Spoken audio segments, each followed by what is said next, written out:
started this league with a very specific goal in mind, to figure out which region was the best region in the world. Brazil, for the last several premier events, has always been the runner-up, unsurprisingly, to European teams. And it's now about time to figure out whether that exact same thing is going to happen for the major in Copenhagen, Denmark. We've had domestic competition so far that has been about what everyone has expected, and the big-name teams have managed to pull in brand new players to their rosters, and they have fit in rather exquisitely in some cases. Whereas for the current SI runner-ups, the journey has been a little bit more of a rocky one, but they will still have an opportunity to qualify for that exact same major and see if they can't keep their good international event streak going for even longer. Welcome to the grand final playday of the Rainbow Six Brazil League. Man, I got so close to getting through that without stumbling. I'm Callum Jacob Anderson. I'm here for Connor C. Dabs Apolonio. And yeah, Dabs, this is it. We've gone a 3-week sprint for this entire league so far. Feels like we've had a really nice build-up, but I will say again, it feels like this really hasn't been a league of that many surprises. Yeah, overall, if you looked at the teams, you picked the top 3. You had FaZe, Liquid, and W7M. W7M, they still have to confirm that third place slot against Los 1 in just a couple of hours. But starting off, we've got the 2 heavy hitters, exactly what you expect. El Clasico for the grand finals, and I couldn't be more excited. Yep, we have a grand final that's going to start first, and then we're going to cut directly into the final major qualification game that this league specifically has to offer. It should be a pretty good day overall, but the thing is, the teams that we saw yesterday are the exact same 4 teams that we're going to be seeing today. We had 2 matchups and 2 best of 3s. It was Los 1 against Team Liquid to start things off, and for all intents and purposes, this was Liquid running away with it exactly like we thought they were going to. Los 1 were able to put up a fight, but I think John said it best. There were definitely some times where their star player Maya was left hanging out to dry. Yeah, Dots and Dash, they could step up at small moments. Loban, he really did struggle to get his foothold on the game. And when you're going up against a roster like Liquid, that's a nice 5-hand punch that is consistent across the board and has multiple players that can support Volps as well as Palu, you really do need to be firing on all cylinders. Los 1, they didn't look bad. They had improvements from game to game. They started off weak in the stage, and now they got all the way to this 3rd place game. Hopefully they continue that improvement against a seemingly weaker W7M, who were also a surprise against FaZe. Maybe a little bit. I think the fact that they went to all 3 maps definitely meant that this was about as evenly contested as it could have been. But when we ended up getting to map 3, that was where things really fell apart for W7M. They allowed FaZe Clan to get ahead to a very, very early lead on map number 3. The first 2 felt like they were pretty dead even for the first half, and then it was one team really taking the bag and running away with it before the other one could figure out what the hell was going on. But by the time we got to map 3, Connor, that's where it felt like it was really cinched in. Yeah, and once again, it was so weird with this map ban phase that FaZe then won W7M's by far best map, and then W7M won FaZe's by far best map. Then we went to Oregon, which was kind of like a mid-map for both of these teams. FaZe Clan definitely looked a lot better. So at the end of the day, they won the whole series. They confirmed themselves into this grand final, a reunion of the Team Liquid matchup, the dance that we know so well, that currently FaZe has the winning streak on. We will get to Los 1 and W7M as our second game of the day. The winner of that will qualify directly for Phase 1 of the Copenhagen Major, and the loser will have to qualify through the last chance qualifiers also to make it to Phase 1. That will be something that takes place over the course of next weekend. However, the first game we begin with has SI points on the line and a little bit more of an increase in prize pool, specifically $12,000 USD on the line. The winner of this game gets 150 SI points going into the Copenhagen Major, and the second place finisher only gets 20 points less than that. It's FaZe Clan against Team Liquid. It's a grand final that on the scheme of things may not really seem like it matters too much, but Connor, there are less SI points overall available in the pool this year compared to last year, so this game still is incredibly important. Oh yeah, when you shrink down the resources, they're going to get more rare and they're going to be fought over so much harder. And now when we have a game that's just like this, it's a BO3. For a grand final, not doing a BO5, it may seem a little bit weird, but at the end of the day, it is just stage 1, and both these teams have qualified for phase 2 of Copenhagen. So with a BO3 playing directly for SI points, I don't imagine these teams are going to be pocketing strats. They're still going to bring everything out to the table. Plus, there's so much bad blood and rivalry between these rosters that it's always going to be a great game. Obviously, both of these two teams were the number 1 and number 2 seeds coming from Group B. They played one matchup earlier, and that was FaZe Clan getting the win 8-7 on Clubhouse. That was a game a lot of people just immediately expected that the Liquid hype train would be enough to carry them through, but instead, it was FaZe Clan getting the dub. So let's go ahead and start with their roster. They had a lot of time to pull these pieces together. 2 new players on the team, we'll keep harping on that, but it genuinely still looks like Cyber and Souls are the molten core of FaZe Clan. It's been good to see the incorporation of several other new players, but you really can't take away just how amazing their two, or the main duo on FaZe Clan, has proven to be in the absence of any of their longer standing stars. Yeah, with FaZe, you know, you got the history, you got the nice play, especially because KDS, we harped on for so long all through the stage that we needed him to show up because he is a pedigreed player. Once we hit playoffs, as well as kind of the latter half of the stage, he did start really bringing and pulling his weight. As well, Vidiking, he's slotting in nicely to his new roles. It's kind of allowing the entire team to be firing properly. Even Handy, who people had a lot of question marks about, has answered those questions and has proven that he should be part of a top roster here in this region. Yeah, I think when we looked at them at the 6th Invitational, we still didn't know what Vidiking was going to look like. He has settled a lot more into a flex IGL position like we've mentioned before. It's nice that somebody who was a relative unknown coming from, you know, the Escalene into Boo Boo team, into Magic Squad, into what this FaZe Clan team is now. We have more of a story of this Vidiking guy, and he's going directly to phase 1 of the Copenhagen Major alongside his team and alongside their opponents today in Team Liquid. A group of guys who really only felt like they needed one additional piece to help pull this roster together. We've been saying that forever. It's always going to be like that one last puzzle piece, and they're going to win something. They're still looking like they want revenge after the way the Yongshiping Major went. They kind of forgot or are leaving their 6th Invitational performance in their rearview mirror because it's all the Palu and Volp show. We're letting Lagonis and Resets handle the back end, handle the support structure, and we're giving all of the spotlight to guys like Nesk and Palu and Volps, exactly like we have been for most of their careers. Yeah, and at the end of the day, every single player on this roster has so much star potential, and you were saying that Liquid has always been one single piece away, and it's always a hard position to be in. Always the bridesmaid, never the bride. When are you going to have your day? Nesk, Palu, they've always been so close. People, you even saw the thread a couple of days ago with Grant Triple being like, who's the definitive Siege GOAT, with all of his stats and fun graph plot thing. And you see Nesk and Palu, they're all the way up there, but they haven't won anything yet. Yeah, BDS winning the Yongshiping Major then suddenly made Liquid the best team in the world to have never won a championship.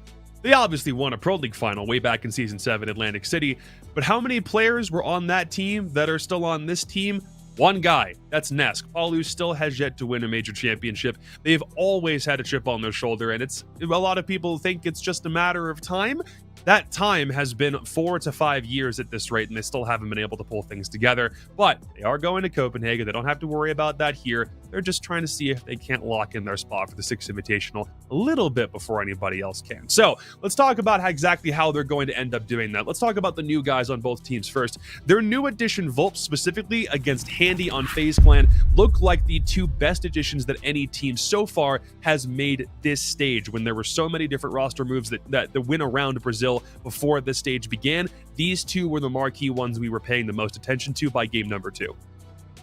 I mean, Nade was also thrown in with that big money moves graphic, but both of these teams having really high pedigreed players coming in, making changes, and still managing to get all the way to the grand finals, that's absolutely massive. The rating, it definitely leans the way in the favor of Volps, but if you look at just the KD, the flat fragging potential of Handy, it's still quite impressive that on sort of a flexy second support player that we can see him play, like the Habana when a secondary hard breacher is necessary, still getting involved in the kills on the late round is very strong, as opposed to Volps. He seems to have been the answer for the early round woes that we saw with Liquid. I'm loving the fact that Volps is able to come in and do, defensive demon things and very much give Team Liquid a look like he was advertising himself to be on W7M. And then for Handy, he had a phenomenal performance in FaZe Clan's very first best of 1 against Los 1, but he's also an everything man. He's not just someone who you're expecting to be a frag guy. He is a utilitarian. He'll be put on hard breach roles more often than not, and he's someone who can help lock down a very big hole, I think, that FaZe Clan had prior to this roster coming in. But those are the new guys, the old guys on both members of, or on both of these teams. Not to say that they are old, because I think Palu is technically still younger than me, but both of these guys have been holding down the fort for almost longer than almost anybody else on their respective teams, and they're still putting in the work. Yeah, it almost feels like awkward to say Palu is old because we've been saying his name for so incredibly long. Ever since he came into the scene, he's been a superstar that's always been in the mouths of every person if you ever talk about Brazil. And the same is said about Cyber, synonymous with greatness on this FaZe team. Cyber, there is a very, very small chance that he does not cross the 100 kill threshold. If he somehow manages to drop double donuts or maybe just 1 kill across a couple of maps. But other than that, it's most likely that he's going to be hitting those triple digits and solidifying a very, very strong stage that also has been phenomenal on entry. Absolutely ridiculous engagement percentage, constantly being the one for his team. Yeah, FaZe Clan have so far played 9 maps over every single game in both groups and playoffs thus far. Liquid have only played 6, so there's a lot less footage on how this Liquid team operates than there is for FaZe, but again, they've only had a little bit of time since their games from yesterday to pivot back to the other team. I'd say a couple of very obvious things just from me, Connor. I'd say no cafe, no clubhouse in this series. So what do you think about Liquid going to Oregon for map 1? It makes sense for FaZe Clan because they played it yesterday and looked pretty dang good, as opposed to on the side of Liquid. It almost seems like it's a bit of an ego challenge for FaZe once again, but the map pools, they're always going to be just that little bit awkward. For FaZe Clan versus Team Liquid on the head-to-head level, they haven't ever really played this map against each other. If we go all the way back, sure, it was left as the decider in the Jonkoping Major 3-0.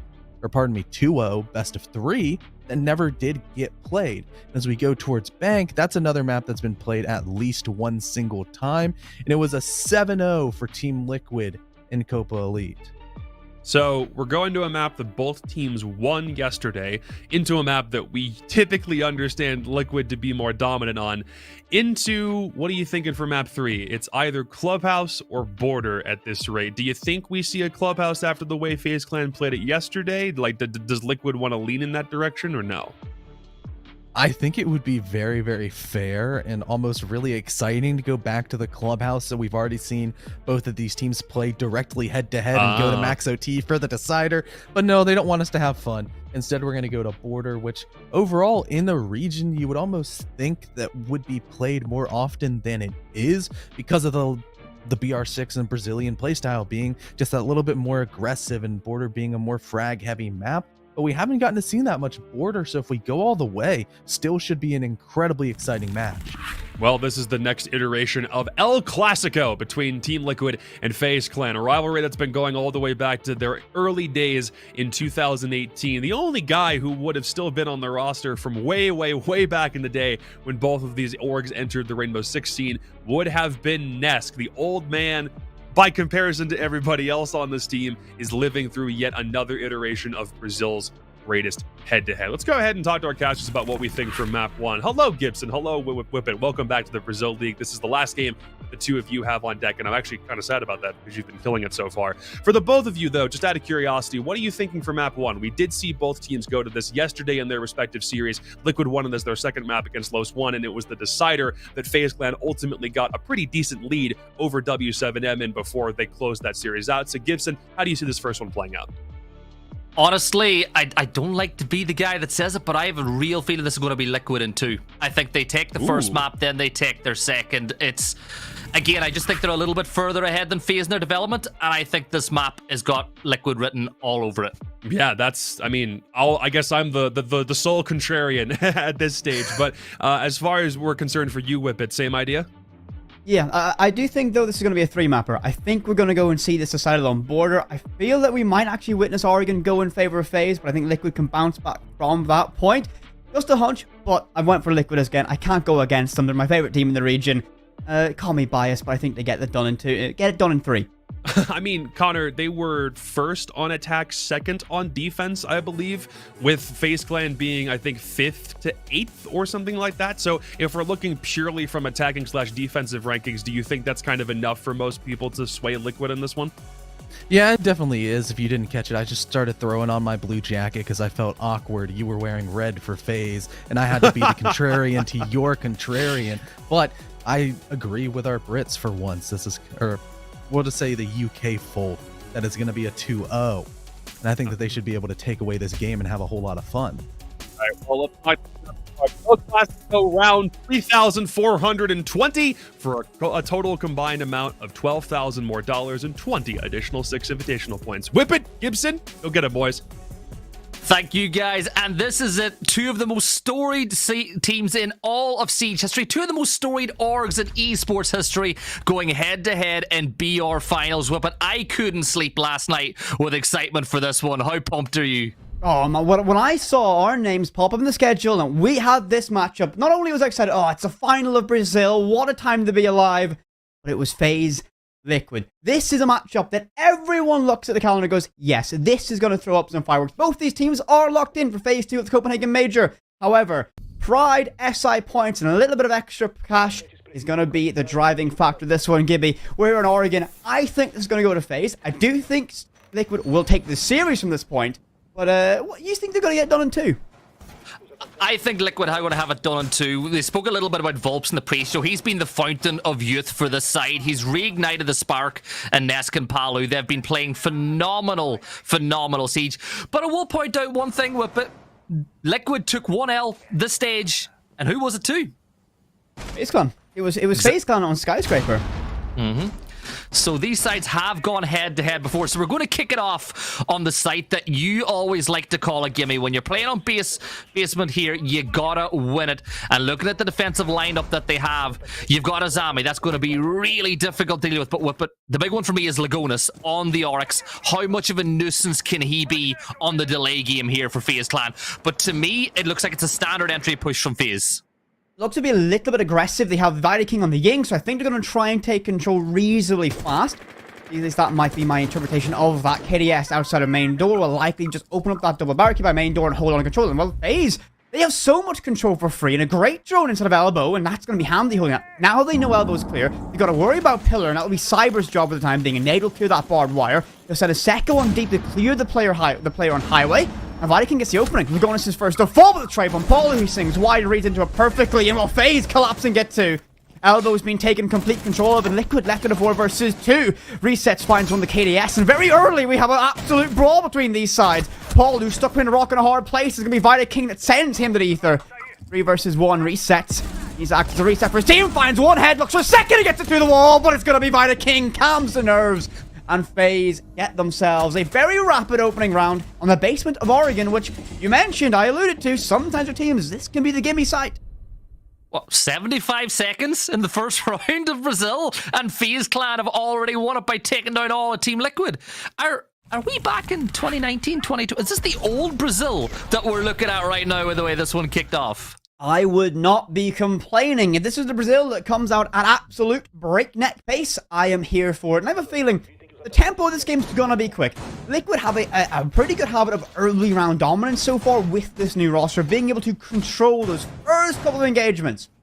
If you take that advantage away, get in their face, take these rapid fights, and look at Handy, on the sense, not a common operator, but one of those, what I would say is execute heavy or execute reliant operators.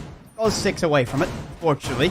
Every time, Gibby, every time I talk about something like, oh, this could be a huge impact operator, they pick away. Vita King's going to bring the buck, and to me, that's going to telegraph it. They're going to try and chew open the floor inside of dorms, and then make it very difficult to play inside of the B-bomb site. That will be the intention. So, FaZe, I'm reading into a west side clear from this position.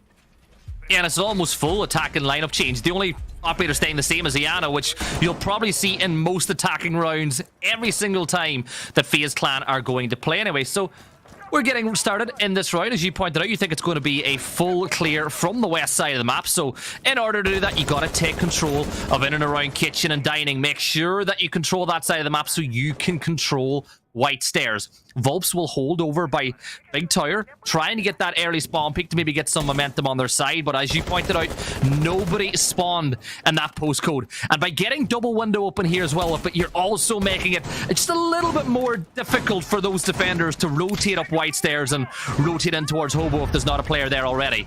Actually, a massive cut-off moment. The opening pick is going to go for Handy, who finds it on the desk, but instantly Paul is there to get a trade. He'll be able to collect souls as well, so advantage swings very quickly with Liquid. But the tempo of this game is insane. Normally in Oregon, you see these slow, methodical stages for the early game, but resets will find one of the Vatican who walks straight into Attic.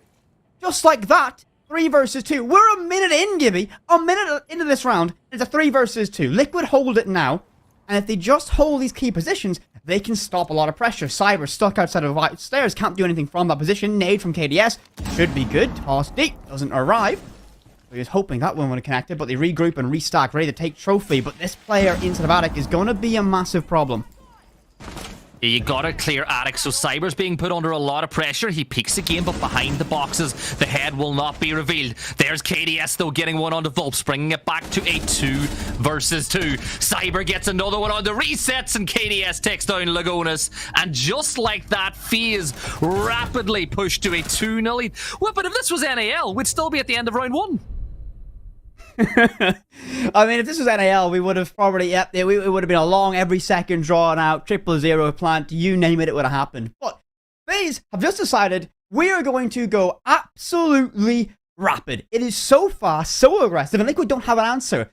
Who, realistically, in a game like this, a grand final, expects your opposition to be knocking on the door within 30 seconds, even less in the case of the opening and that round. So go back to the basement, and this is where they'll make adjustments, they'll make changes, but when you look at the right lineup the FaZe have brought out, they don't have that Ying this time. Now they can, again, pick towards it, and I think they might do that, but Paul is on the Warden, that's designed to counter that initial play. I think FaZe have shown a hand, but it might be a fake for the time being. They might go, right, we're going to go so quick and so fast, but now we'll slow it down, now we'll play normal as you've adapted. This could be a pretty big little switch up, and if Liquid are expecting fast and they get hit by Methodical, it can throw off the rhythm quite a bit. Well, I've always been adamant with it that the defensive team are usually not the ones to set the tempo. It's down to the attacking side to set the tempo of the game. Because I like to think about, you know, for people who watch sports, especially Brazilians, think of it like football. A team defending a 1-0 lead, they're usually going to sit back and soak up some pressure. So FaZe Clan need to continue the tempo, to continue to keep Team Liquid on their toes. And by keeping the tempo, I don't mean rushing every round. I mean constantly taking your foot on and off the accelerator so Liquid just don't know what you're going to do. Already at this stage, you know, in the opening round, we would have saw Liquid halfway down the rear stage there at this stage, but they're going for a more full clear. I think this is a wise choice. Liquid adapting to this, but they're not playing with a substantial roam. There's no one upstairs, and the information gets choked out. The default cameras go one by one. But the Monty's in play. Viking is going to be on that Monty. The drone network looks very good from FaZe so far. You've only lost 2. You've got a lot of them deployed in use as well, and they're going to walk down and get essentially Freezer for all but free. They need to open up that hatch to make it a little bit safer to have everyone work in that position. But a lot of pressure and a key high-impact, high-utility operator of that multi is now to put in. That keyword barrier doesn't quite connect the way they would have wanted, but we'll get the job done. It'll still provide a little bit of a one-way for the player blamed by Pillar. The Mira ban here is huge, though, for that Monty push down Freezer. You ban Mira, it makes it so much easier. So, with a minute and 43 seconds left on the clock, Lagonas has fallen back towards that Freezer door, as we still see a little bit of indecisiveness from FaZe Clan as to what way they're going to push, because they didn't expect Freezer wall to be open and soft the whole way across, so they don't want to step into that gauntlet. So there goes the Lion scan to freeze players in position, but you can see by the silhouettes that it's a very split push that looks like it's about to become from FaZe Clan. You've got a couple of players over by Library, a couple of players still inside of Meeting, but as time goes away, this push will have to become more and more linear.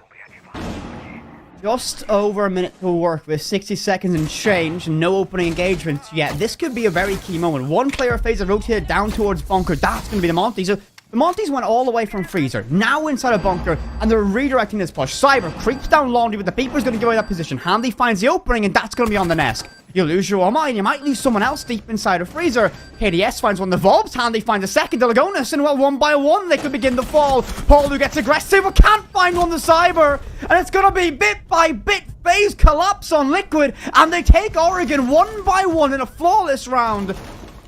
Oh and Liquid, I think rightfully so, have called a very, very early timeout 3 rounds in, but it feels like we've only just started. These have been so quick so far. Timeout brought to you by Intero, by the way. You got to get the correct term in there, Whippet. It's the Intero timeout, but I agree. FaZe Clan have caught Team Liquid sleeping 3 rounds to the good. We've not even seen the last 30 seconds of a round yet. That's how quickly FaZe Clan have been able to pick apart Team Liquid, and I feel like if Team Liquid waited any longer, that the timeout would have no effect. So you got to take it now. You got to stem the bleeding. Right now, my prediction of Liquid in 2 ain't looking too good because FaZe Clan have come to. Look at Handy. He was highlighted at the start of the show. 4 and 2 with 2 assists after just 3 rounds. He's having an absolutely fantastic game so far. And we're only 3 rounds in. For Liquid at this stage, you're really need to get these rounds, right? So we're no longer living in that 4-2 split era. This is pretty solid. You expect teams to go in 3-3 and everything gets a little bit scrappy from round 7 onwards. They need to start winning rounds now. Like, there's no exception. There's no, we can get back into this slowly, but surely, no, you need them now because you're in Oregon. Historically, this leans towards the defense. They're going to go to the basement for a 3rd time, their 3rd bite of the cherry, and will it work out? They're going to bring a very similar lineup once again. Malusi in play, Paul who's on that Warden. But I just feel that the tempo FaZe are bringing is so disruptive right now. If you don't fight them on the entry, if you let them have the map control, if you don't contest them, you don't upset that rhythm, it's going to be more of the same. And they've set it up straight away to try stop that rhythm. They've brought themselves a Goyo, which will slow down with the fleet, with those canisters being popped, and the Malusi being brought by Lagonis. That is intended now to slow down the FaZe Clan push just ever so slightly. So what do FaZe do in response to that? Well, you're going to bring a Twitch because you can pop those Goyos, but Volps is going to go for the early spawn peek, and he might be able to catch a fish with this one, and he does. KDS will fall, and Team Liquid, for the first time, are able to get the opening pick. And by removing the Iana, removing KDS, who had 4 kills already, and Paolu's going to get 1 for his troubles too. Down goes Souls, but that's a big one, but if that's the Habana gone, so now the hatches, you're going to have to use Buck, but Buck doesn't even have hard breaches, so it's all down to Cap. Not only that, Kim, not only have they got massive utility, all cleared away, massive damage done to that, they've fought them on the entry. Look how early we are in the round once again. More early engagements, but this time in the favor of Liquid. This is what they needed. So that tactical timeout, they've amended these decisions. They've said, let's get aggressive. Let's get in the face of FaZe. Let's be disruptive to this rhythm. And it's worked out so far. Now, there is still 2 minutes in this round, and there is a team that can claw back from a 2-player disadvantage. You might as well say it's FaZe, because, well, Andy's having a good game, so is Vidaking, and you have Cyber alive as well, so if you wanted 3 capable players to claw this one back, you've got them, and they've opened up the hatches that they need to get a drop execution rolling. You gotta feel, this round's not settled yet. We've got lots of time to start trying to code that with 1:45 still remaining. Yeah, and I like what Cyber's doing here. Drops down the smoke so we can get the Twitch drone in to get rid of some of that utility as well. So Vidaking's going to drone out Freezer as well. Spots the fact that there is a beeper, which will give away their position as they push from that side of the map as well. Elbow still being hold as well, but Cyber has made his way down Library. He's currently sneaking behind enemy lines. Now, as you can see, Whippet, there is a rat prone on site looking this direction, but with 1:15 to go, FaZe Clan still have so much of that important currency that is time left to play with, and as you said, with the people they've got up, there's still a chance in this round for FaZe. Liquid, though, they've went aggressive, and now they've somewhat fallen back towards a defensive shell, and this is a fantastic decision. Vidaking's next to go. He's going to be left in DBNO, and he's all the way out in Narnia, and that's going to be another pick, and well, just like that, a flawless round in retort to what FaZe just on the Liquid. 3 rounds, FaZe absolutely dismantled Liquid, decided to go 1 by 1, they're going to rip them to shreds. Timeout called, flawless rounds retort. I mean, perfect example of how to use a timeout. It is. You have to win that round after the timeout. That's the whole point. But this is round 5 in Brazil finals. Round 1, done in 75 seconds. Round 2, done within 75 seconds. Round 3, flawless FaZe. Round 4, flawless Team Liquids. You know, they decided, right, they were like, yeah, we've already got our ticket to Copenhagen. Let's go as fast as possible because we're so excited to go out to that major. And both these teams of clarity are in phase 2. This is realistically for seeding or that Swiss format when they go across. And this is going to be exciting. I'd love to see these teams these two teams clash again, and that'd be a wonderful sight. And you spoke about the Swiss format. I am so excited to see how the Swiss format's going to play out inside of the major as well. It's going to be so much fun to see sides like this. But I want to segue just a second, Whippet. Oh goodness, where are you going? You and I were in the room in Berlin when FaZe Clan lost that major final. You and I were both in the room in Jönköping when Liquid lost that final. And there was a completely different aura about both of those sides afterwards. There was the question marks about Team Liquid. Was that the end for Nesk and Palu? They've sunk so many years and so many important moments of their life into this game. And you just thought that maybe that might have been the last ride.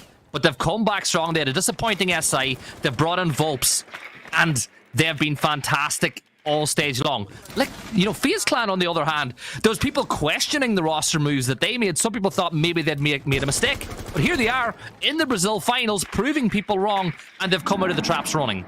They found their footing in these best of threes. I think the best of ones are always kind of a dangerous gambit from any team. A single mistake, a bad day, a poor warm-up, and it can all spiral and unravel into a poor result. I mean, look how dominant we've seen Lost One be. It'd be inside of all competitions, and in the best of ones, they didn't necessarily look like themselves here. A much more standard round of Siege unfolding in front of your eyes, of course. It's Oregon, so bit by bit teams are going to go, and it's going to be a long opening engagement or a long opening stage as they get map control, get themselves postured up to take these fights. And Vidaking stares through that kid's window, looks for anything he can find, but no one's going to give them that angle. He'll give away his position, open it up, but Paul, inside of walk-in, holds an aggressive position, but KDS will find the opening. That's Reset's gone, and he's going to find a second one as Volps looks to get aggressive, but Paul pops out and gets one. He'll look for a second one, but he gets shut down by Souls. The execution will arrive. Candela's blinding all of Liquid and FaZe. We're back to a flying form. They bounce back from a false defeat and get a very, very clean execution. This is a very dangerous game, and I did say in my predictions, while I want Liquid to win the series, I think Oregon's going to go for FaZe, and so far it's followed my script. Did you think it would be this one-sided, though? Did you think FaZe were going to come out of the traps on attack? No. Yeah? No. I have so far, in this stage, the way I've seen Liquid play has been the best Liquid I've seen in a long time, and it's a FaZe that's left question marks around it. But this has been the most clinical, the most organized, the most sharp and precise I've seen FaZe this entire stage. You know what? It's a joy to watch. It's a beautiful mixture of aggression and massive team levels of coordination. It's worked out pretty well so far, and Liquid, bar for that one round, haven't found continuous and successful answers to that level of aggression. Andal moves to the tertiary site on their final defense. This, you know, you look at basement, you normally see that as a gimme to defense. You look at this and go, this is a pretty standard take for the offensive side. You gotta say that, but again, I want to point it out. FaZe Clan have used their utility so well in this matchup. As again, you know, Ying came up big in that one. The nades were picking up kills. They've been using Monty successfully in rounds as well. FaZe Clan, like we always say it, you in particular, this is an FPS game. It's a first-person shooter being the key word. But your utility usage is key, and FaZe Clan have been using every little trick in the book so far for the operators that they have been bringing. So you pointed out, now we go to a site that attackers tend to have quite a lot of success on in this one.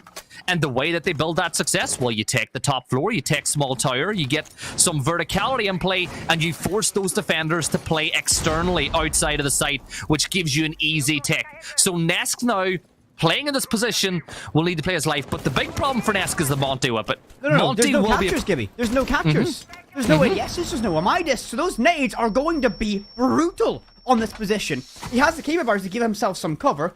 2 nades have been expended on him, but there's 2 more to work with inside of FaZe. And as long you can stay here as long as you want. The drones know you're there. You're very vulnerable to a nade, and the Monty gets you so much control. A nade detonates, removes his cover, and the Monty begins to encroach on that position. A nade will put him to 1 HP. Well, it's going to be Liquid. They got a perfect crossfire. Vidaking and KDS are going to be the first to fall. And while Nesk is in a very nasty position, a Monty pressed right up against him, and nowhere to go, no cover. He's going to try and snake around. You know he's not going to be fine. This the Monty. The Yokai drone's going to stun him perfectly. But I think the knife will be enough to get Nesk out of that position. And he fought very well to keep the time on his side. Minute 30 to work with, and he's just cleared small tower. Minute 30 gone already. He's done his job, as you pointed out. Playing in positions like that, It is all about how much of the time you can use up. So Monty has now stepped into site and found it completely vacant, but there are players inside of Showers looking this way, so the pings are coming out. Cyber will look to go on the hunt to pick them up, as the big issue is Souls is actually the player who's got the case. So Monty is just in sight being a conduit of information for the side of FaZe Clan. Handy, 1 HP left to go, but with a minute on the clock, decisions are going to have to start to be made by FaZe. Liquid have done a great job so far of slowing this down. Really dragging out every second of this round. Andy on low HP. Cyber vaults in and gets himself slain. 40 seconds. Jonas finds one to Handy. Riyamar sings out and gets one in DBNO, but Paulu swings wide and gets the job done. Round 6 goes to Liquid, but that's only their second round of the defense here on Oregon. 4-2. Return to the olden days, you'd say. Give it a 4-2 split, but normally you see it in the defense. FaZe swap around, side swap, and round number 7, as I love to say, can be one of the, if not the most important round of a game of Siege.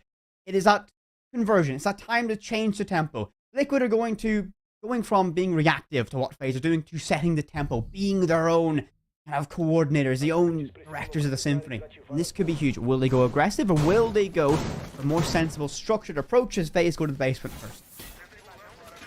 I'm curious. I actually want to see what they're going to do, because as you said, they have two options here. Do you try to match FaZe's tempo on their attack, or do you go a little bit more slow, a little bit more cautious? Well, bring in the Monty does tell you that they're going to try to take a lot of ground in the early stage of the round. And then you might get people who say, oh, they're bringing a Ying. It means they're going to go fast. Well, no, it doesn't. This is Oregon. Usually you bring the Ying for that late drop through that hatch as you try to isolate pillar players a little bit later onto the round, because we know how much confusion those Candelas can cause. So for me in the early stages, the two big players to keep an eye on are Nesk and Lagonis. What can Monty do as far as taking ground? And is Nesk going to be able to find that opening pick on an operator as crucial to a setup like this one as the Iana? We've seen a tremendous amount of use of Monty inside the Brazilian region so far, and while I have numbers to track that in front of me, it feels like from at least the eye test, it's been a very prominent solution to getting map control for these sides.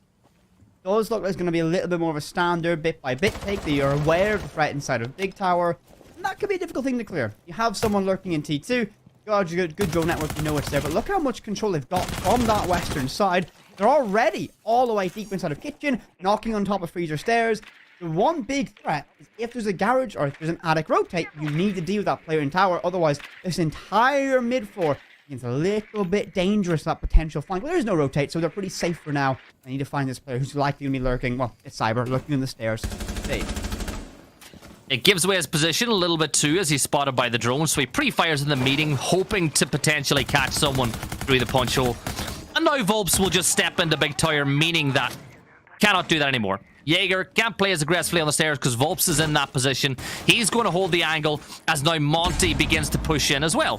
So, one of the fun things about Monty, yes, you can take a lot of ground too, but you can also take the can openers in the back pocket to just open those hatches. So, just in case anything happens to happen, resets in the earlier stages of this round.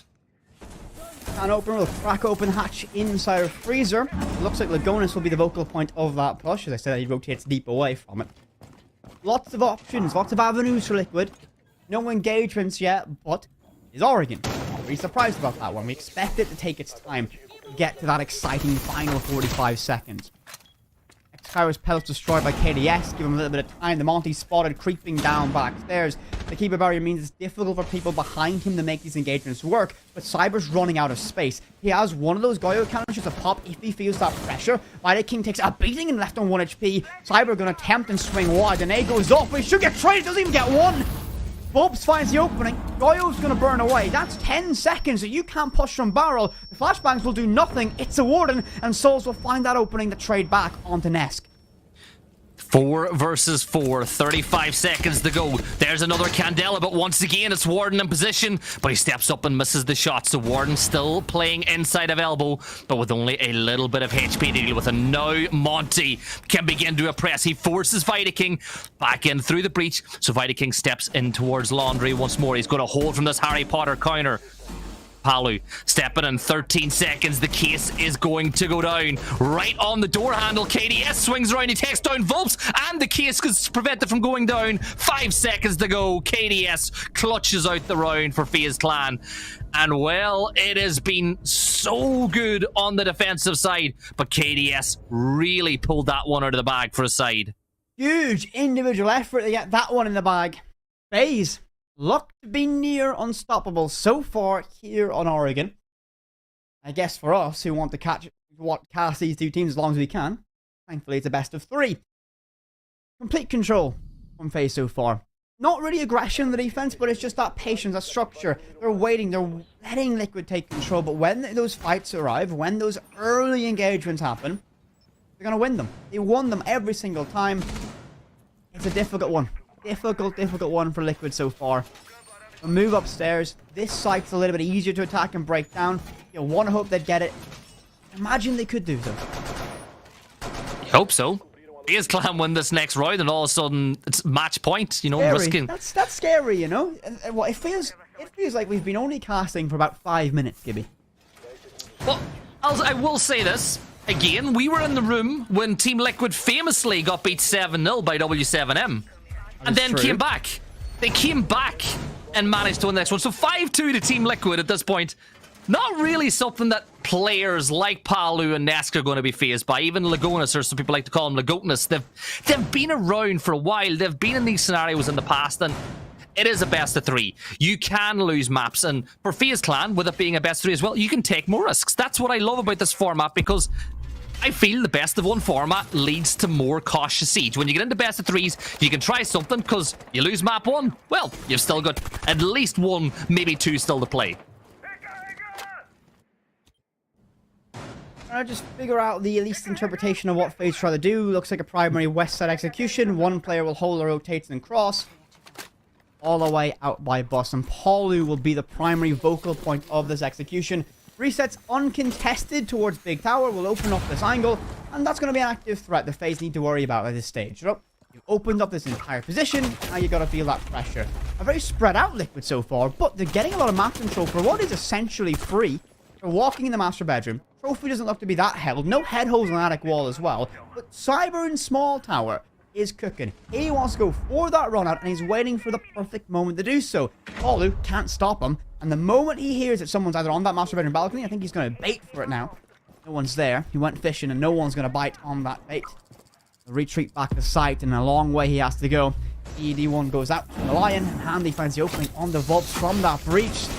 Ness going to get a trade back to Souls, but it looks to be damaged on. Ness just waltzes on in, finds one to Handy. Cyber tries to retake control from White, but down below in meeting. KDS might get the perfect angle. Does it? No. The MPX is a P-shooter and can't get the damage done. Liquid hold the advantage. One player's offside, and Ness is going to go big for a triple. KDS, the last one, now has to retake all the way from White stairs. Oh, he's going to delete Lagonis. Bye-bye. No more chance to get that case down. This is certainly winnable. Resets on a single point of HP. Nesk will need to find this. Flashbang goes up. That's only going to trigger a swing, but he's deep inside of sight. No, he falls back. Resets. We'll try and stick this one out. His information good. The impact toss. Down, it stops him. It's down to Nesk in a 1 versus 1. Confirmation goes out. Nesk calls the angle. Gives away his position for 45 seconds. He'll push, and the nade will give him cover, but he wins it out anyway. 4K for Nesk, and Liquid keep themselves alive. Well, what a round that was from 2 individual players. But Nesk is the one to come out on top, but Valk ran that close. But the reason Valk was able to do it was those cameras. You could see 2 of his teammates were on cameras for that whole phase feeding information. But at the end of the day, Nesk was able to just time the swing in a 2v1. Even though one of the players was DBNO, he was able to feed the information as to where KDS was pushing from. So we move to round 9. Team Liquid claw themselves just a little bit closer. And now it's going to be the meeting kitchen site that's going to be used by FaZe Clan. And there's a debate. There's a bit of an ongoing debate right now in circles. Which of these tertiary sites is the better one? A lot of teams like kitchen meeting. A lot of teams like kitchen dining.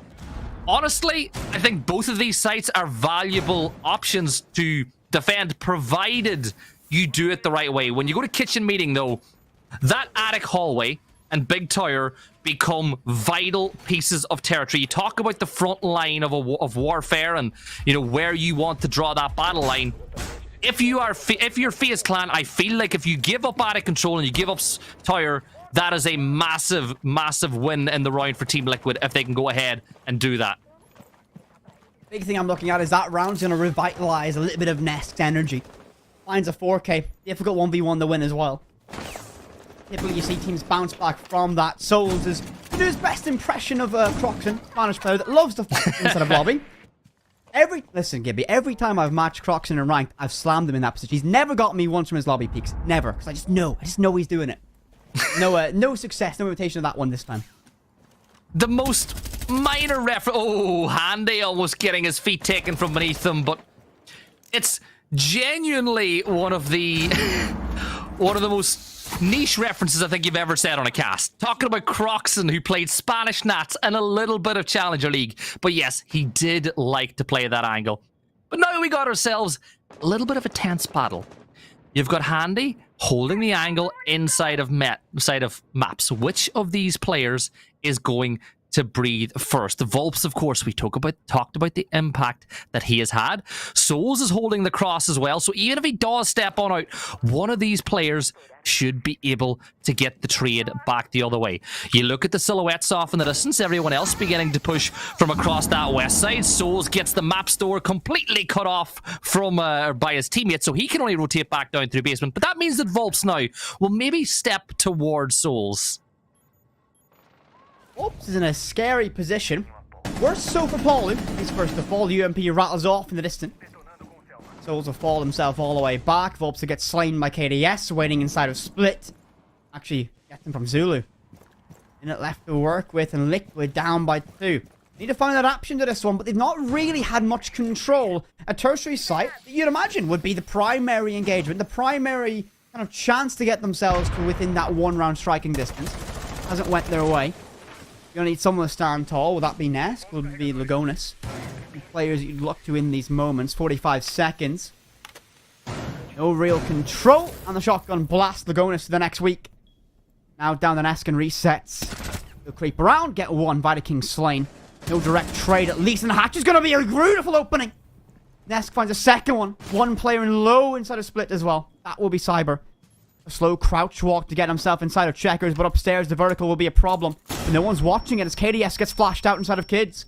Nest is deep inside of Kitchen. He has control of Split, and this is going to be a must-win fight upstairs, and Habana wins it.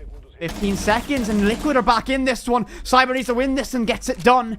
At this stage, it should be around for FaZe. Locked in. There's no way Resets gets it done, and Cyber collects it, calm as ever. FaZe Clan take round number 9, and they get themselves onto map point here on Oregon. The pacing of this game is just bonkers. I love it. Again, I love it. It's bonkers. FaZe Clan have been really turning up the heat, though, and so far Liquid have been evaporating away on Oregon. As you know, this, if you can't stand the heat, stay out of the kitchen. And FaZe Clan were able to cook something up to get the win in that round. So this is it. Match point, FaZe Clan. They've got 3 attempts at it, at which point we'll be forced to go to overtime. Something tells me that we're not going to see anything similar to what we saw in the last chance qualifiers for EU at the weekend, where we had a 45 rounder and a best of 3. I think FaZe Clan will probably wrap this one up here in this round. They go down to basement. As you said, it's a site that for the most part you would say is a gimme.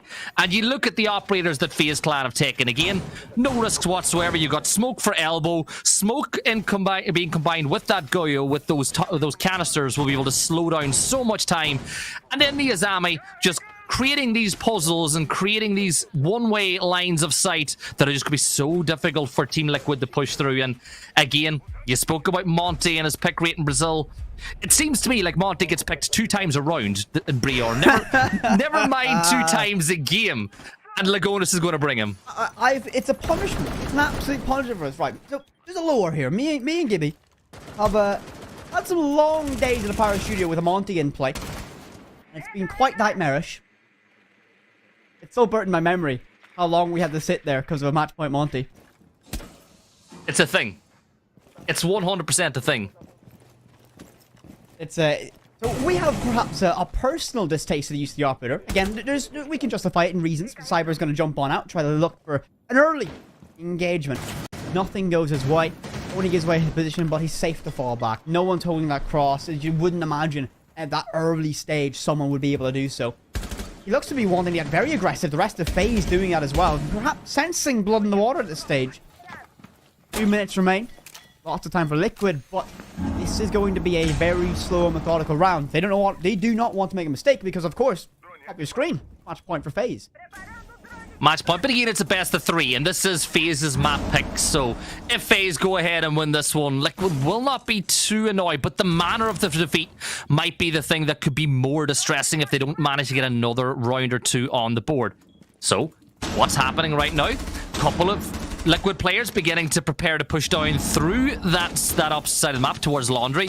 Monty is inside a freezer, locking that one down. So that gives Cyber free reign to rotate back on up, but Volps pushes at the perfect time, and he's able to get that one up onto Cyber as siege timing hits him hard. Shield removed from inside of Harry Potter as well. That's going to make it even a little bit more difficult to hold this position as the smokes are going to be tossed, which signals that Team Liquid are starting to move. But here's the problem. Toxic canisters being thrown. Monty is forced to step through the smoke. Volps is going to get taken down by Vita King, but resets is there to trade it back. Stepping in through Lonley. Les gets another one. It's a 2v4. It's a 1v4 as KDS makes it a 1v3. But Monty is alive. Resets is down. So in reality, all he's got to do is deal with a player inside a freezer, and he should be able to win this round. Monty's pushing. Buck is inside. He steps across. He spots him out. He gets the Buck. It's a 1 versus 2. But the res has been picked on him. No! There's the impact. 1 versus 1. 35 seconds. KDS impacts himself, and Monty goes for the drop shot. But my friend, you are not Alligator, and that is going to be a round 1 and a map 1 by FaZe Clan. He just tried to pull the CAG. The famous CAG multi-drop shot only works in Japan. Doesn't work out that time for Liquid. And FaZe take what is to be rightfully a dominant performance on Oregon. First map goes their way. Liquid. Very, very scary times ahead. Of course, that was the map pick of FaZe, but a 7-3 victory. Dominant display from FaZe. El Clasico off to a poor start from the side of Liquid. 7-3 start. You could say it's a poor start for Liquid, but at the counter, it was a great start from FaZe. They played so well on Oregon, and Team Liquid just didn't have an answer, so they're going to have to go ahead and win on bank if they want to take this in 3 maps, which is going to be a fun one as well. But in a map like that, I don't think FaZe Clan are going to be FaZe Clan are going to take anything too much out of that one, and I don't think Liquid are going to be too disheartened either. They know that it's going to be a slogfest and a best of 3. Yeah, I think that they know it's a sprint, it's a marathon, not a sprint. One map does not decide the winner of a best of 3. You've got to go to bank next, and that could be a very exciting one. But for Liquid, you have to make some changes. But we have a wonderful desk that we'll go to after this little break that can help us break that down.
Definitely the start that FaZe Clan wanted in map 1 of this series, a map that Team Liquid themselves struggled with getting attacks on just yesterday, and the exact way that FaZe Clan closed things out against W7M. They knew exactly what they were doing going to Oregon in map number 1. It almost seemed like it was a very, very timid Liquid through the first 3 rounds, and no Liquid calling a timeout was actually going to be enough to salvage this one, because Connor, I think by that first half, I think this one was almost at this point already under wraps.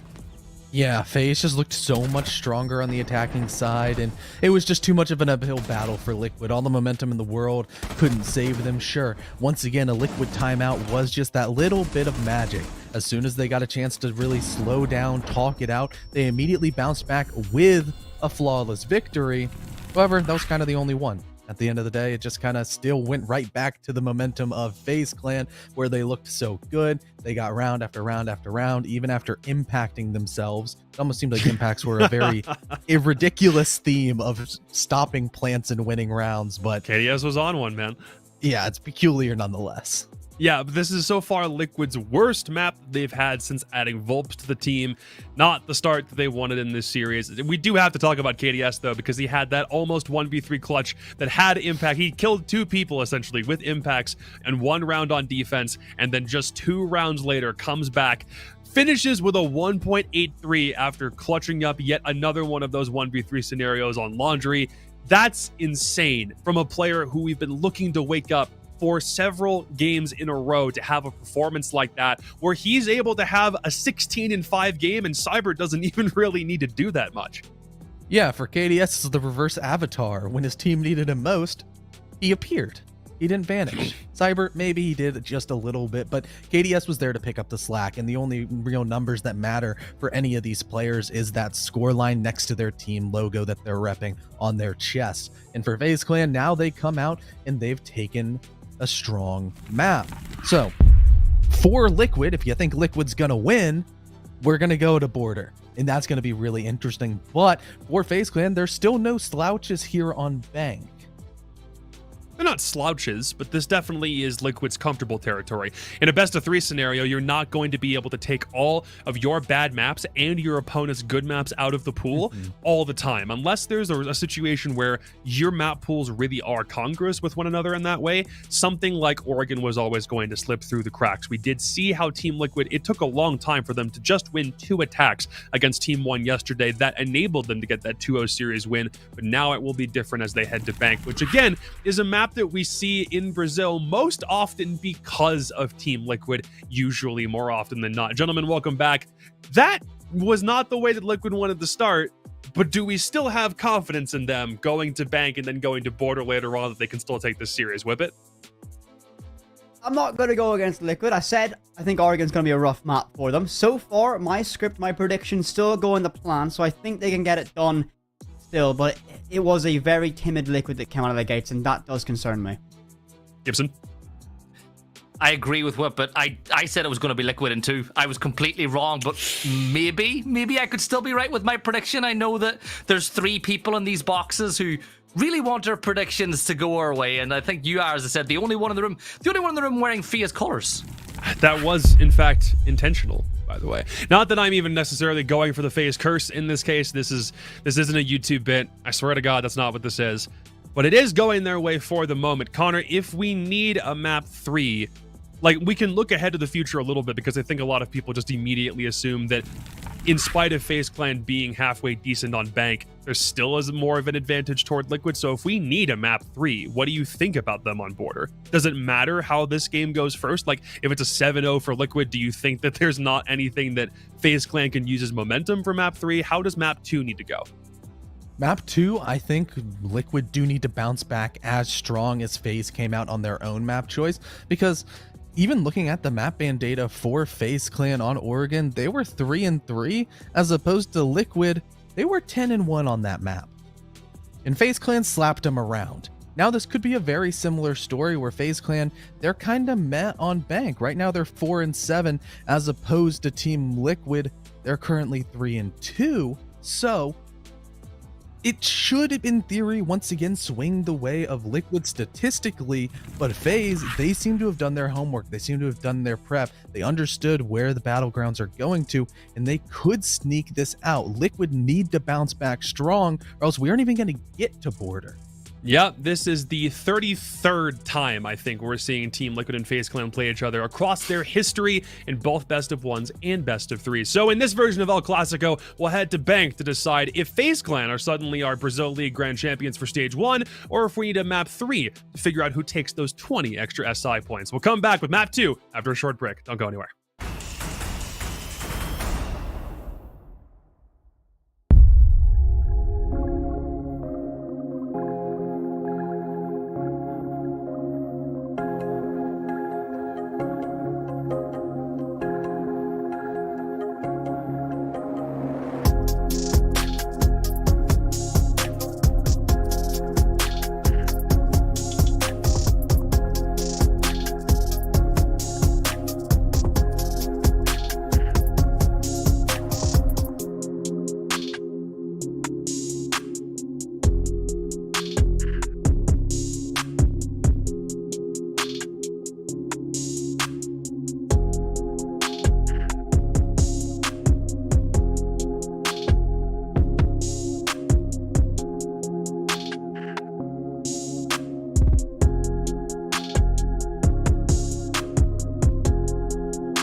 It is time for Map 2 of El Clasico. FaZe versus Liquid on Bank. Oregon was, well, a day, a map to forget for all of us Liquid fans. However, we have the strongest hopium in the world, and we're going to go to Bank. A map that we know Liquid for. Gibby, are you going to change your predictions, or are you sticking solid with Team Liquid?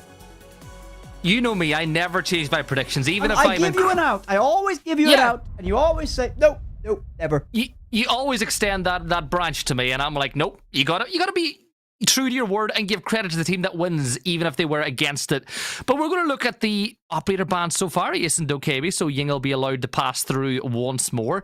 On the defensive side, Warden will be taken out, and we saw the impact he was able to have in that last map, especially with a lot of Ying being used, a lot of smokes. Whippet, you saving Valk? Is that what you're going to go for? No. You waited too long. Normally I would be like, oh, it's a Valkyrie ban. Yep. And no, not this time.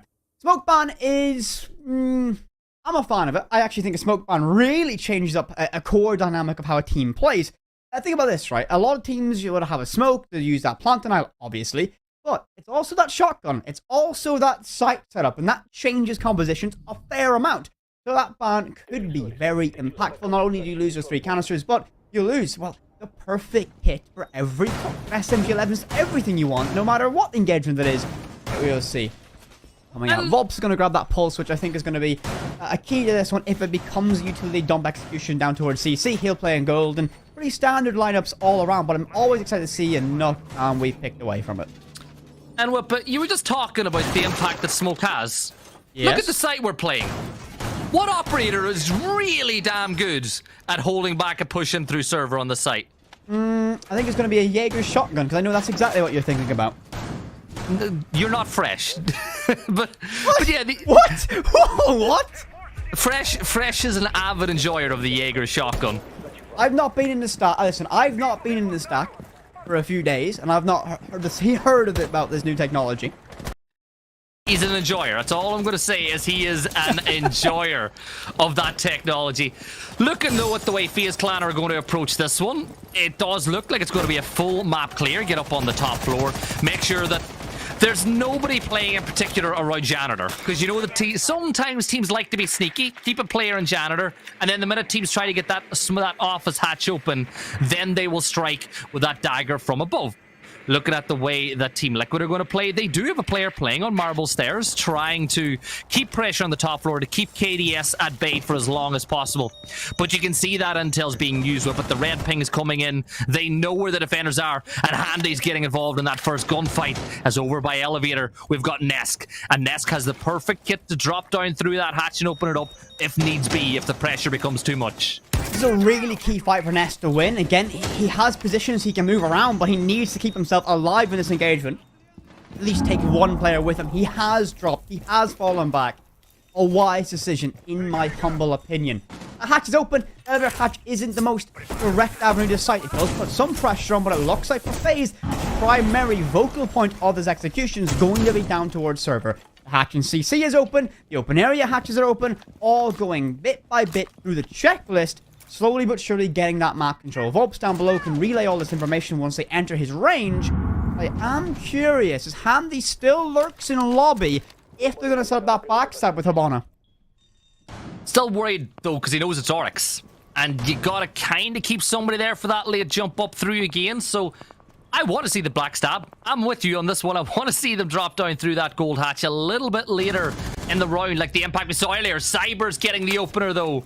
As down goes Volps, and that's a big one, taking down the pulse that you spoke about playing inside red. C4 wasted here as well. Handy's going to take down Nesk, and now Resets needs to get aggressive on the stairs. Steps up, there's one shotgun shell fired. Down goes KDS, but he's still got a player playing behind him, and Vita King is there to take him down. Handy makes it a 4v1, and Palu makes it a 3v1, but at this point, things ain't looking good for one of the goats of Siege. He's being held inside Vault, the case is going down, and at this point, he's just hunting for anything. Well, there's something, it's a 2v1. But look, watch the silhouette straight up the stairs, go hold this one from the hatch, and Palu, this is a tough spot to be in. Surely not. Surely this is too difficult to win, but he doesn't want to fight the player on blue. He'll go immediately to get control of open area, but there's likely going to be a drone watching this. The beepers give away his position. He'll try and win this fight, but he's going to look the completely wrong way, and Vita King gets the job done. Palu falls, and FaZe once again open up the very first round of the map with what looks to be a very, very, very clinical opening round. Opening pick goes for FaZe, no trade from Liquid. And from there, everything began to falter on site. Once FaZe begin to knock on that door, their executions are absolutely perfect. Got a few for resets there. It's a little bit quick on that trigger. He could have maybe made something of that round. Shotgun up was a personal, nearly gets it done. Mighty King confirms up to Palu.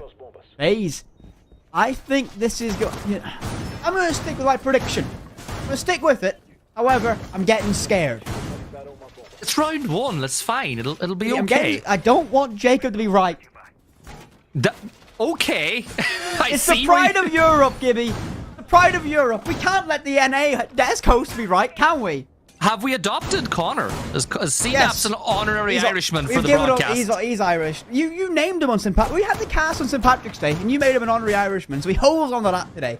Yeah, he's not Connor D'Apollonio, he's Connor McTominay or something like that. You know, that's what we're going to call him for today. Connor Doherty, there you go. There we go. Perfect. CDAPs. Oh god, we sometimes chat must listen to us and go, what are these two talking? We have adopted CDAP. He is now officially Irish. Welcome to EU region.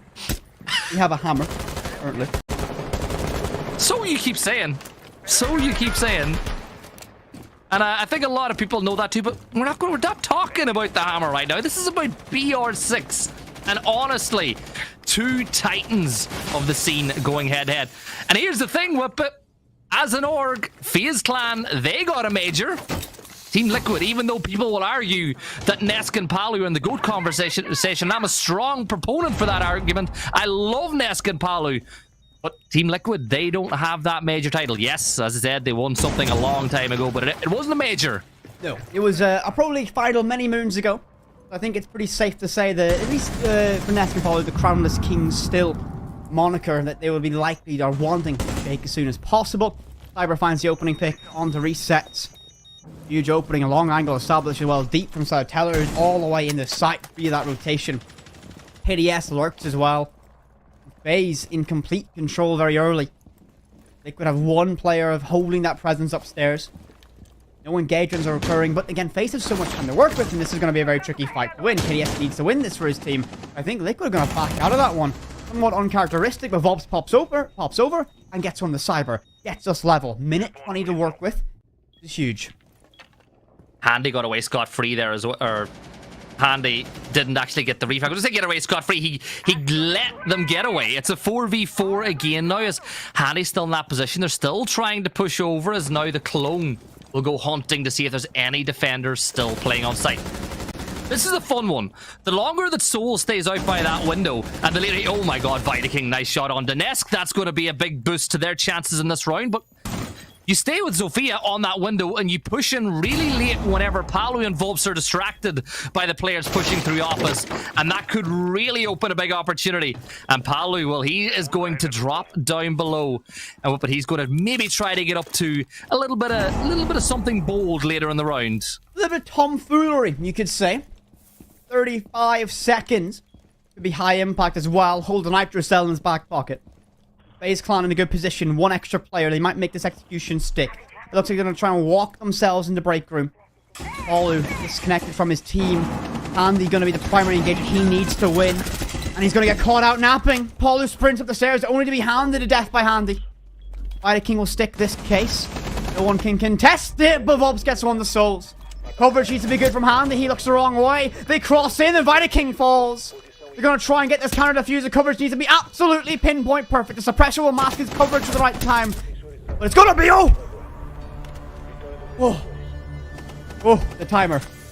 I saw that shot. I saw that shot. I started to believe. And then the timer calms the nerve a little bit. And we see that go a level. Very, very difficult, close round between these sides. You got to feel there. Handy. Given a little bit of a freebie by Palu. Mistimed his push up those stairs. Beautiful shot by King the Nesk as well. And that moment there, that could have changed the tide. That could have stopped that case going down. While Lagonis falls, case gets counter defused, go level, and upstairs we go. You got to give credit to Liquid the how quickly they got on that case though. Once they got that pick in a 2v1. No hesitation. The fact is right. I believe it was Volps with the Bailiff gets the confirmation of that kill moments after the plant goes down. So, you got a feeling that he was right up in that guy's face. Blasts him with the Bailiff. Gets on that case immediately. And of course, as you're on that counter defuse, you're in pretty good concealment behind that countertop. So he was able to get that done. We go level, Gibby. And maybe now I'm a little bit more relaxed. My hopium, I put down my hopium mask and go, alright, you can stay on the floor for the time being. Don't need to try and huff with it. Make sure we can hold on for this one. I just don't want the predictions to go the way.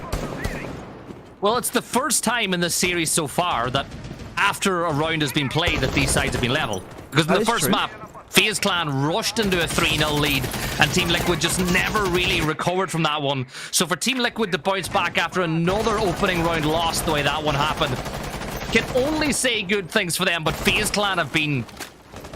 I'll never say a team's been perfect because perfection in Siege doesn't even happen in 7-0s because... Listen, Gibby, was one team that we can even consider calling perfect, and it's CAG. So, like, don't... Like, yeah, okay. Yeah, I agree. Game. I agree. They're perfect in every way, shape, and form.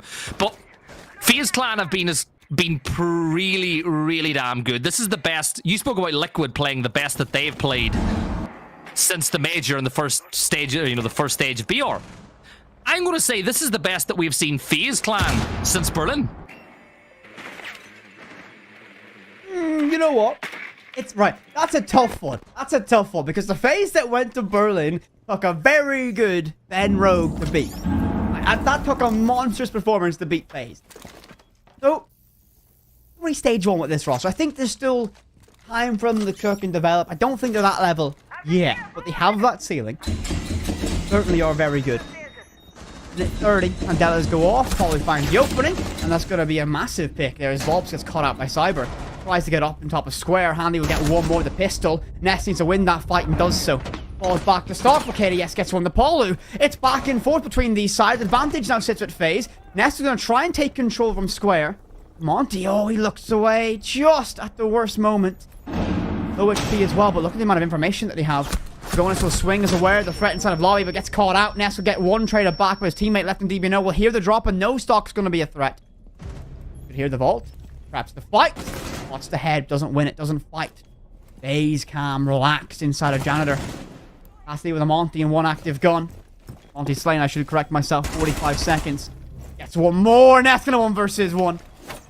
Another 4K clutch on the table. He spots one out. The traces give away both players' positions. He peeks the shoulder and he finds the head. KDS falls. Liquid take the lead on Bank. Nesk, let's go. One of the goats of Siege popping up with a big 4K with 1 HP and a dream. This is so much fun. We have players popping off left, right, and center in this series. King's had his moments. KDS was brilliant in the last map. And then Nesk reminding everybody of who he is in round 3 on Bank. So Team Liquid... Two 4K clutches for Nesk, by the way. Just saying. KDS is 1 and almost an ace clutch as well. When you think back, it's been a very good series from a couple of individuals in this one. But here's the thing, Whip. It's 2-1. It's the first time this series that Liquid have had a lead on any map. And it is only a slender one at 2-1. And let's be real, this is Bank. So, to be fair, you expect to be somewhere around that 3-3 split. So the defending side winning 2-1 after 3 rounds.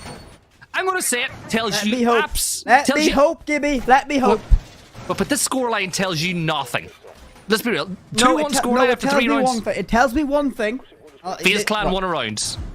Yes. You beat me to the punchline. It tells me that Liquid have won 2 rounds, a FaZe of 1, which in simple logic, which is all that I can understand, is that Liquid's winning. So I'm in a good mood. Simple as. You live in yes-no logic. Oh, what? Gibby, I ask you, are Liquid winning? Yes. Well, no. Simple Yes and as. no. Yes and no. No, are they winning on Bank? Are they winning on Bank? Yes. No, see? I get the answer I want. Oh, this is great. This is great. So 2 minutes and 30 seconds for FaZe Clan to play with on this one. So King will do his due diligence, drone out that top floor, enable his team to just forget about that one for now. Next on the agenda is inside of open area. Lagonis has got the Echo drone to enable Palu, who's locked himself inside of open area in that position. Volps is playing there as well, so there is a 1-2 punch inside a position. Cyber's going to open up that wall to just give them ease of access and ease of rotation, as there goes the Candelas. KDS knows that there's a player down there trapped inside a small loan office, but KDS is going to let him get out. Cyber's on the hunt now as well, but he goes through the soft wall, but he's prone inside the elevator, and Nesk shut down. They're still on to Palu as well. The 2 behemoths fall, and Volps will peek around the corner, brings us back to a 4-3, and he's going to go for the big rotate, but there's the hold from Souls. 4 versus 2, minute and 30 left on the clock, and the action, you feel, is only getting started. I have just seen Volps get a kill on printer window and try to rotate electrical. Okay? Yep. I'm okay with that one. Cyber on an early 2-piece, and well, it's going to be Souls to make it. Oh, Cyber collects Lagonis, ends it all. We go level once again, Gibby. This basement is just not working for Liquid. Cyber too good. Huge 3K for him. Volps, though. Question mark. What was going on there? What was he cooking? What was his intention? I know what it was. It was to get to electrical, but read perfectly by FaZe. And look at this, Cyber. Presented by a freebie from Paulu. It would have been nice to see that work. It would have been lovely to see that one work, but unfortunately FaZe read it perfectly. Souls collects it, and it just wraps up perfectly. Back to level. Much closer than Oregon. And to be honest, it's what you'd expect, because FaZe were so good in Oregon. You'd expect that even when it goes to Liquid's map pick, that it's going to be close, because all of the momentum is currently with FaZe Clan in this fixture after that dominant map 1. So, going into this round, Whippet, this is a pretty important one for Team Liquid. You don't want them to fall behind on this one, because it could give them a little bit of those doubts creeping on in going into the final round on defense. So Liquid definitely need to put this one in the bag. It's going to be, by the looks of it, open area once more. And the time that they won this map, it wasn't cut and dry, it wasn't clean. FaZe Clan got the diffuser down, and only for a big play from Volps with that bailiff at close range. That would have been another round 1 for FaZe. You're making me really want the hopium again. Stop it. Anyway, Cyber's in sight. And he's gonna get one. And he's just in sight. He's gonna get more because he's in sight. Because it's Cyber. Of course it is. Who else? He walks in. Nest gets one of the souls. But you got a problem. Cyber's in your sight. He's gonna get the head of Nest and look for more. An absolute bloodbath from FaZe. They spot a weakness and they go for a rush. Oh, one-man rush. Team doesn't get the case down. He's gonna get blinded. Resets, finds one. The Vita King. Level 3 versus 3. We've only seen around 40 seconds of play. Cyber finally slain by Paulu. And that tempo will slow right down. Handy can't find the trade, nor can KDS. No reset. Liquid react well to that one, but Cyber, who else? Who else would you expect to walk in like that and find so much success? This is something that I think a lot of teams suffer from time to time. You get a player playing really aggressive on the entry, pushes into sight, and sits there for a minute, but gets absolutely no help, no support, and he's inside of sight all alone. And now it means that FaZe Clan are going to have to push this one a little bit different. There's a problem for them as they're going to find that hatch closed and absolutely no way to open that one. This hatch, though, this is a much better one for them to maybe attempt to fall through. But of course, Liquid know that. They're going to fall back into these positions and hold it. So Handy says to himself, you know what? I'm going to reposition myself. I can push through electrical. I can push sight window.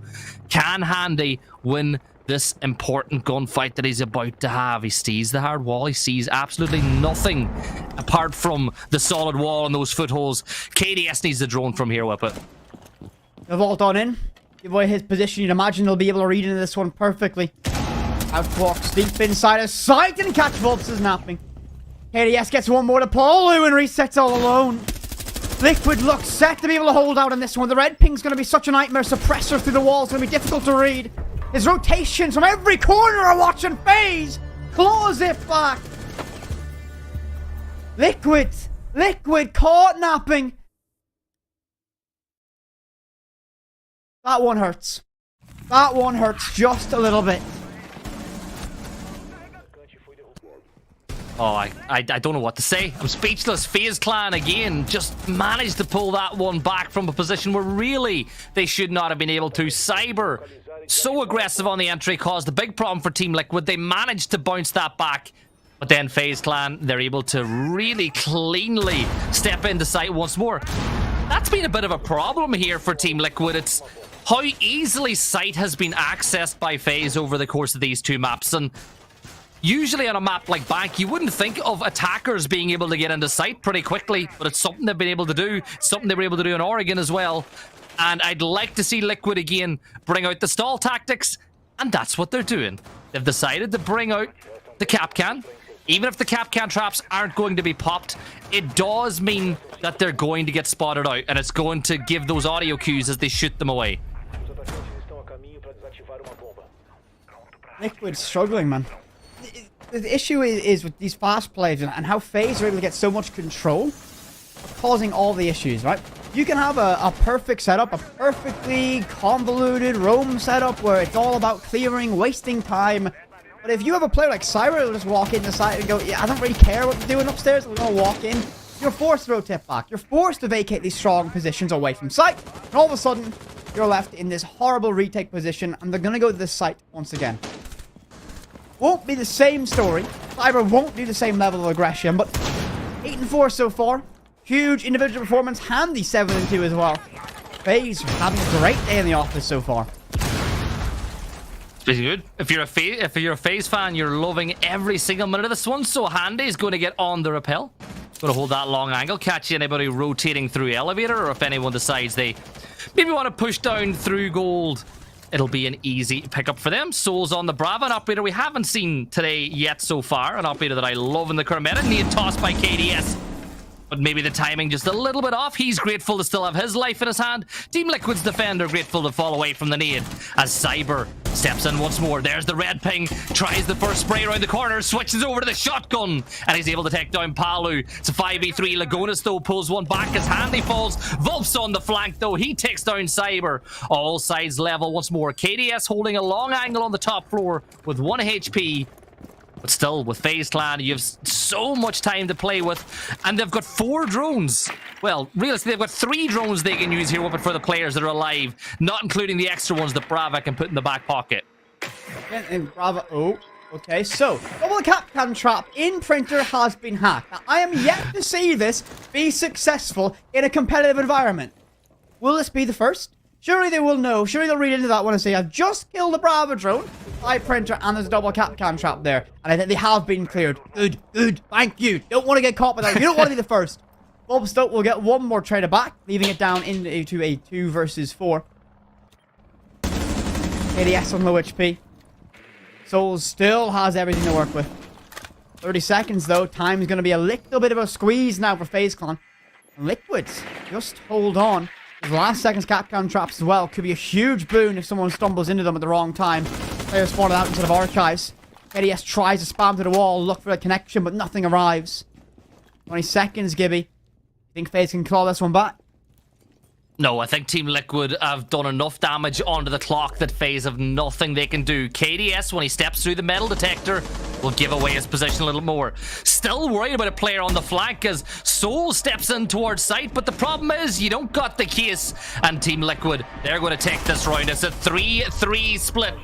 Do they have enough in the back pocket, though, on bank to win 4 rounds on attack to win this in regulation? Or whip it, are we going to see an El Clasico overtime? Don't tempt me. Don't tempt me with an overtime. While I might want my...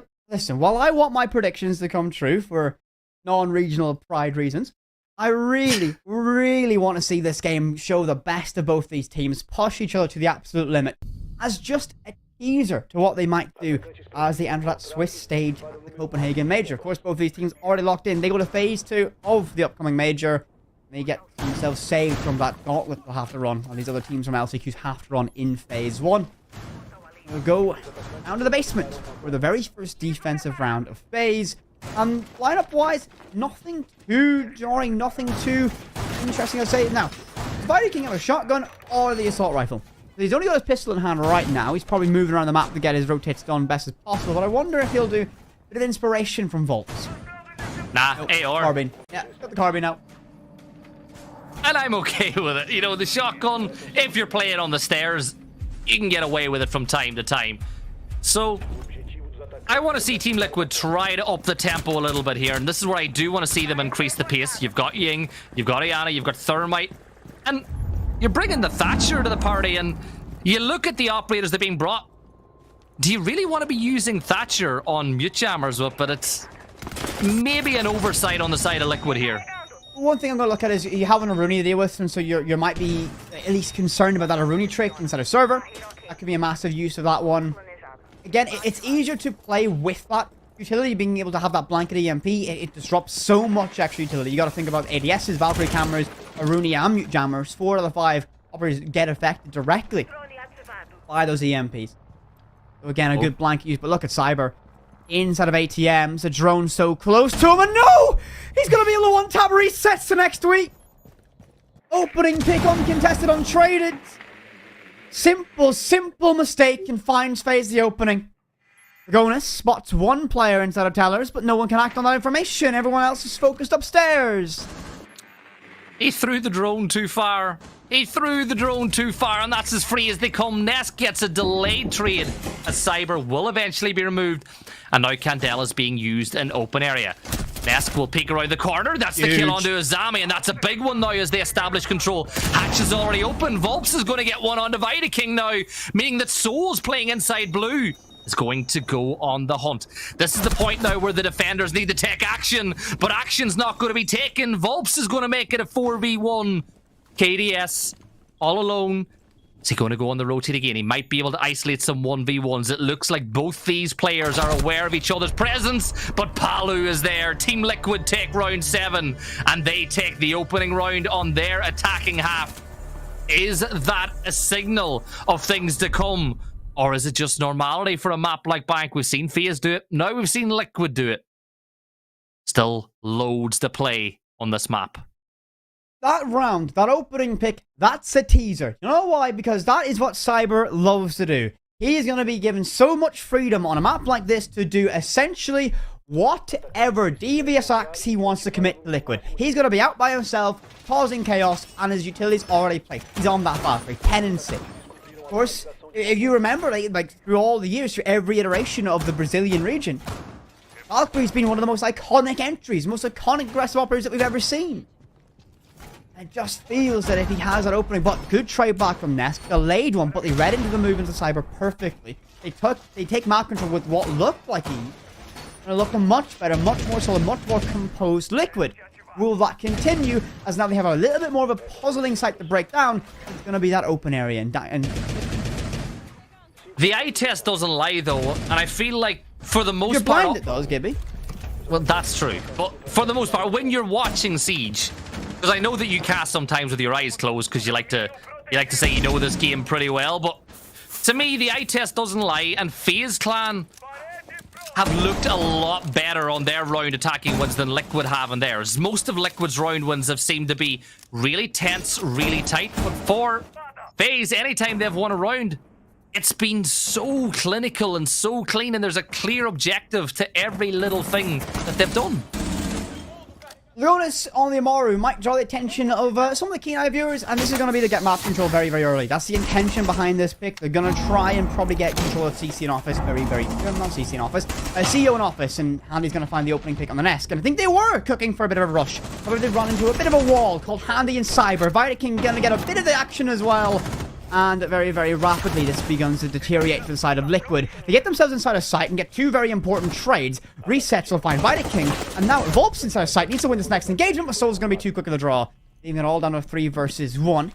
Lots of time if he wants to slow it down. You can imagine he has to take these direct engagements sooner rather than later. We'll read the player close to his Ami barrier, but a double peek arrives from FaZe. Cyber gets the credit. FaZe, well, shut down what looked to be an aggressive play from Liquid, but they got read like an absolute book, and we go level once again. I loved the plan, but it didn't really work out. FaZe Clan again, just looking dominant. And it's going to be a timeout from FaZe. This is their first timeout of the whole series. And at 4-4, I'd say it's going to go something like this. Guys, we want to get this 1 and 2. We've had levels 4 each. Team Liquid tried something crazy, didn't quite work. Let's keep ourselves composed. Let's get the job done. I would argue this FaZe Clan timeout might actually do Team Liquid more favors because they're the ones that need to set the tempo, and this allows their coach to talk to them as well. I'm going to go on the flip side of that one, and the fact is that FaZe called this after a successful round. That's actually the scarier thing to me. They've won a round, got themselves level, but seen something that was so wrong with what they were doing, they decided, yeah, let's call a timeout. Let's correct this now. And that could be very dangerous. That's another kind of side of that coin to look at. Well, yes, it works for Liquid as well. They can speak to their backroom staff. They can get on the comms with their coach. They saw something, wanted to correct it there and then, even though they won a round. Yeah, someone died. That's what they're like. Nah, can't take that. Wasn't flawless. Wasn't flawless. Listen, guys, listen. We should have won that flawless. What's happened? Why is that went wrong? Timeout needed. What, you're onto something. Yeah. You're onto something, Gibby. Giving away nothing, FaZe Clan. And this is the thing. This game has been so entertaining, but at the same time, neither of these sides has really given away anything crazy. We're not seeing anything that they might be holding in the back pocket for when they get to the Swiss stage of Copenhagen. But as you said, this is all about the SI points. It's all about winning your region, regional pride, something that Brazil has in abundance. And not only that, SI points. This is a lot shorter of a calendar than what we had in previous year. 2 stages, a lot less opportunities to pick up SI points. You want to get that extra little boost that you get from winning this final as well. You touch on that perfectly. I mean, yes, both these teams are locked in. They're really only seeding for that second phase of the major. However, 20 extra SI points is not something to turn your nose up at. Every little counts. Because remember, there are no more LCQs to go to the Invitational. And for both these sides, you got to remember where the Invitational is. They want to get themselves there no matter what. Woohoo! Okay, bye resets. Bye-bye. What a shot from Handy. It's been so Handy's been really good for FaZe. He's been such a good pickup. Vidaking still playing inside open air. He's got Handy as a little bit of sports steps in behind the wall so he can drop down the hatch to sight whenever he feels the pressure has come just a little bit too much. Lagonis gets on the drone as the rest of the push will push in from this sewer side. Souls with the Oryx will be able to stare down at the Monty, but as always, he's a little bit more focused on what's coming from behind. Steps behind the server rank, pre-fires towards Dirt, but nobody pushing there just yet. And this is the problem. Monty steps in the sewer, sees 2 players there already, and for Liquid, they're like, where do we push from? Where do they not have some form of a hold? Because to them, it seems like FaZe are everywhere. Yibby, look at the drones available for Liquid. They have 3. They have 3 drones. Cyber. Not a lot. Cyber has been decided, like, you know what? No information for you. I'm going to pick Solace. I'm going to remove all your drones. And you've got 3 drones to find information. That is a very, very, very finite amount of utility to work with. And you've lost 1 more player. Bye-bye, Volks. KDS is going to try his best to get that DMR to find success. Nest will get 1 to KDS. Souls did fall in that action as well. 4 versus 2. Advantage now sits with FaZe. Lurking above that hatch. Now, of course, it will give away their position when that Arumi drops, but the Monty's going to take an absolute beating. Souls holds up high as well, and the stalemate's already been set up, but there's no way to win this. This round is over. FaZe have won this fair and square. Unless there is a miracle shot by the Lagonis or FaZe to clear one of these 2 players, the round is done. It is 30 seconds left, but FaZe have... No, it's checkmate. This round is checkmate. And that's going to be it done now. Cyber's going to get that one, the Lagonis, leaving Nesk all alone. While as much as I want to dream, Nesk will be able to find that he gets himself traded off with Vita King. And it will be FaZe Clan to get into the lead once again. 5 rounds they've now claimed. That was a rough final few moments to watch from Liquid. 14 and 6, by the way, for Cyber. Of course. 14 and 6. Of course. Who else? Who else is going to be able to drop those numbers on the side of FaZe? Of course it is Cyber. One of the scariest players you are matched with. There's a European major on. Cyber's made it to it. Stay away from ranked. If you see his name, run. Run. He's taking your elo. The only bad thing I've ever seen Cyber do is throw that nade. In Berlin. The nade on this map, funny enough, Gibby. do we let the audience know about this one? Well, that's where the crowd started aggressively shouting Cyber who. And, I'll take a bow for that one. 14 and 6. 14 and 6 against Team Liquid. He just wants to win. He wants to win. He's decided, yeah, no, this is close and all that. Like, it could be a good game, but where else to show up and put out a magical performance like this one other than one of the most prestigious matches inside of BR? This is the grand final, stage 1 for this new era. The Blast R6 Brazil League very first grand final. FaZe want to be able to get themselves that stamp of legacy. Be able to be the first ever Brazilian team to have that regional crown. Liquid stand in their way. FaZe lead in this one. Of course, this map goes their way. They win. It's scary. It's actually scary how good FaZe have been in this game. You know what's scarier? If Jacob FaZe, winning. Yeah, but Jacob, he's predicted the team, and that team's went and won something. Like, that's a scary thing. If he starts making major predictions and teams start winning, I'm going to be really scared. Oh, we do love Jacob, though. We love the guy. He's absolutely brilliant host, by the way. He's done an incredible job stepping in here. Cyber getting hunted down by the drones as the Solace is able to feed the information that there was 2 players over that way, looking this way. KDS up on the top floor as well. Vita King steps back in behind the mirror, and now this is where Valk will look to go to work. Can you pop open those mirrors? Can you make this position even harder to hold now for FaZe Clan? Reset's opening up an angle that... I like this angle that he's opened up now. It's one that if you die to, you go absolutely crazy on, but it's more of a safe one to peek for. That sounds like the voice of reason from a man who's been burnt by that position too many times.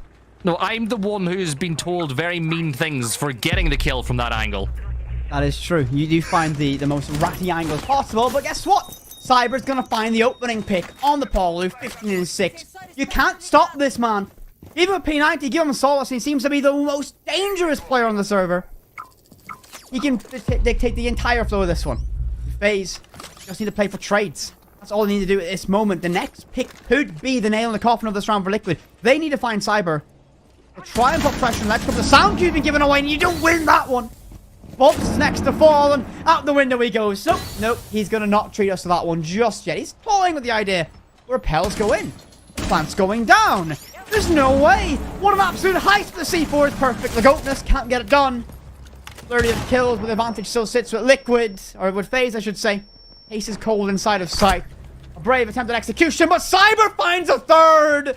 You can't stop this man and go on for 4. FaZe Clan, absolutely unstoppable. Scratch that, Cyber unstoppable here on Bank. 20 is a given. At this point now, 20 is a given as Liquid are forced to take that timeout. The question is, 20 what? How many more is he going to get in this one? And it's not even the fact that he's picking up freebies. He's winning one-on-one gunfights where he has bullets flying his way. He's 18-6. I'm just so impressed by the way he's managed to put up the numbers. Nesk battling as hard as he can, going 10-8 on the side of Liquid. But FaZe Clan on the verge. They've got 2 attempts at winning the first ever Blast Brazil Rainbow Six League, putting them in a brilliant position going in towards that stage 2 of the Copenhagen Major. And not only that, putting down a big statement. The only team that have beat Liquid this stage was FaZe. They're 2-0 on them on maps right now, and they're on the verge of going 3-0 on maps against Team Liquid if they win this best of 3 series 2-0. At this stage, a very simple thing needs to be said in that Team Liquid call. Find Cyber, kill Cyber, win round. No other option at this point. Man has been absolutely unstoppable. Map, series point, here, FaZe. 1 round away from getting that crown upon their head as a roster, and you gotta think, a team that made a lot of changes getting to this point. You know, you gotta think about the iconic names that they would have lost along the way that lots of people were perhaps shocked at. But Handies, Vidaking, KDS have been so good on this roster. That shows so far. These best of 3s have been their domain. Can they get it done? 1 more round here on Bank. They get that crown. Always been a wonder to me that you've never been picked up as a tier 1 coach. Kill Cyber, win round. Simple as. Enough said.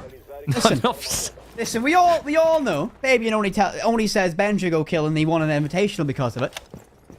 Oh, and he went and killed many times, winning that SI record. That is true. He was the solution. I think he was the answer. He was the solution. Cyber, though, showing everybody who he is on this one as right, Cyber. You've had free reign inside of lobby. Don't do it to Liquid again. He's going to step up in towards admin. Pushes on through. Palu gets the opener. That's a good sign for Liquid as they now have a pulse inside of this round, but they still got to get top floor control if you want to take the site. Cyber moves himself to another position where he can be a little bit of use for sight. Here's the player on the window. Peeks up towards Skylight as well. Maybe he gets his pick this time. If you lose that to Cyber, GG's. That is an unwinnable fight from Cyber's perspective. You should have to win that, but of course we don't see that. We can still theorize that one. With the opening pick, KDS first of all, you lose that solace, you lose that high impact utility. Resets has a lot of information, but there's still bodies of Liquid outside. Paulu on that rappel yet to enter the building. C4 tossed out, no damage done. So a good waste of utility. That was Cyber's C4, so slowly but surely stripping him of what utility he has to try and slay you. That MPX certainly isn't something to turn your nose up at. And they're so cautious of lobby right now that they have resets, hard droning it, hard locking it down. Cyber still cause chaos from this position. He can't sit still. He's got withdrawal symptoms. He's got a minute and a half without a kill at this point, and he needs more as he looks above, but he ain't going to get them. Nest gets one. Vida King pulls it off as the Candela signals the push coming through from Team Liquid, but nothing has happened. Souls falls back to sight now, and there is going to be the Havana opening potentially up that key barrier. Vida King drops behind the bomb chassis as well. 55 seconds to go. Nesk inside of archives now, getting rid of some of those boxes just to make this angle a little bit easier to hold. But the issue for them is Lagonis is above. He's the one with the diffuser in his hand, and FaZe Clan are very aware that that hatch will be somewhere they're going to push from. So I still feel like Liquid need to get another pick. Handy's going to go hunt, and Nesk is going to fall as Souls picks up the kill. 25 seconds. Lagonis drops. There it goes. The Candelas now. They know exactly where the case is going down, but can they stop it? Volps takes a bit more of a beating. Volps is going to get one. It's a 3v2. There's Viking making it a 2v2 now as he steps inside. Player on top of the hatch now. They've got vertical control. Oryx jumps on up, shut back down by Palu, and it's suddenly all down to Souls in the 1v2. 25 seconds. Long arm. Oh, this is big. This is a big play from Souls. He's going to keep a barrier closed, but the long angle being held. Tries the long arm once more. Pre-fires again. But Whippet, Liquid have done just enough in this round, and Volps closes it off. Oh, Liquid get themselves a lifeline. You know what that means, Gibby?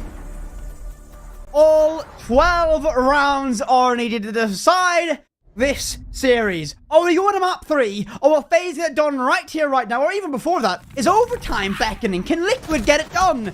Huge round, huge read. They find an isolate Cyber, get that pick, and Vita King receives a skeleton key to the face of the hands of Paulu. All on this one. A 1-round shootout for Liquid. You get to stay alive on bank. You get overtime. If you let the round slip and FaZe get victory, it's over. The series is done, and you got Brazilian champions. And that's the thing. Winning matters to these players. You want to win a championship. You want to win the first ever one. Because if you win the first ever one, your name is written down in history. This is the new Blast era of Siege. Whip it. It's so good to have these English casts back for Brazil. I missed them at the end of last year. But this is what it's all about. FaZe Clan against Team Liquid. Two sides that have made changes. They look revitalized. And I said earlier, I thought that Liquid were a little bit further ahead of their development than FaZe, but they've proven me wrong. But this is Liquid's map pick, and this is FaZe Clan defending on match point. Lion Scan goes out only moments after the action phase begins. Perhaps to get an early bit of information. Good drone network. And Solus is in play again, but look at the top right of your screen. Wonderful UI displays what the drone situation is like. Only one drone's been slain, so 9 available to work with 4 Liquid. Perhaps even less now, as Cyber will just sidestep behind one. It turns around, it spots him, and that could have been a lifeline. But Andy gets the opening, and that's the very last thing the Liquid would have wanted. The opening pick goes, no trade, you've lost a Lion. Volps off the board. If this next fight goes to Cyber, it could all but be over, and it's Resetsu falls. 5 versus 3. And it's going to be a brawl. Can you find Cyber? Can you shut him down? He'll retreat back to site. And now Liquid, all this work to do. Everything down to this. 3 versus 5. They need the next engagement to go their way. Otherwise, it might just be curtains here and now. I just don't know. I feel like FaZe have this round in the bag. Team Liquid have been shut down. FaZe have been phenomenal over the last 2 maps.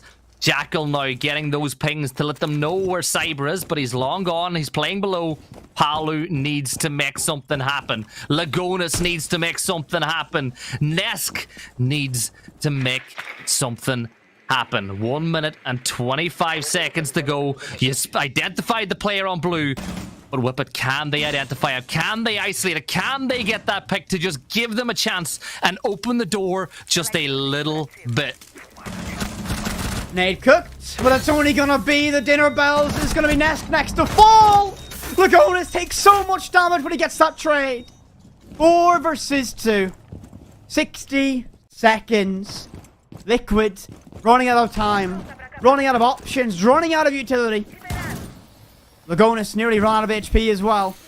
They'll chew through that wall, make themselves a default angle, but this Cyber's alive. He can relay information. He'll know the moment this case hits the floor. You see it now, and Cyber finds Paulu. It's over. He hits the 20 mark. He gets 21, and Cyber shuts down Liquid to crown FaZe as your inaugural Blast VR champions. 21 and done. Down our Liquid. FaZe Clan win back 2-0 as they flawlessly sweep through the best of 3 series. And as you said, they are Brazil's champions for stage 1, which sets them up. But Cyber went nuclear in that one. And all I gotta say is, whether you're an EU whether you're in NA, whether you're in any of the new APAC regions, you are watching the way that FaZe played there now, and you're saying, this side is dangerous, Whippet. For every team that's going to see them in Phase 2 of Copenhagen as well, that's a scary one, because Liquid, as we said, have looked so good. They finally looked like they've found that regeneration, that renewed energy with Volps coming to the side, and then FaZe looked that good. Get it done 7-5 on Bank, and a map that you associate with Liquid being good on. They went to that was their pick as well. They've been so strong there in the past. Not enough to beat Cyber. 21, he ended that one. 21 kills in 12 rounds. Absolutely superb individual performance. And I think a well-deserved crown upon his head. FaZe take the championship here in Brazil. They take the championship, and I totally agree. Well, guys, for everyone at home, it's been a pleasure being able to bring you the final Whippet, the first one we ever got to do. So it was fun to bring you one between FaZe and Team Liquid. But the regular season of Brazil ain't done yet. There's one more game to go. Whippet and I will be dipping out where Grace and Novi will be taking our places. But before that, we're going to jump to a break, and then the tale of the tape will be brought to you by Jacob and CDAPS. We'll see you guys another time.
El Clasico 33 comes to an end with the Sniper Clan choking the life out of the Seahorses. FaZe Clan are your Rainbow Six Brazil League 2023 Stage 1 champs after a 2-0 series win over Team Liquid. Not the way FaZe Clan were thinking that this thing was probably going to end, but exactly the way they were hoping for things to go.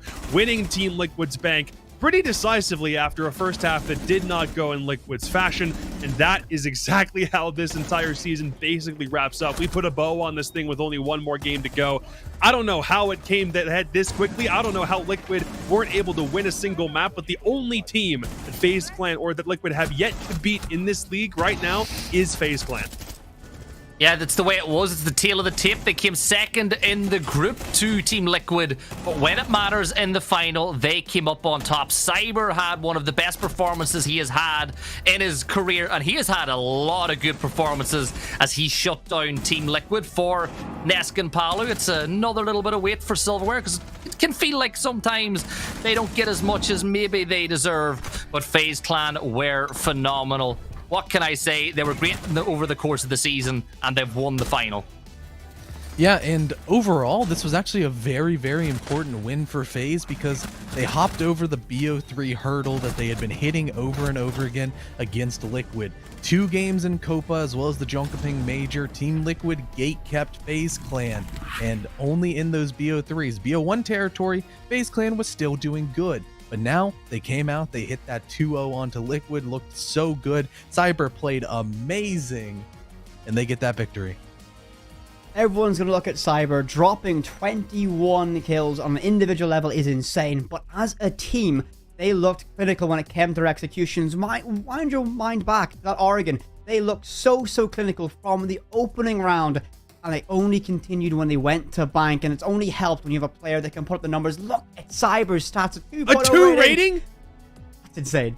What? Huh? That kind of stuff is not supposed to happen in a best of 3, let alone a best of 1.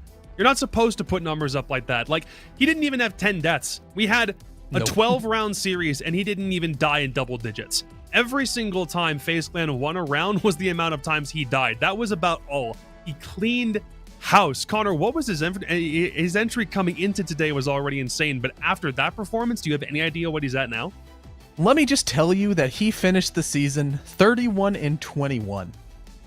That is 52 entry engagements for one singular person, and just on entry kills, he had more entry kills than 14 players in the league had regular kills. No freaking way. There's no way 14. He's that good. There's no way he's that good. I don't. There's not really much else that can be said other than what the stats themselves show, because it felt like there wasn't really a momentum swing. It was a close game. It was a 3-3 half, head into a 4-4, and then by that point, FaZe Clan felt like they found like their second wind. They had their last little bit of gas. Liquid simply didn't have anything else left in the tank. I don't want to say that this matchup was a case of Liquid not taking things seriously, because I don't think that that is a legitimate criticism that you can levy. In spite of the job already being done, already knowing that you're going to phase 2 of Copenhagen, you don't have to pull out all of the stops in a game like this when you know international competition is up on the line next, but it's still fantastic for FaZe Clan to get the dub.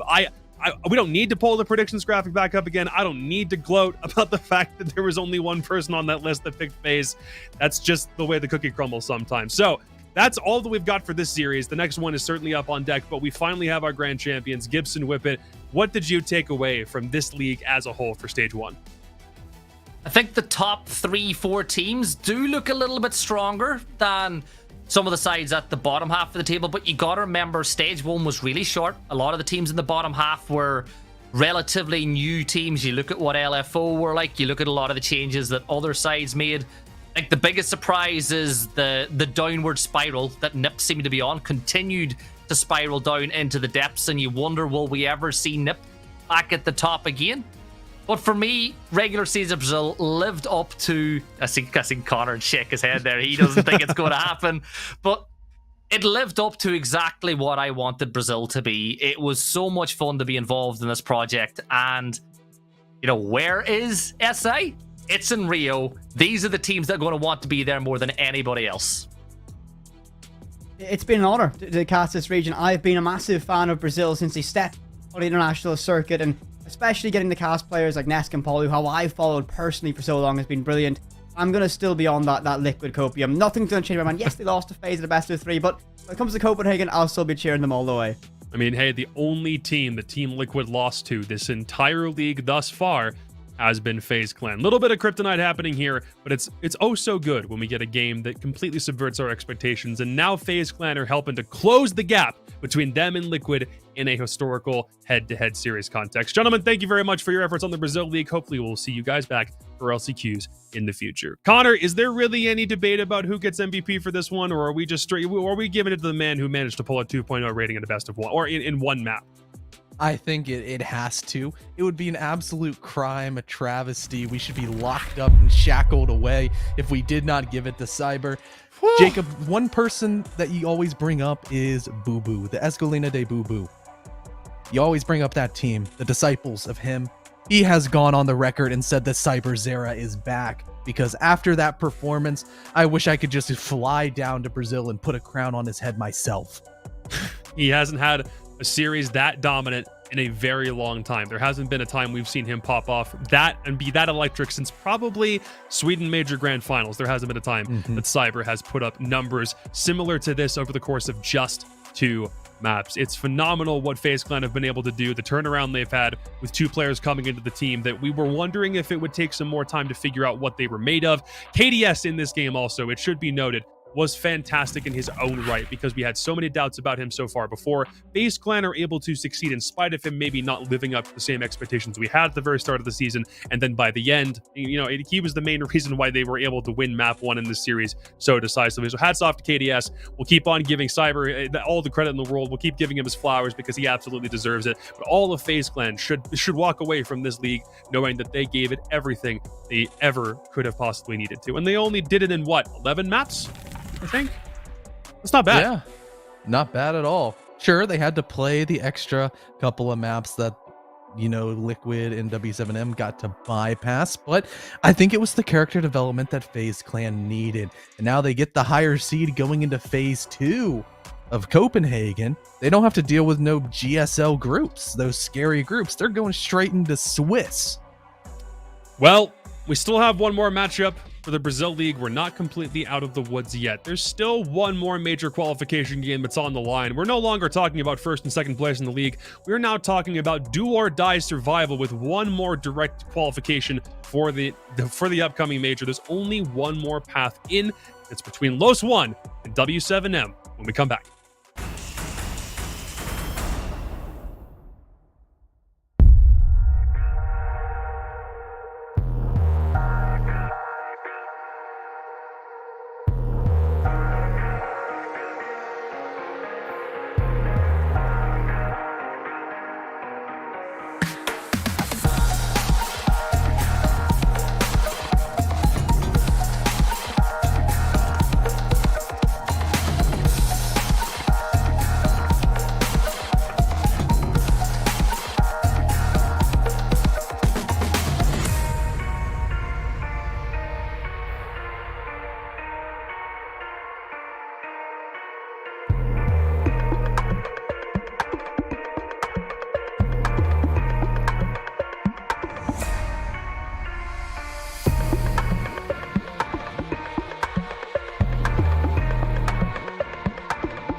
We've still got one final matchup to go through before we're completely done with Stage 1 of the Brazil League, and this is arguably the game that matters for considerably more than the Grand Final. It's not very often that we say something like that, but because of the way that Brazil is structured, it means that this final matchup is genuinely for all of the marbles. This is our final major qualification game of Brazil. Only one more Brazilian team can qualify for Copenhagen without needing to resort to the last chance qualifiers, and it will either be W7M or Los One in one final best of three, Connor.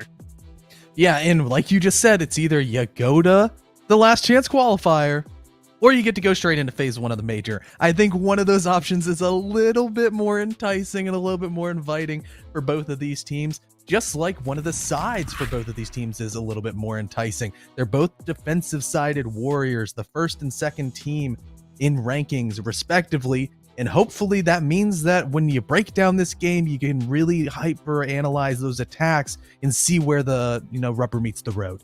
Los One are a team that have endured quite a lot so far this stage. We've talked about their individual story to no end, and for W7M, it's been a case of can they find a method of getting two guys into the team that have never played with the team that is this ferocious on defense in the past. But we'll give it to Los One to start things off with. Again, they had 2 losses to start the stage off.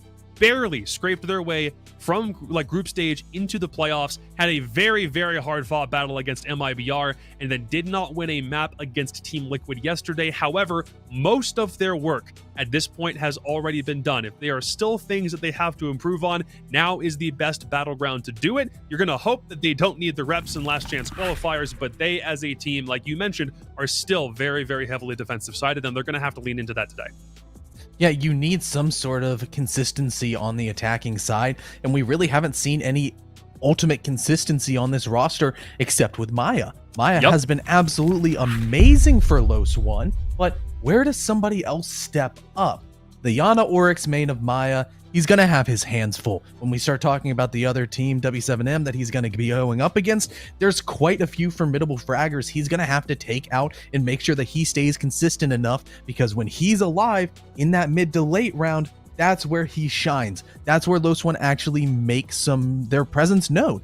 He's one of the only, or going into before this game, before Cyber went absolutely crazy, he was the only player in Brazil to eclipse the 100 kill mark. And that was a testament to his overall consistency, and hopefully that comes once again.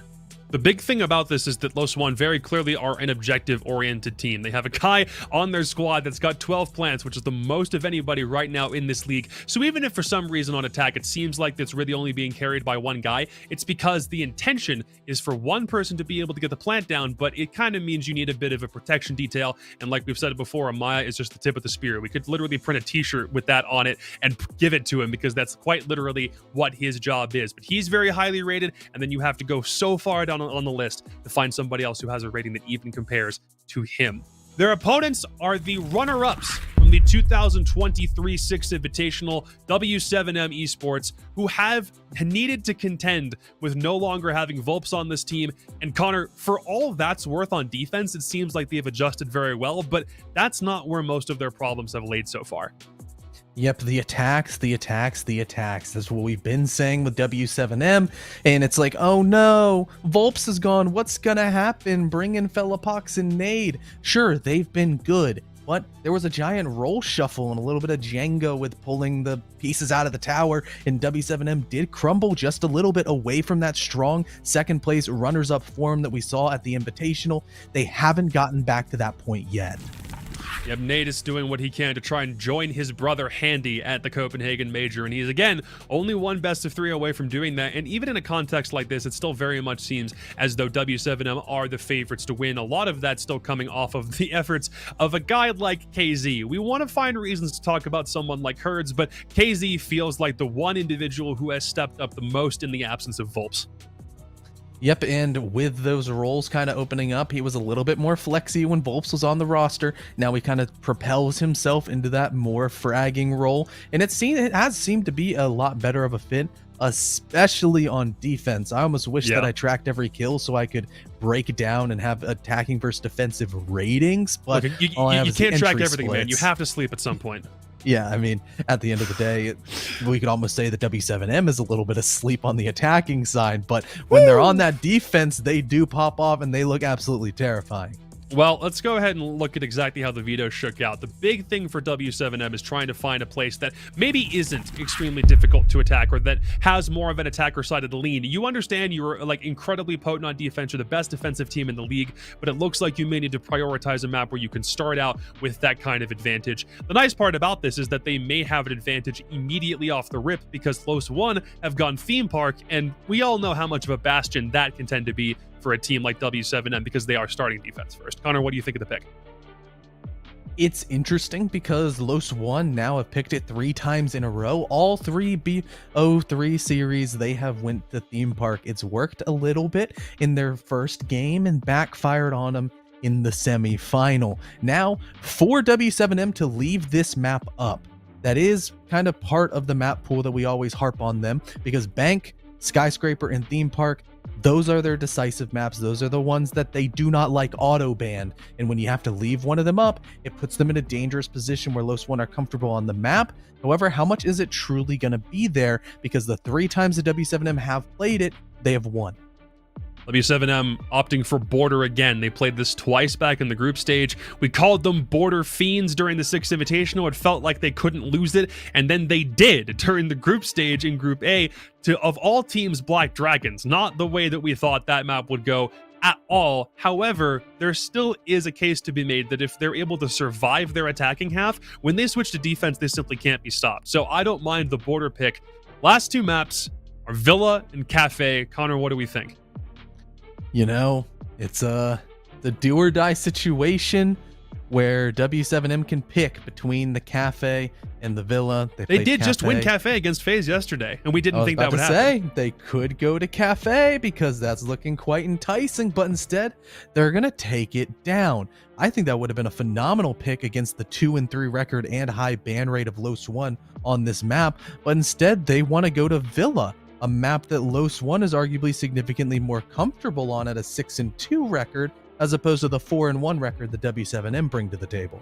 Yeah, just again, one more time as a reminder, if you have the round differential lead heading into map 3, you're the one that gets to pick the side. And where in a matchup like this, it is heavily skewed that the team on defense is the one with the bigger lead, then you're gonna need to have a much bigger round differential if you seemingly want to have a chance in map 3, because both Los One and W7M have shown their fair share of attacking adjustments that still have yet to be fully brought into standard play. So they need these first halves more than anything else in the world. Let's talk to our casters real quick. One more group that we bring in before jumping into our final matchup of this entire league. It's Grace and Novi one more time for the final qualification game. Good to see you two once again. Grace, I don't really know what we can say in Los One's defense because we keep on harping about one player being better than the rest, and W7M still seem like the favorites. Is there any reason to believe that W7M can actually be upset in this series? What do you think? I think so. I mean, at the end of the day, you know, for these teams, it is the difference between 4th and 3rd. That gives them a little bit of extra pocket money in the old purse, so to speak. But I think for Los One, it's again about that bragging rights, and they really want to win here. I think they would have gone over and absolutely trolled through the VODs previously of W7N and be like, okay, how can we get them slightly off guard here? Again, they do have weaknesses, and if they could exploit them, that's going to allow them to sail forward maybe a little bit smoother. I mean, I love how production's like, hey, let's put up the predictions graphic. Everything says W7M. And again, this very much seems like a case of if W7M can get out to a very, very early lead, Novi, they have defense first on Theme Park. And then they're going into their own map pick again. All they have to do is survive the first half, then go to defense again, and theoretically they should win. Is that the only formula for success we can look at for W7M? Is that all that we need and they're going to take this series? It is all that they really need. That border pick, yes, it tends to lean slightly towards the attackers, but when you know your opponent isn't particularly strong on attack, well, it doesn't really matter at that point. If anything, you have no excuse not to win 4, 5, maybe even the full 6 rounds on defense if you're that strong and comfortable on that side. So W7M, for them, that border pick is not a guarantee. I don't like saying it because I said that about FaZe yesterday and look what happened in Cafe, but pretty as close as you can in this series. That for me is the guarantee. So if they take the first game, touch wood, they should win the second and close out the series. Connor, Los One still have yet to win a map since they played MIBR back on Friday, which already seems like a hell of a long time for them because they've had to play a best of 3 every single day this weekend. I don't know. The big thing I want to see is whether they can be the next team to throw all of our predictions out the window and try something wacky. I just don't know if a team like Los One have demonstrated enough in them to be able to do that. Are you kind of on similar lines, or do you think it's more of an ability thing with Los One? I think they're just so close, but they're just on the outside. They're not one of the top 3 Titans, especially when we were harping on W7M just a little bit for losing to FaZe, especially because we expected the Liquid to come take care of business. But now, W7M took more maps off of FaZe than Liquid did. So, when Liquid just absolutely dumpstered Los One just a few hours, or I guess 24 hours ago, it almost puts that weird transitive property that you love to apply to Siege of... No, you love to apply that to Siege. You're like the only one that loves doing that. The transitive property is amazing and it never fails. Yeah, let's go back in the amount of times you've picked different teams using that property and figure out what your actual correct percentage is on that. Before we jump into game real quick, Novi, give me a map count. Who do you think if you think W7M takes it, but do we need a map 3 or do W7M do it in 2? I think they'll do it in 2. That is my prediction, and I'm probably wrong because everything yesterday I said was wrong anyway. Grace, is he crazy? Do we need a map 3? I think if it goes to that third map, it's still going to be W7M, so I'm just going to say W7M 2-0. All right, well, that just might be it. We may have nothing else left to say about Los One's performance. Someone has to brave the LCQ. We said somebody over Saturday and Sunday was going to lose 2 straight best of 3s. The only question is it the team we all expect, or is it the team that just faced G2 in a grand final for a world championship only 5 weeks ago? We'll go right into game because we've got nothing else left to say. Grace, Novi, have fun with this one. Thank you very much. We are about to jump into this game, and Grace, this is the last one of playoffs past this point. It is the last chance qualifiers, and those can be very, very hectic from the teams that are currently within that space. I think currently if the global qualifiers are anything to go by, it's a bit too much of a gamble. So again, it's this idea of, okay, maybe we secure things as much as we possibly can. Again, though, the difference between 3rd and 4th right now, it is kind of like a bit more of a safety net, but also I think it is about 20k Brazilian real. I think that is the currency in Brazil. So again, it's an extra bit of pocket money for the teams to go away with. And I think, to be honest, if Los One coming into this, they want to beat W7M for those bragging rights as well. As we've touched on, they were at Envy, they got to that 2nd position. Yes, granted, they've been a little bit shaky since, but it could just be the curse of Invite. So I'm really excited to see how things are going to go down, especially because we're going to Theme Park first, Theme Park Dream Park, as I like to call it. Again, that can be such a beautiful and dynamic map, and I think especially with these two, it's going to be a little bit of a barn burner. Yeah, we've been talking about W7M and how good they are on that defensive side, but the weaknesses being in attack. But Los One is the same situation, right? So the transitive properties is the same for Los One. They should be good on Theme Park regardless. They did, pick it and choose it to play into W7M. And so from that same case, if anything, on their attack, if they can survive, well, then they're now in the driver's seat for that game, right? And they'll take control of the series. It just depends. Those first 3 rounds, it's like sailors trying to identify where the wind is blowing and working out how they're going to get there. I think that's going to really tell us where that series is going to end up.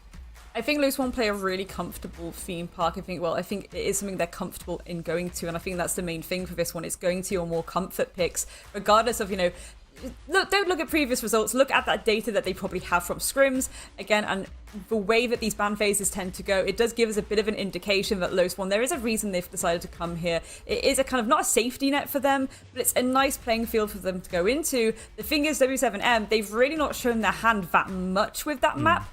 And I think going into this, they're going to be really thinking, okay, how do we take that advantage over them? Again, from the get-go, I do believe they're starting on defense, so they really want to, again, utilize every single part of that map. It is a large map. You need to have these extensions, Novi. And I really think that W7M are the kind of team that are going to go for that kind of setup. And I'm just excited to see what they do with it. And on the subject of showing their hand and what they're capable of, compared to the grand final we just witnessed with Team Liquid getting slapped about a bit by FaZe, both teams have already got their flights booked. They're going to Copenhagen. Maybe not wanting to show everything. I know we talked about potentially hiding strats. But for these two teams, the difference is, you know, like you said, last chance qualifier or a direct shot straight to the major. So if you're going to bust out the handbook, really dig deep on the strats, this is kind of the time to do it. You can always, you know, try and find more stuff and practice for the major. But if you don't end up actually getting a spot there, then what's the point of hiding strats in the first place? And the problem for me also is, like, again, looking at the map veto, I really do think if it even gets to that third map, that's going to be a rough one for Los One. I will be honest. Again, it's something that they probably, it's like their third least preferred I have. So again, it's one of those things where maybe it's not the most comfortable one for them. They're willing to go there, but there's other maps they would have rather go to. That Cafe as an example, I do think that they would have actually preferred to have gone to Cafe over Villa, especially, again, depending on how that side start would have happened. I think if W7M caused an upset on this map, unfortunately it will be game over for Lost One, and I think they're aware of that, so the pressure is really on. They're starting on the attacking side though, so they can dictate the pace from the get-go. And for the final time in playoffs, we are going and starting a series once more. W7M versus Los One, with the Montang being banned straight out by W7M. So removed from play for Los One, with Dokkaebi being the reply. Yeah, that's not surprising either. Again, Dokkaebi is just such an insta-ban nowadays. All of that utility, the global call, and also his EMPs on pocket. Monty is a nice one too. A lot of safe pushes you can make, whether that's the cash push or the cafe push with that Monty behind you. Gives you a little bit of a safety net when facing some of that shield utility that the defense often bring. The mirror too. So many nice setups with that mirror. So rightfully so, for this map especially, it is going to be yeeted and deleted. Valk coming through too. A little bit of intel, of course. A classic. I think these bans are pretty safe on both sides.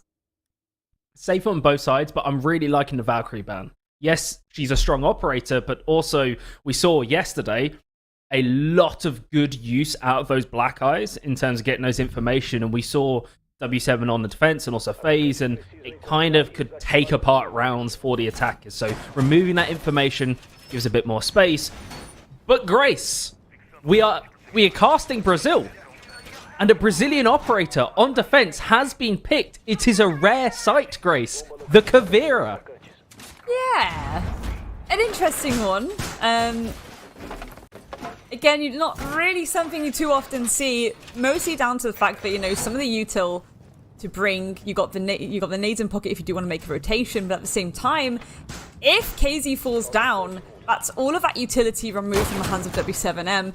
They're not going to really get much benefit out of it. So KZ needs to make a big brain play if they are taking that kind of operator selection. Has to have a game plan. It's the kind of operator which really only works for 1, maybe 2 rounds at a push. Past that point, teams should, especially at this level, be able to adapt very quickly for it. But that being said, every time I've gone, it's Caveira, she's not the best operator, usually the player ends up getting an interrogation. So I will bite my tongue for now and see how it plays out. Yeah, we'll see if it actually ends up happening, because I feel like 9 times out of 10, every time I see the Cav board out in comp, it just gets taken care of very, very quickly. This one decided to take the clutch drones is an interesting one. Again, I've not really seen many teams get much use out of it yet, unless they're using it to get rid of, you know, mute jammers as an example, just kind of turning the tide, so to speak, enabling you to use some of that to your advantage. We see the prox mine getting hacked as well. I guess it's also the fact that you get, what, 4 drones? Like, ignore the actual gadget, right? It's 4 drones. That's a lot of information. But Maya, the star player, completely out the gate, takes the first, gets traded immediately by Herd. So that's the first engagement. But Maya's done his job. He's got that entry kill, and that will give a little bit of breathing room for Los One to leverage their attack. But the engagement onto Cafe Grace is causing a few issues for Loban. He knows the Legion is within there. JV is sitting pretty, but he's actually going to go aggressive around the corner and take him out for W7M to take the lead in the round. And no immediate trade back just yet, so pretty much securing yourself a nice little shot there, rustling the jimmies of Lost One. Dash looks like they're going to try and look for some of these extended roamers. Again, really difficult at this point. You can't really force the execute because you still have all of these players upstairs to deal with. And here we go, KZ. Looking. There we go. Actually goes for the kills to go for the interrogation. Hertz gets one onto Riz too. Got Zero going for the swing around the corner. There we have it. The trade back onto KZ comes through. But again, a 1 versus 3. You still have to get the plant down as well if you're probably going to have to go for kills. This is a little bit uncomfortable. The drop down would have been called if they're not aware of the player here behind the corner. The pinch comes through, and there we have it. Novi, W7M, 1 round on the board. Dots actually manages to trade a kill there. If he had just sort of hit fired 180, I mean, I'm saying like this is possible for a human to kind of comprehend all that information in one go, but sort of kill the person in front 180 round and then get maybe a lucky headshot, that was kind of separate 1 versus 1. So W7M leaving a very small but a gap within their armor that Dots tried to really take advantage of, but didn't materialize. W7M get the first round win of the series, and we'll see what site they rotate to next. Los 1. Good attempt at the earlier round with Maya, but losing him so early on isn't ideal. No, not ideal at all. And even more this round, Maya needs to try and stay alive because those turret drones are going to be very, very important at clearing a lot of this utility setup. Again, you know, you do have those Kiba barriers in place still. His army hasn't been banned. We've seen how impactful they could be, especially around this cafe area, Novi. It used to be you could just take a shield and hold it towards that doorway. It's a bit more tricky now when you do have those keepers because you get these almost multiple shields in your pocket for pretty much free. Of course, the ADS is as a bit of defense as well. It's a really nasty setup and a really difficult push to make. Yeah, yesterday we saw it being held just with the Azami, nothing else. Now we're seeing it held with the Azami, the Jaeger ADS, and the Mute Jammers as well. Cafe, I guess the only way really to clear it is to go underneath into the laboratory and then work your way up, create those vertical angles and start applying pressure that way, because otherwise that Asami is not moving from that space. You will just have to peek her, and she's got a huge advantage with those Kiba barriers. That's the thing too that's going to be maybe a little bit spicy is, you know, how much impact are Lost One actually going to get out of the Amaru. It's a tale as old as time we often see, especially, you know, the G8 in hand is old. Actually, no, it's for Supernova, I believe. So that's a little bit nasty actually coming through from Dash. If they're able to get a quick entry point into maybe Break Room as an example and just go for a few shotty kills around the corner. But again, you need the timing, you need the positioning of your teammates in order to enable you to go for that kind of play. It's a little bit spicy, a little bit nasty, but if they can pull it off, I am here for it. Absolutely, we saw this on Oregon yesterday. Yamaru being used in several fast plays early on in the round, but supported by the Lion. This is where it really pays dividends on the operator, because restricting the movement of the defenders allows Dash to run on in. He doesn't even need the shotty. Instead, he opts for the SMG-11, gets the kill. Hertz is looking to try and hold the player outside of Cafe at bay, but the rest of W7M is doing a good job until now. Nade keeps them in the round. Lions E1D is rumbling the location of all the players, but no, Nade is on fire so far in this round. It's all on Dash to close us out, and Nade, I believe that was a quad kill to close us out, or at least a triple. Phenomenal stuff. Phenomenal stuff indeed. Los One trying to go for an aggressive push there, and it was nearly working. It's just, again, you have to have the information there to go for these kind of plays, and perhaps they didn't quite have the information they needed to go for some of these swings with the Supernova. They are choosing to potentially take it again, maybe more of the same. And taking that entry point into Break Room is often the common thing you see from those Amaru players. Aside of W7M though, they are going to go down to Lab now. A pretty sensible bet as well. Again, not many people try and go direct here. They try and take that top floor. They try and take that throne and barrels control. So this gives W7M the opportunity to really extend now, really dip into that utility use. They are bringing the Oryx, which again, a little bit spicy, I must admit. But the Bailiff, again, lots of rotations, lots of lines of sight you can create. Utility, we never really get to see too much use sometimes out of that kind of, you know, hatch rotation with Oryx plays, because sometimes, you know, you expect the Oryx players to get a little bit aggressive, and depending on how those opening odds go, it's either, okay, it works or it doesn't, and you die and you lose that utility. I am curious to see if they stay alive, if Filippo could maybe go for a late round flank, that could be huge. Yes, it creates more options than, say, a Vigil where you're just relying on disguising against the drones, right? You've got that option for the late round flank that can complete. It's the only operator that can do that through the hatches. And suddenly for now, Low Swan, if Philippox is alive, you've got to consider that as a problem later into the round. But as we look forward, you can see Rise has got the Nomad with the air jabs. So maybe W7M with their rotations. We saw Low Swan very quick at pulling the trigger, but struggling once W7M sort of collapsed back in onto the site to prevent the assault. Really excited to see if there's a little bit more aggression from W7M as the time goes on, because for now they're really holding back. They're being very patient indeed. Looking cool as cucumbers, to be honest, Novi. Again, no over-peaking, no overstepping, just really relying on the fact that, you know, we have these really nice utility setups. I think of Theme Park, again, it is a large map, but there's very standard ways you can approach it. Like Filippo might have gone on a little bit of a tear, a little bit of a Kool-Aid guy moment bursting through the wall there.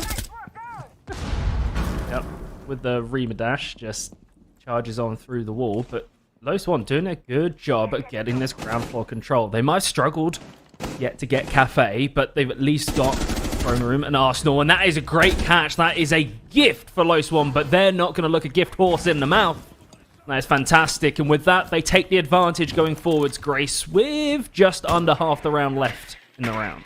They do, but let's see if they can try and convert this into the actual round win as well. Again, still so much utility they have to get through. When we consider the danger of those frost mats, well, also the danger of Dash and Lobin getting one apiece for W7M. Filippo does go massive though, taking out Dash. That's at least a little bit of blood spilt on the side of Low Swan, but again, they're in a 2 versus 4 right now, Novi. Oh, a nade has gone down. A 4-1 is much, much harder, but the Oryx is still alive. There's the option to rotate through some of the hatches. That's a great first kill to bring them back into it. Now 1 versus 3. Mai is incredibly low. A sliver of HP separating him from death. Now, what does he do with the last 25 seconds? Low Swan choosing to plant. They've got the time for it. May as well stick it while they've got site control. Fleapox has nothing left to lose. May as well full on send it, but has no information to go off of. And is quickly dispatched to close out the round. A nice job by the attackers. This is finally getting a round on the board. Granted, it is that kind of offside, but they did a really good job again of just making sure that they got that first blood under their belt. Then they weren't too scared to just go for these kills. They did lose a lot of drones in the process, but I think that is because they were trying to really hunt out the players of W7M and take them out before, you know, this extension could be utilized to its advantage. Really good stuff, really. And again, W7M are going to go to Throne Room. This can always be a kind of tricky one to approach, again, just on the basis that, yes, there's a lot of walls that you can go through here, Novi. But there's always potential of, you know, impact tricks. We see it a lot. Granted, you know, KZ has used their impacts already. So there's not really going to be that to defend those walls. We do have the Electra Claws. But they might be utilized on Yellow Stairs wall instead. They want to go and try and prevent that pizza execute. At the same time, maybe a bit of presence upstairs overlooking barrels could be a good bet. We do have KZ upstairs as well. Those one, their best bet is to try and keep that top floor control and then start to work that verticality with Dash there on the book and Rise on that sledge. Loads of util Lost One have to try and go for this approach.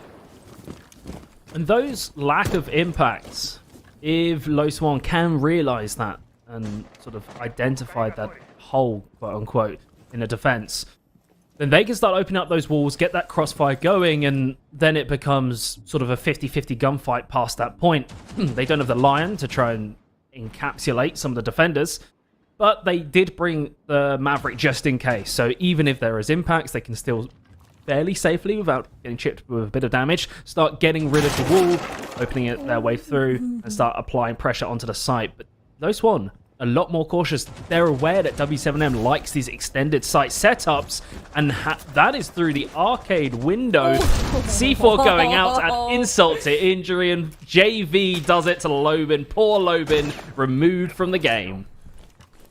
Poor Lobin, indeed, and that is a set of nades gone. That may have been gotten a little bit more useful as the time went on too, especially when it comes to that final collapse. You know, with Throne Room, the verticality works mostly on that kind of top-down, so it's not too much of an issue, but you can sometimes roll those nades through the floorboards and get yourself a nice little freebie. Especially if you are trying to contest that E-box, that's the main issue there for me. Again, they do still have the nades on Maya though. C4 being prepped though, just in case someone does try and approach here. Dash could be the one to fall victim to that. Taking his time though. He's aware that something ain't right. I'm not sure what's going on. Gonna take his time, drop down the other stairs.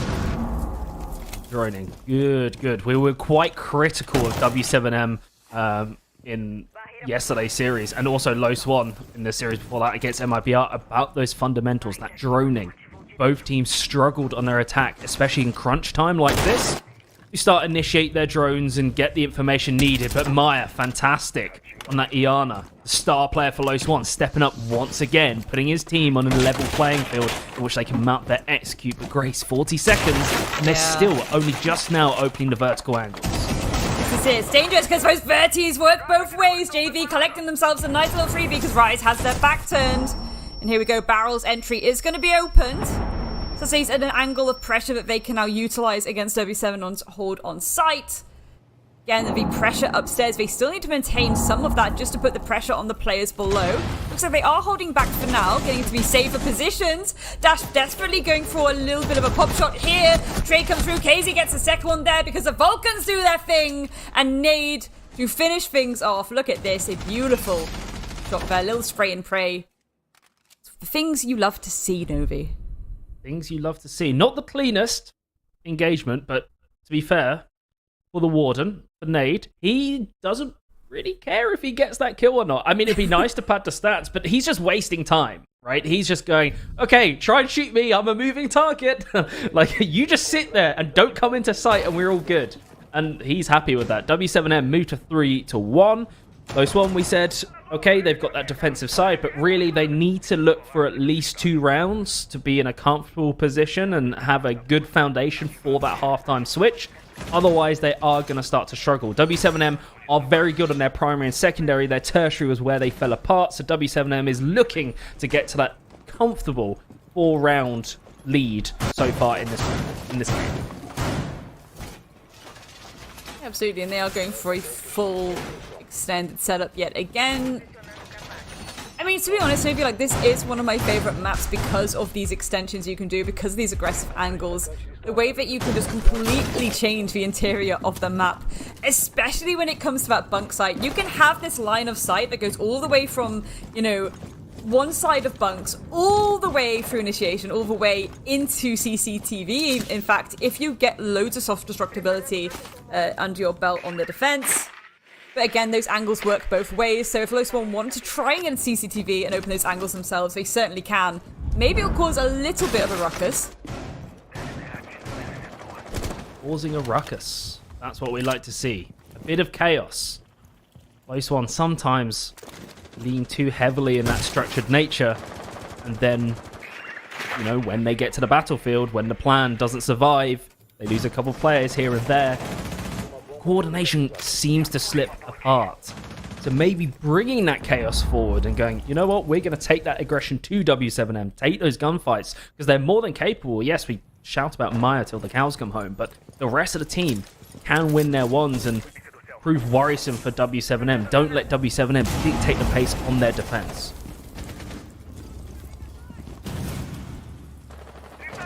Pressure already being mounted from break room. Those Selmas are going to allow those 3 lines of sight to be created. So sometimes people do like to play, you know, the break windows a little bit more aggressively, but it's such a difficult angle to contest about. Speaking of congestion, Lobin, beautiful shot there. Heads will fall down. Of course, those frost mats will still be about. There is the assumption as well that they may be used.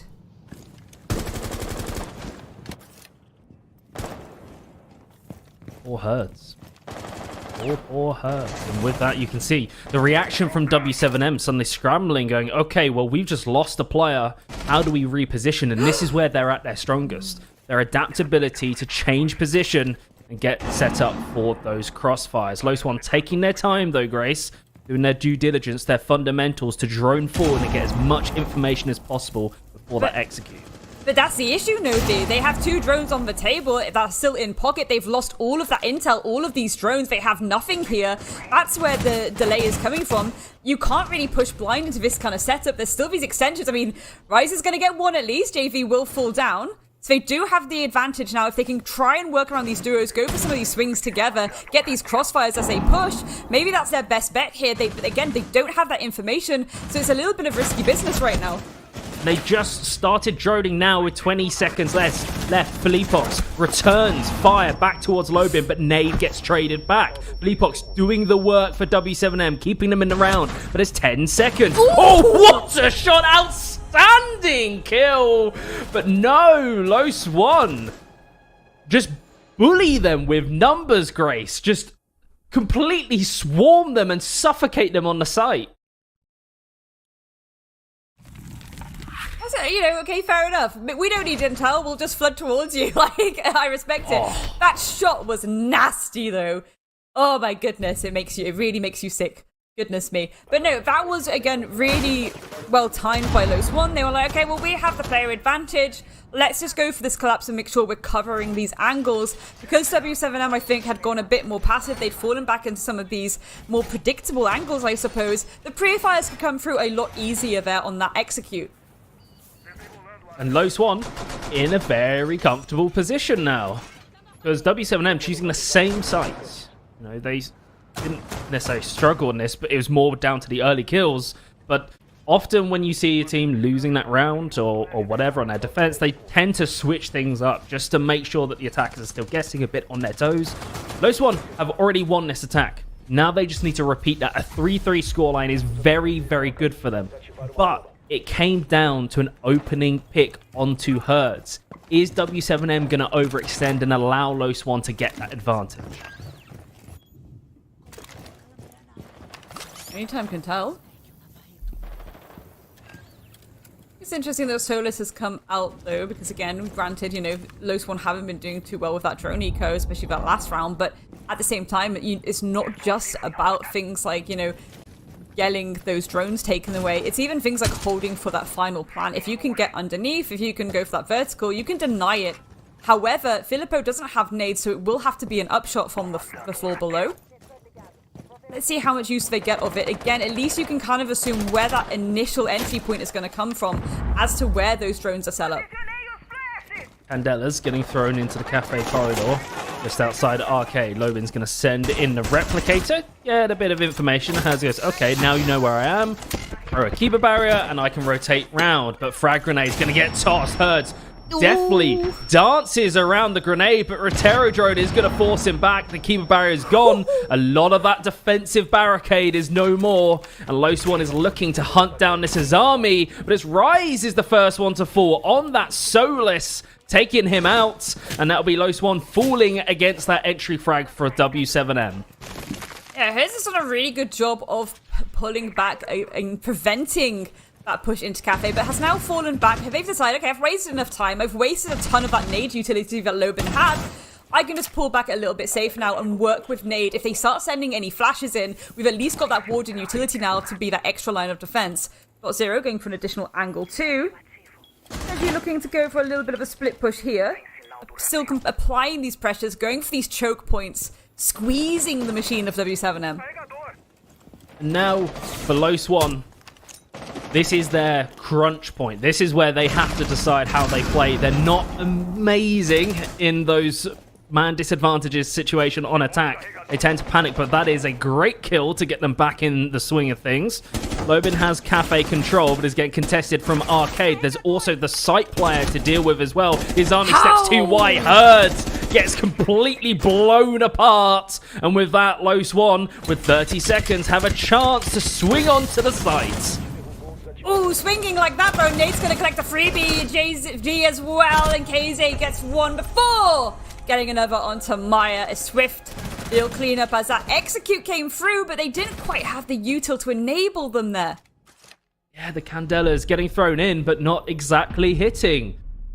W7M did a great job in just being able to hold the line, allow Low Swan to apply the pressure. That was an overextension by Herds, but what happened to Dash here? Yeah, just through the wall by Nade, and it was quick. Every single angle was covered off by W7M just then, and Low Swan had a good situation, had a good opportunity, but unfortunately missed the mark as they now swap to their defensive side.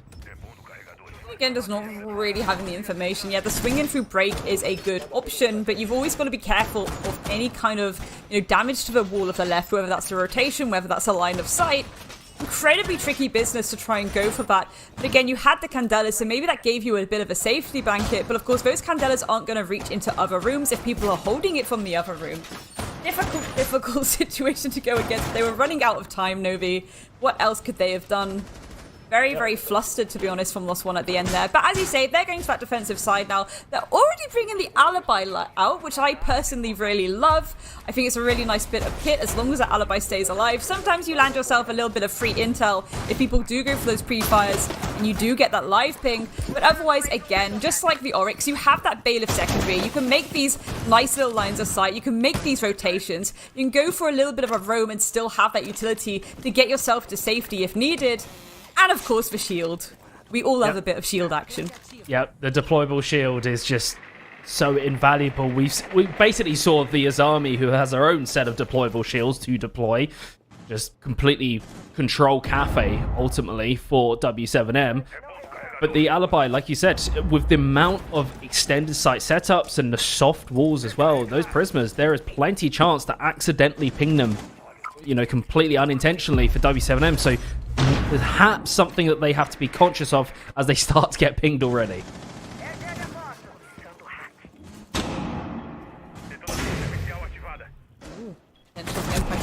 Oh, they went. No, they're not. Just a flood into sight. They're caught off guard. And all that sight control, that plan is going to go down Novi. And this is going to be a really uncomfortable retake. They're going to try and go for the 30. They think it's default. Pizza spot, but it's not. Oh my goodness, Novi, what am I witnessing? They're not caught off guard. I'm caught off guard. How on earth has that happened? This is unbelievable. W7M saw an opportunity and they just full on sent it. Maya's trying to recover it, but it's really not going to work out. They have no information, nothing at all. W7M, we said their attack was perhaps their weakness. Low Swan, the defense wasn't even there. W7M just walked straight in. They extended so much expecting that full roam clear to come through from W7M because, to be honest, you would. They're very good at doing that. They're very good at being sensible and being like, okay, we will get rid of you all. We'll go for those picks. We'll be a bit more sensible and by the book about it. However, they saw an opportunity there, Novi. They were like, yep, there's like one person on site. We've droned it. At the time, too, unfortunately, nades in hand waiting for that hard breach to go against a thrown wall. And I think it was, I can't remember who it was, but they got that opening pick. .0 falls down at that point because you're staring at the wall holding a nade, thinking, okay, they're going to try and go for that hard breach. I can go for an impact trick. I can delay that timer a little bit. They literally walked through the door of Bottom Dragon. That just shouldn't happen. It shouldn't happen. It shouldn't happen. And you've got to wonder as well, right? There's the default cam. Was that shot out? What happened? Was that called that it got shot out? Was anyone on cams watching at the time? Because W7M essentially gifted that. They saw the opportunity and went for it. And Low Swan, unbelievable. They're going to need, not necessarily a miracle, they're still within it, but certainly a bit of luck going their way. Perhaps Lobin, this is it. Going for a cheeky run out. We've seen plenty of players in the past go for this same trick. Of course, for me, Doki springs to mind, but no one is biting. W7M completely ignoring this side of the map, the east side, and instead turn their attention elsewhere. I love that from W7M too. They've been like, okay, they're most likely going to be extending here. They're going to be holding a lot of aggression. Maybe we just go a bit more direct here. Again, get that cafe control, start applying pressure to those windows. We have KZ underneath as well, so of course the up nades can come through if they get that information to utilize it. Right before the storm. Again, no Azami being brought by Lost One either. We've spoken about how crucial, how important those Kiva barriers can be, especially with that cafe setup. So you do have a shield still, of course, but loads of ADSs to deal with it. But this is a problem. If the up nades start coming through, if those flashes come through followed by nades from KZ or Herds, it's going to get nasty very, very quickly. And that Flores is certainly going to help dissipate any kind of pressure in Cafe unless the mute jabs. Oh, Dots walking into the frag grenade, but catches. No, does not catch Herds off guard. He instead gets a double kill. How has that happened? How on earth? Unbelievable scenes. W7M getting away with absolute bloody murder right now. JV is going to try and back off the teammates from the enemy in Los 1, recover, let Nade get Herds back up, and they've gotten away with it, Grace, somehow, and brought it to a 3 versus 3. It is so good that they actually went for the res there too, because it's going to keep them at that even man count. Granted, you know, Herds is on a tiny bit of health now, but they still have that Gemini replica. They can still get a little bit of information here for the side of W7M to work out where these players of Los 1 are hiding. And Dash holding that little pixel angle towards defeat. And then it starts to ring through Novi. It looks like they might be setting up to go for these kills indeed. Doing that in the corner. Tags up JV a little bit. Again, no kills coming through. Well, there we go, as I said, Nade falls down. That is huge. Another one down to JV. A 1 versus 3 now for Herds, who, as I said, the tiniest little bit of health here. Los 1 have really battened down the hatches here, and they know exactly where he is. Those pre-fires coming through. A difficult angles contest, and there we have it. W7M getting another gift, but unfortunately it doesn't work out for them. Los 1, very good defense in that 3 versus 3, relies on those crossfires, those setups, the careful swings, measured aggression. That's what we like to see. So they recover a little bit of their confidence as they move on forward to the bottom floor. W7M, though, they managed to win that first round side. So they're very comfortable. They just need to get a couple more rounds, and then we're moving on to Border, where we've pegged them as favorites for that map. Already, you know, double shotguns coming through with the SAS operators, so that's a good shout. Again, ideally you want them in these choke points, places like bathroom, places like the actual site itself, where again, if people do go for something a little bit immediate, you want to take them slightly off guard. And again, that bathroom can be really difficult to contest on both sides, to be honest. Really, really tight angles. If you have that firepower behind you, it's a lot easier to do. The shield, of course, is always going to be useful. Those C4s most importantly too, though, because again, it's not just a fact of, okay, we'll hold it maybe for if they can go for that execute eventually. Remember that Cafe is very soft. A lot of this top floor is very soft. Dash is an example in that roam, on that extension. If they want to fall back and go for a C4 pick, they certainly can. Yeah, they have plenty of options. They just gotta be mindful of that extension. W7M, they're very, very fast to react. This feels like a different W7M than what we saw yesterday. I said they were fast to react, but Los 1 this time taking the advantage. We saw Lobin positioning in the previous round, debating that run out. This time he brings the aggression to W7M and gets first blood in the first 30 seconds. So it's going to be interesting to see as well, like, again, how much this intel denial is going to work out for Los 1 at the moment. You know, we see the W7M. They've still got a fair few drones working their magic. Intel works both ways, of course. We do have Maya on the Solis. It's going to give them a line into sight anymore. I'm wondering at some point, you know, are W7M going to deal with the presence upstairs, though, because nothing's really happening there. It looks like they're trying to go a little bit more direct here. Looking for that horizontal push within the site. No real pressure going to that top floor. The blessing with that is the fact that a lot of resources from Los 1 has been put not near the site, so W7M could look to just walk on in. KZ, beautiful kill onto Maya. And that's the Solis, who's so ever important in identifying where the plant is going down later in the round, is no more.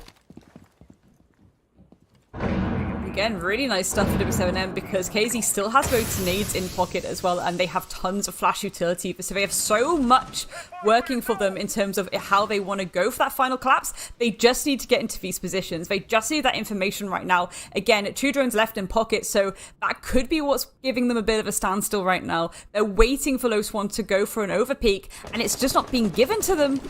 Ooh, the beautiful nade from K. There we go! Beautiful stuff. KZ taking out .0, and they're fully in the sight now, and everyone down to dash. Loban gets tagged up. Again, this plant needs to go down. 40 seconds, though, is enough time to do so. Filippo's going to swing around the corner and take down Lobin too. Rise is all left down to you, my friend. A 1 versus 4. There's 1. Can you bait these 1 versus 1s? Again, the bathroom, it's a difficult room to try and pull through. Lots of nasty angles, and there we have it. Hertz has that angle, and W7M, they are sailing away with this map at the moment, Novi. That frag grenade at the back of the lab was just, of the storage room, in fact, was just so good. That was the call to action for W7M to leap on in. Here it is. And as soon as that goes off and that kill is secured, he just jumps straight in onto the site, and W7M click their fingers. They're way more dynamic and proactive than they were yesterday. Where was this W7M beforehand? Whatever was ailing them then is not appearing today, and their big weakness was that attack. They look considerably better today. I'm really concerned for Lose One right now. They've called a timeout, granted here, but it is match point. Not the most favourable time for that timeout to come through. But again, you know, this map has gone really in the favour of W7M. I think Border's going to be pretty uncomfortable, to be honest, for Los One. I know that they can play it, but W7M, it is their pick. It is something that, you know, historically they've been pretty comfortable. Maybe a bit like 50-50 about going forward, but certainly more comfortable than Los One seem to be, at least in terms of, you know, ban and pick preference. And again, even if they pull it back, Villa's going to be really uncomfortable. This is so sad right now if you're a Los One fan. Never say never, though. Let's not count our chickens before they've hatched. Of course. Maybe Los One, they're thinking you got to, what's the expression, crack a few eggs to make an omelette? They're thinking, okay, we'll dust off. It's not going too well, but we're in a series. There's plenty more maps to play. And to be fair, that is a very good point. We saw Los One and W7M in similar situations earlier on in playoffs where their backs were against the wall. They weren't winning the maps they were expecting to win, and they had to step up their game. In fact, Los One, essentially beating statistically a superior MIBR, still was able to come out with the round win because they just purely did not give up. So don't count Los One out yet, but W7M, they want this final round. They want to close this out and move forward onto Border. Their map pick. And of course, they wouldn't pick it if they didn't feel comfortable on it and they thought they could close out the series there and then. It's going to be awkward. But, you know, we talk about closing out. You know, Los One, they have to try and get 3 rounds now to bring us to that oh-so-glorious potential of overtime. But let's see if they have it in them. These attacks from W7M have just been so punchy so far. Again, just really working out, okay, we don't really have a lot of intel, but where are these gaps in these defenses? Again, give them an inch, they will take a mile. They are exploiting these setups coming through from Los One at the moment. This one needs to start being a bit more resourceful, a bit more information, maybe staying a bit more closer to site at times too. W7M, it's been gorgeous to watch them, because this is a better team than what we witnessed yesterday. And Los One, I'm waiting for them to step up. We know that they can be good on their defensive side, with this pressure that has been being brought by W7M, how fast they're taking through their checklist and how quickly they can react is catching Los One off guard. Of course, we're not going to see just a tiptoe onto site early on like we did in the first round of the half, but it is still first blood going the way of W7M. Los One's been really good on those opening kills, but when W7M do get them, they're very good at converting. So, yeah, we've seen this story before. Nades being held. Nade coming out from W7M, but again, will that nade come out from Rise to try and hold back these exothermic charges? I believe that did actually work, or did it? Oh, JB! Gorgeous shot down to Dash. So again, Los One slowly being whittled away, slowly starting to feel this pressure now. At least those walls are still firm and closed. And look at that. I don't know if Nade actually has any exothermic charges left. Granted, Filippo does have those secondaries in his pocket. And for Los One, yes, they've managed to defend those walls, but at what what cost? They are bleeding players. JV essentially got that kill for free on the top floor. He was just sitting outside a window, ready and waiting. No information for Low Swan.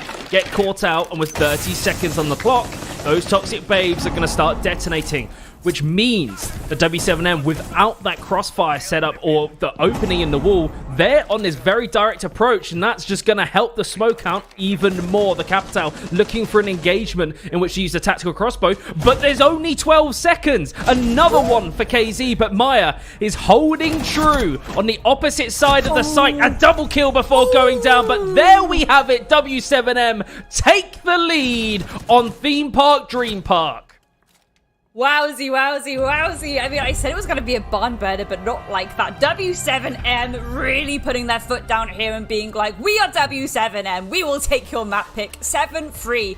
That is a very good scoreline, especially considering the rest of the games this weekend that we've had. You know, both these teams have kind of struggled at times to get the momentum, but W7M absolutely was sailing through at the end there. Such a strong attack, Novi. And again, just really taking advantage. Granted, you know, it was coming at times down to the fact that they were like, okay, we don't really got this much information, but the information we do have is that there's an area of opportunity here. Let's try something a little bit cheeky. Let's go for these rotates and try these sudden approaches into sight. They got away with that twice. Who would have thought? And I was worried for W7M coming. I know both of these teams suffered losses yesterday, but one was considerably quicker than the other one.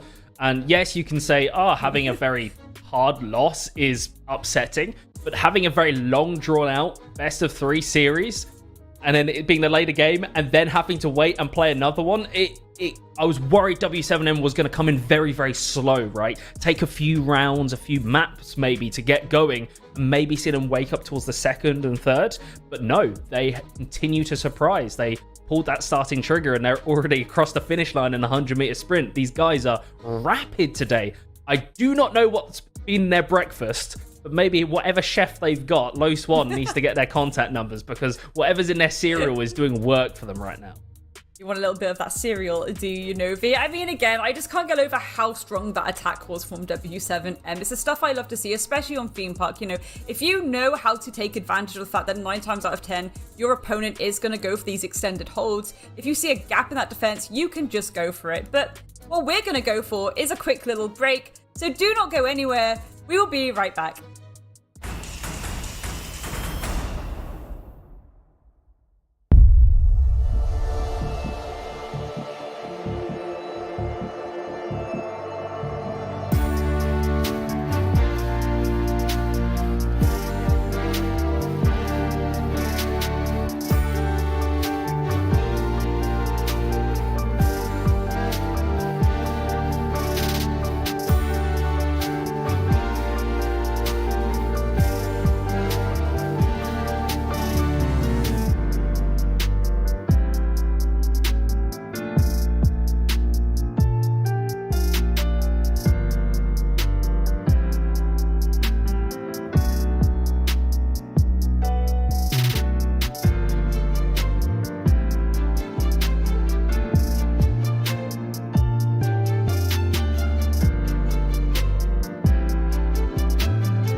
That's 2 straight times that Los One has gone to Theme Park in the past 2 days, and both times have ended in absolute disaster. W7M find themselves winning their opponent's map selection, and all now it takes is one more map, and they're going to Copenhagen, not in the position they were hoping for, but they still get to go to Denmark and fight for yet another opportunity to get to another semifinal and choke it all away. Connor, what are we thinking about the fact that Los One now have not been able to make Theme Park work at all in the past 2 days? It must be a horrible position to feel, where you feel like in your repertoire, in your arsenal, in your toolbox, you've got a really nice hammer. It's a great tool. You need to get some nails into a plank of wood, something like that. And then as soon as you swing back on the hammer, the giant metal part just falls off and it's broken. And now you're like, huh, what am I supposed to do? For Los One, that was Theme Park. They thought that they had it in their repertoire. Until yesterday, they were 4-0 on this map, and teams banded against them quite heavily. But now when they whipped out the tool, it was not what they expected. The thing is, W7M are usually known for doing what they can to eliminate a couple of their own permabans from the map pool, and then they can manipulate the rest of it to give them what they're looking for. But W7M on Theme Park wasn't nearly as I guess, percentage-wise, win percentage-wise, proficient as Los One had been over the past couple of months, yet this still happened. Like, how does W7M keep getting away with this? It's hard to say, especially because Los One did look pretty prolific on the opening engagements, and that's something where W7M typically is very important for them. They put a lot of emphasis on there. They have a high conversion, a low resiliency, but at the end of the day, the defenses, they were exactly what we expected out of W7M, but their attacks, on the other hand, were even better. Getting the bomb down twice was incredibly impressive. Nade, he loves to type away on that diffuser, and I believe that makes 12 for the stage so far. 12 coming into today, I want to say. So now if he's got 2 more, I want to say he's on 14. Am I crazy? I swear he had 12 coming into the matchups today. So now he might be at 14.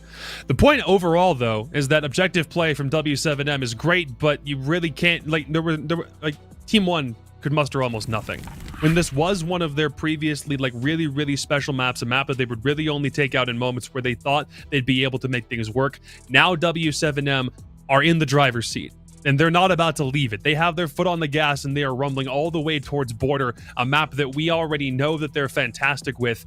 If you're Team 1, the big thing you understand is W7M on attack on Border has not been the best. They played it in 2 best-of-1s back in Group A, lost it once, won it once, but it's that loss to Black Dragons, where Black Dragons were really pushing them down their throat, that made things infinitely more difficult to contest with. So Connor, if you're Team 1, you need like a 4-2 half easily. You maybe even need a 5-1 half to slow this team down.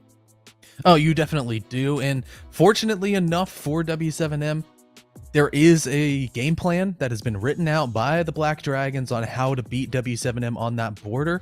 However, for that to be effective, it does require W7M to have not worked on the map at all. And I highly doubt that that is the case. I'm sure that in the lab was the entire W7M support staff as well as players. They're a hard-working team that does care. They're not just going to go and pick a map in a BO3 with a potential spot to Copenhagen on the line that they haven't touched since they lost it 3 weeks ago.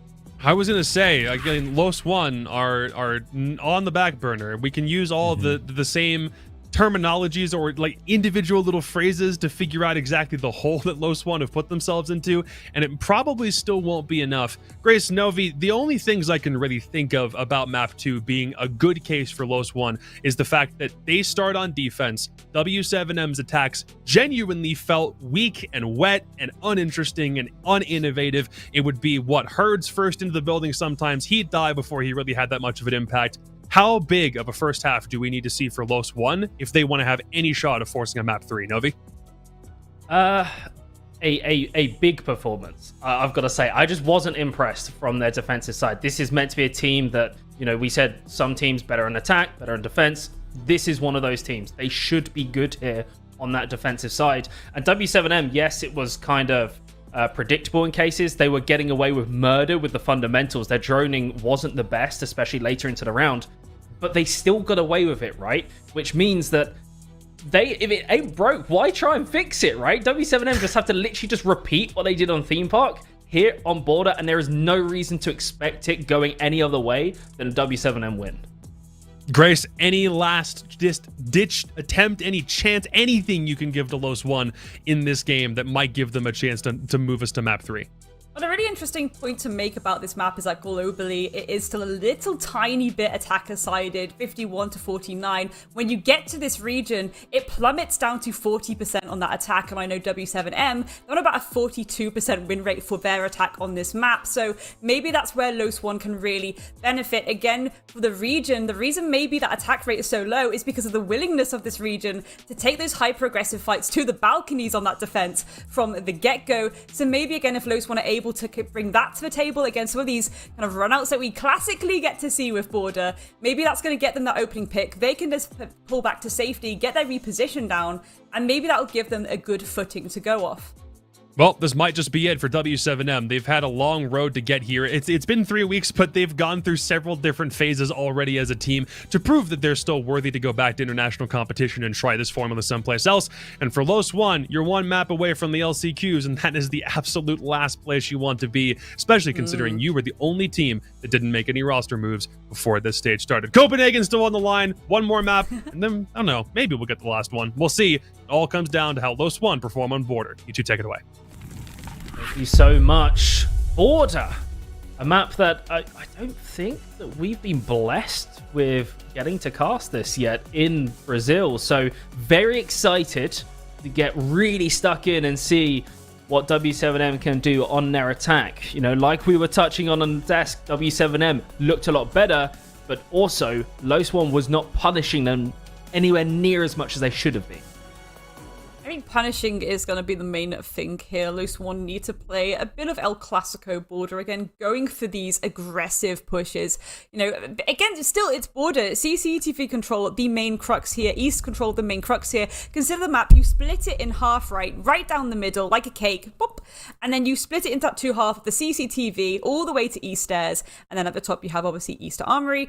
But it's these two main sections. You have to get one of that first section's entirety control in order to then set up for any kind of execute you want to go for. Because even if you're taking office, if you haven't cleared out things like East, if you haven't cleared out CCTV, the flank that can come through is very hot and fast. So again, really for W7 they will have less opportunities that they did in Theme Park, to be honest, Novi, where they can just be like, okay, we'll just jump in and go for it. They have to be really mindful about clearing that roam presence from Los One. And Los One, same bans as Theme Park, Mirror and the Dokkaebi. Don't want to give those towards W7M. W7M, Valkyrie again, but the Nook. So an operator that Los One was trying to use and had some success in some of the rounds, leveraging, and especially on Border with how sort of compact the site, the map is. But like, it reminds me, because of the square nature and how everything's sort of clustered and there's this sort of ring around it, especially on that top floor. Reminds me quite a lot of Coastline, but sort of internally. And so on that Nook, if you get a free opening and you can wiggle your way into the actual building, very quickly you can cover a lot of ground and start applying pressure onto the defense, and without them knowing. So makes sense to try and remove that off, and especially if W7M isn't themselves going to bring it. But that Garrow Hook on the Amaru, we like these exciting, these fast plays. What has W7M got in store for us? We've also got the Gridlock, of course. Those track stingers can be really, really useful just for holding these rotates. Again, East Stairs being a massive one. You know, most teams will try and go for that cheeky rotate. To see Dash potentially think about reinforcing that double, but they're going to leave it open, and that's exactly why, Novi. It's so they can go for these rotations if they need to, you know, take East from the bottom upwards as soon as you know they're gaining that control on that first quarter of the map. Yeah, lots of options for W7M. Where on earth are they going to go? Los One already getting a bit aggressive. We said maybe it was the balcony that was going to see the aggression. No, make it the main entrance. Even underneath. So KZ is aware that there is the potential of a cheeky opponent, but Dash doesn't want to get caught out either on that ground floor. Is going to back off, and that allows a bit of time for W7M to get a move on, get CCTV control, and start going from there. And again, the keeper barriers being utilized in CCTV is such a nice thing to see. Again, Azami being brought into the game has been so wonderful, but especially with Order, even though, yes, it is reworked, CCTV is still so impactful. If you're trying to go for that arm retake, you need to clear CCTV. A little bit of fence pressure come through. .0 does get tagged up, tries to go for the Kool-Aid moment. Messes it up just slightly, but still escapes with his life. Oh, Lobin! Gorgeous shot there. Hertz falls down. The shotgun to the face. The things we love to see. Rise will fall, but not before both sides take casualties. JV, Dash will fall. Also, Novi. All this pressure being applied on the ground floor. Lobin dancing around the main entrance, but is ignoring the fact that KZ is currently on site. On the Amaru. Oh no, he's backed out. So he's just removed out. So I think maybe the diffuser. No, it's in Nade's hands. So of course, Nade would have to get back in position. That has allowed Lo1 to rotate back round upstairs. You can see the very tagged up Lobin is back with his teammates. And that allows them to start setting up those crossfires. They know W7M is under that time pressure. And they need to start walking forward into those crossfires. And if they're certain on them, they can catch them by surprise. Is though, unless they're going to use the secondary again, they do have the shotgun. KZ might use that grappling hook to get up. Yes, they will. The Candela's going in to give the... Oh my god, breathing room! .0 though, no breathing room for you. You're going to take down KZ. Nade will trade it back onto Lobin though, but now Nade is left in a 1 versus 2. Again, only Smokes to deal with some of this pressure, maybe cuts off some of these lines of sight. They're going to have to stick the plant here. This is risky business indeed, Novi. Ooh, the bait and switch gets the read on the Azami, but it doesn't quite materialize. Maya wins that one out. That is nicely done by Lo1. Gets their first round win. W7M. Mixed results. Very, very back and forth, and a bit of miscommunication, miscoordination towards the latter half of the round. A little bit chaotic. I think, they had the right idea of trying to go a bit more El Clasico with it, trying to get that vent pressure, maybe get themselves a bit of an opening pick there. Again, just that entry point from the main lobby wasn't great. A really gorgeous shot coming through that just immediately removes that push entirely, especially when you consider, we can still go underneath, we can still get those up nades, but to be shut down with that and then you've got to deal with the player lurking around workshop still, very uncomfortable for W7M. Again, at that point, the kills came through, very little drones left to work with, very little intel. They had to go for a play. They had the supernova, so it's like you have to get up close and personal. I like the fact that they tried to go for, the up grapple into sight and try something there, but it was just immediately shut down. And classic combination being brought by Lo1. The Mute and the Mozzie. Of course, we've seen Solus sort of essentially take the role that Mozzie sometimes has, but with how poor W7M, in the last portion of that round, in the last minute, there was no drones in the two attacking operator who is still alive in their pockets or on the map. Both were removed. The Lo1 identifying that as a weakness and really leaning into it, not only going, are we going to deny you information, but we're going to try and steal those drones for ourselves and help us out, because Lo1 also sometimes struggles on that front. E1D is rumbling with the bassy tones that it does, but not going to ping any defenders as of late. W7M is trying to clear out CCTV. Lobin is going to have to back off. He's going to go into Fountain, and that gives CCTV control over to W7M very early on in the round. Up nade doesn't account to anything, but at least it's going to start applying pressure. And Hertz does have CCTV control under the belt now, so that's a good sign for W7M. They can start to work towards taking Armory and start to apply pressure here again. If you get Armory control, that's when all that verticality can start coming through. Filippo, they're the one that you want to start opening those floorboards up and trying to collect themselves a few little freebies. But for now, they really have to remove Rise from this position. Lurking around that half wall, very, very difficult indeed. Bit of util maybe to boot. Dash actually falls down though, Novi. Yeah, kind of confused how that would materialize, but a great headshot onto Hertz. That one's gonna hurt in the morning. He's gonna feel that one, but JV is responding with a great double kill himself, and that puts W7M in a very good position. But .0 keeping it within their grasp. Low Swan has to back off, start giving space to W7M. Those air jabs might prevent a late round rotation. And you can see W7M lacking the information to really start understanding where Low Swan is. Grace, 3 drones alive, 2 for Felipox, and he's droning right now. Where are those Mute and Mozzies hiding? This is it when you've got the player advantage. We've seen before that W7M will just go for the jugular, but do they have that information? Again, as you say, the counter intel setup that Low Swan have brought is certainly going to put a spanner in the works. And .0 on this angle. The pre-fires come through on both sides. The Pro does take a little bit of damage though, but that plant can start going down. .0 trying to deny it. I don't know if they are aware of the fact that the plant is being stuck here. That angle is going to be held from the front entrance. There we have it. JV can collect a freebie. Really nice angles there by W7M. 3 in the round for JV. Nicely done. But interestingly enough, the diffuser, I believe, was left in no man's land around around the main stairs. It meant Felipox had to take a big risk with the last 15 seconds to run across. And if Low Swan was able to find that frag, we could be witnessing a very different round just then.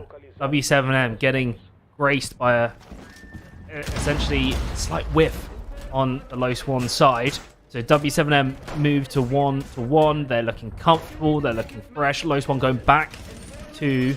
Oh no, changing things up. Instead, opting for the bathroom, the tellers as well. So, keeping W7M on their toes. Of course, not happy with how that one went. And bringing the Echo to boot. Is there going to be an IQ focus for W7M just to help out with that? It doesn't seem likely. And they're coming off the line as well, which was very good in the opening of the round to find those few kills.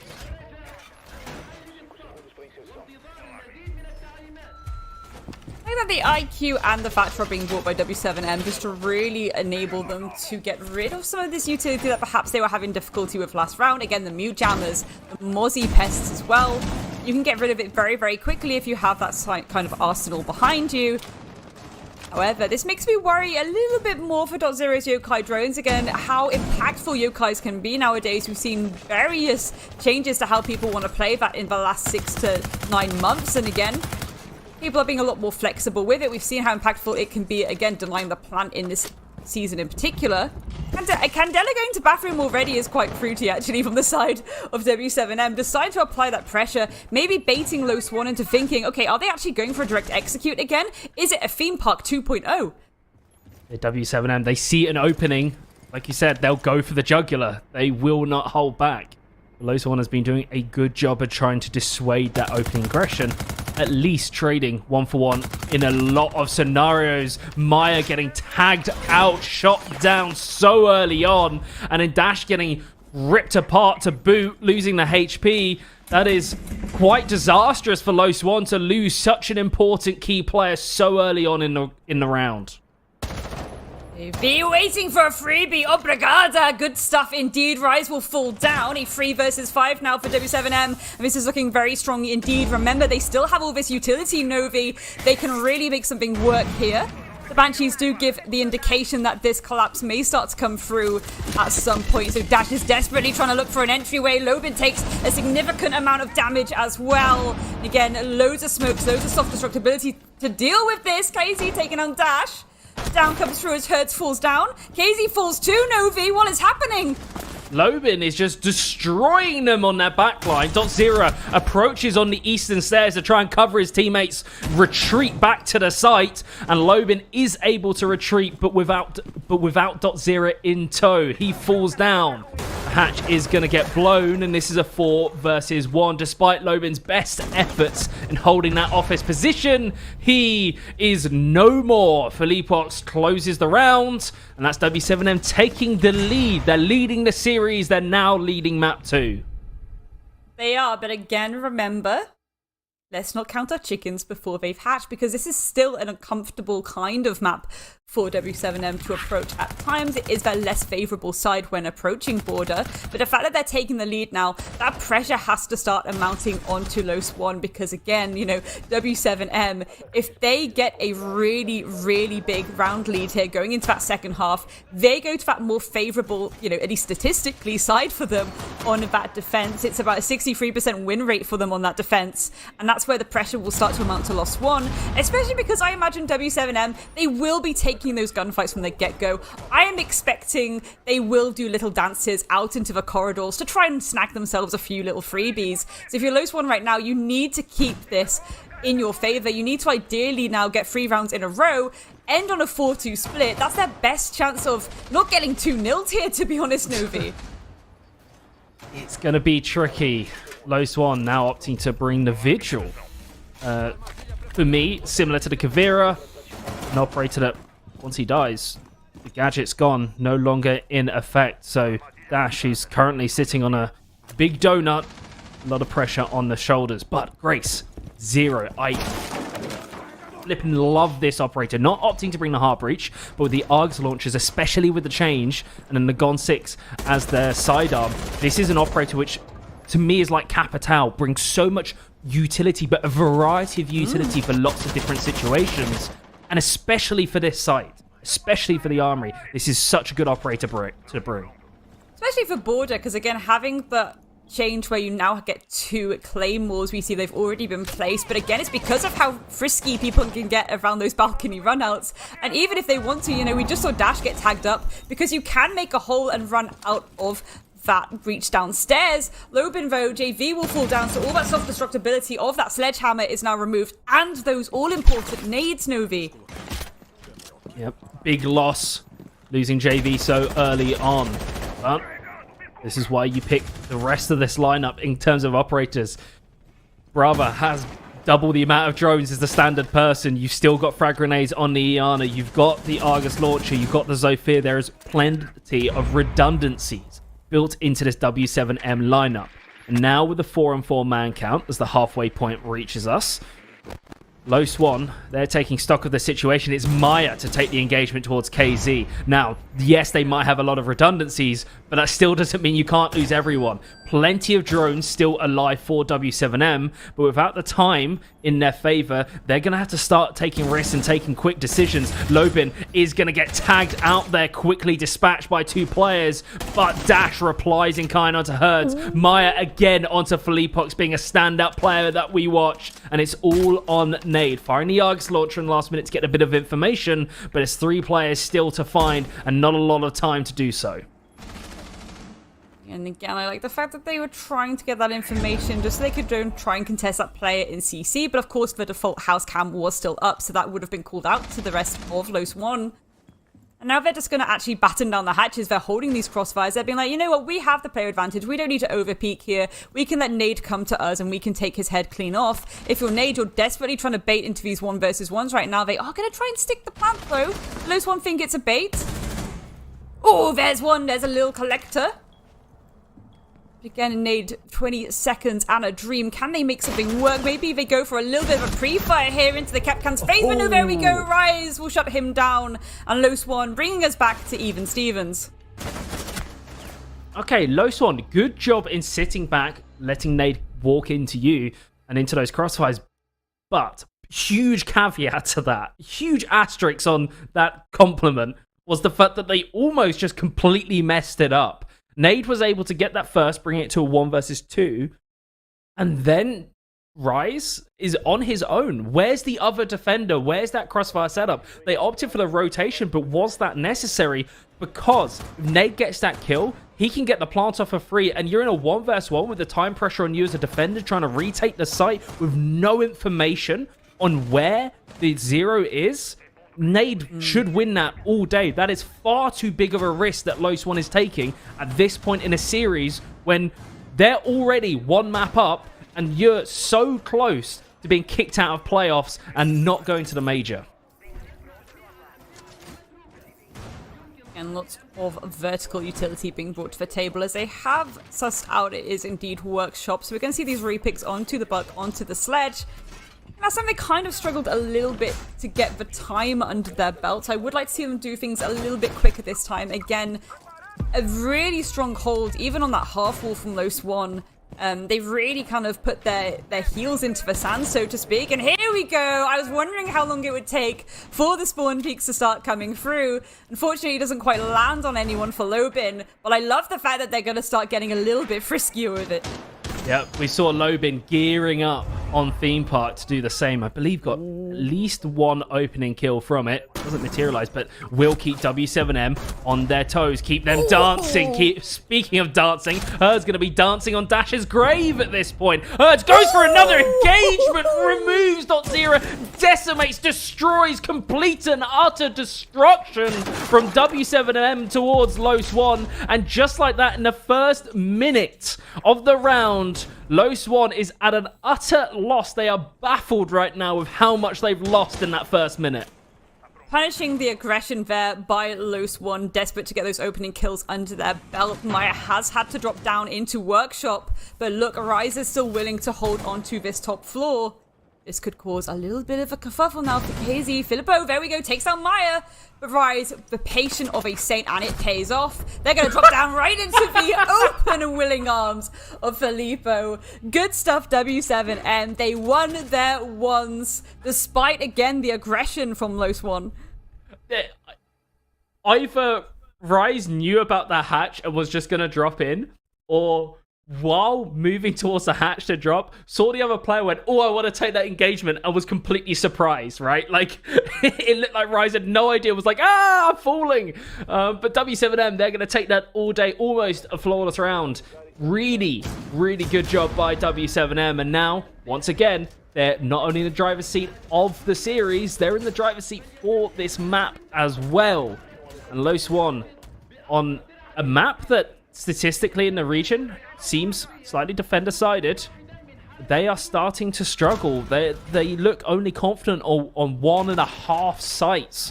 When it comes to their rotation, they're trying as many as possible, but it just doesn't seem to be sticking. W7M seem very, very good at punishing Low Swan where they overextend.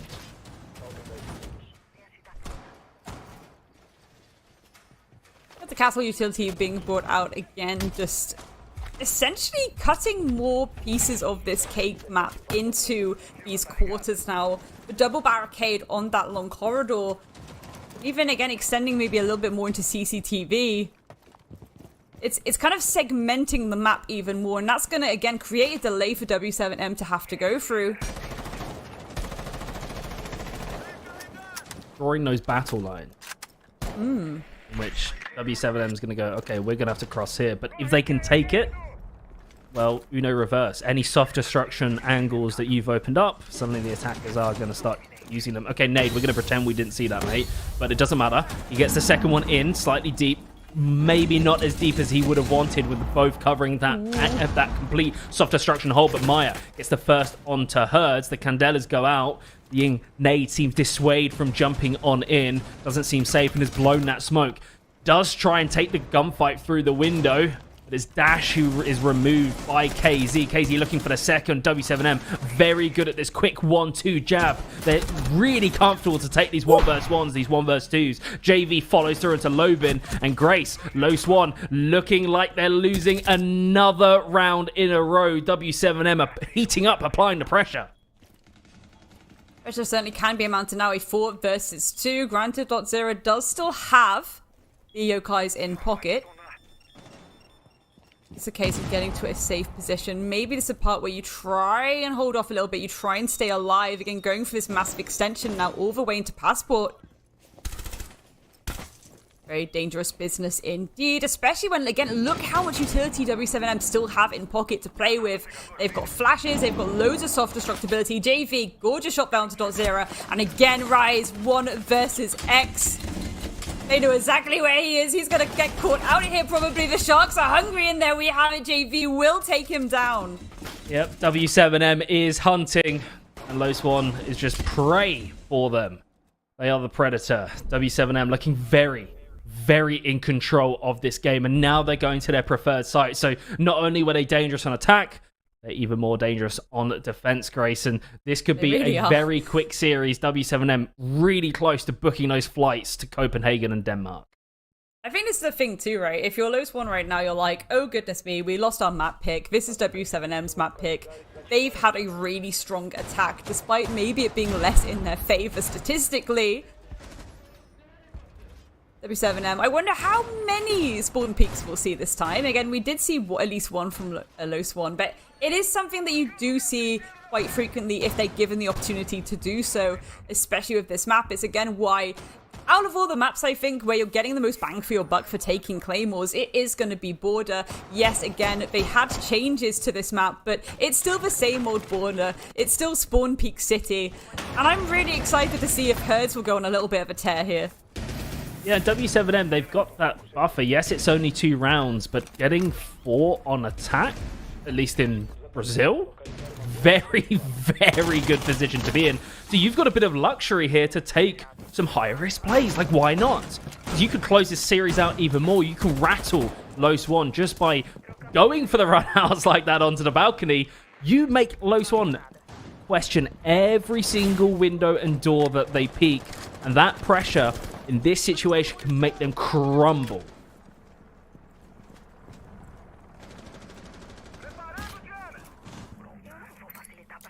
And the Argus coming in clutch. Let's get shot up by Nade though.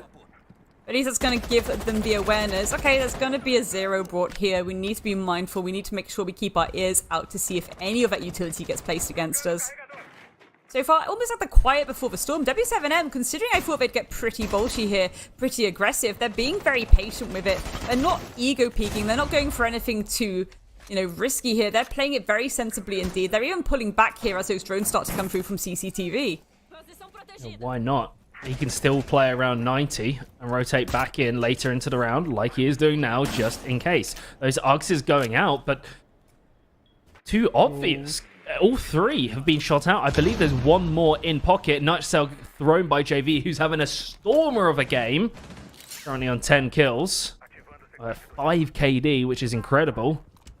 But Los 1 not able to get the information that they need. These are desperate upplays. You can... There we go. Finally, a bit of information to guide Dash, but already W7M rotate out, and KZ can just rotate around CCTV. There's the aggression. Finds the first one to Rise, and now he can dip, duck, dive his way out of the crossfire. The frag grenade gets thrown up into 90 at top of main stairs, but it doesn't find anything, and he gets away scot-free with that kill, Grace.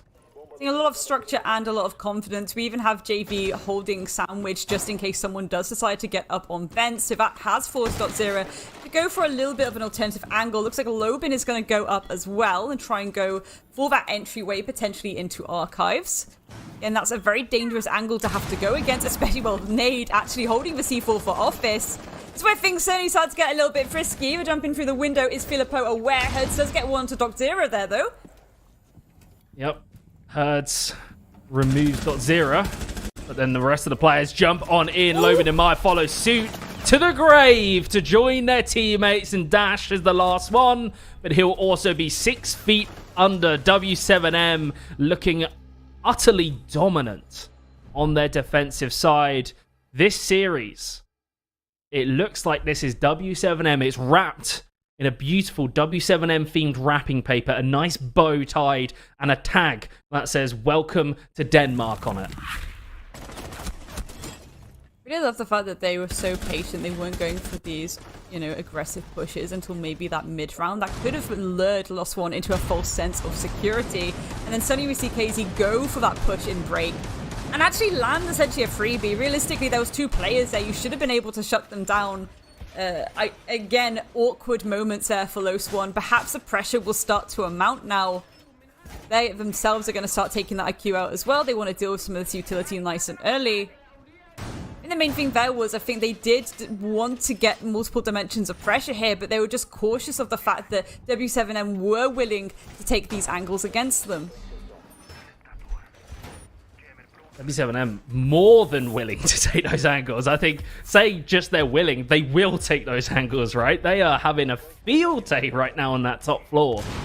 So willing to take the aggression and the engagement to Los 1, and they are unable to match that in those 1v1s. They're unable to lock those players down. And when they eventually do, either too much time has been wasted or they get traded in the process. And neither one of those is good for the attacking side. Los One need a miracle, really some kind of conversation, a tactical timeout, something just to get them in a position where they can calm themselves down, because they're very, very close to losing this series. Certainly so. Warning fire coming out from .0 right now.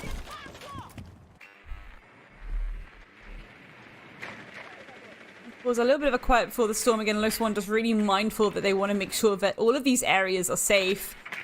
W7M playing it again pretty passively from the get-go for now, at least. Safety angle being used on vents as well, just in case that sandwich pressure does come through again. Again, for Lobin, it's pretty sensible behavior. So again, Los One, they're really trying to be patient here. They're really trying to take their time with it.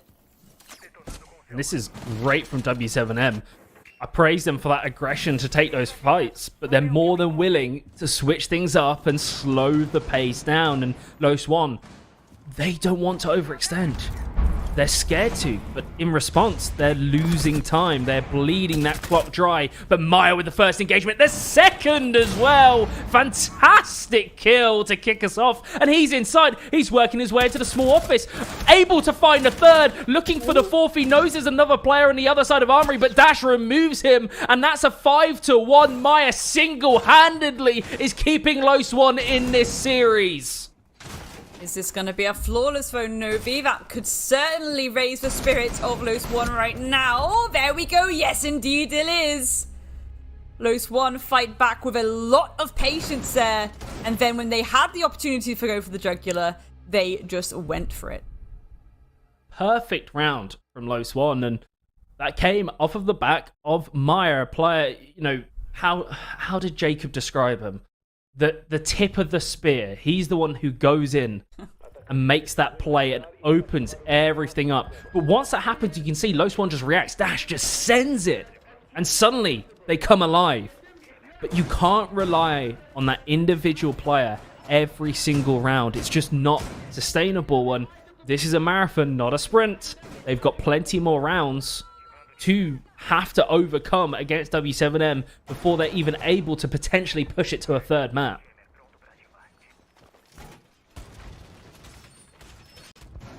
I think the main thing here for W7M is it was like they were being really patient, and then as soon as that first kill came in, it was like something clicked for them, and then they just went hyper aggressive again. Maybe they just need to do things a little bit smarter, maybe go for these duo pinches. It gets difficult though when you are going to have someone just suddenly pop off at you like that. Los One though, again the pressure is still on. They still have that slight round lack behind them.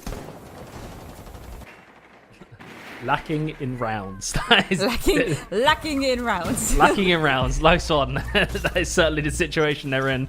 Selma Charger's going out. Start opening the wall up.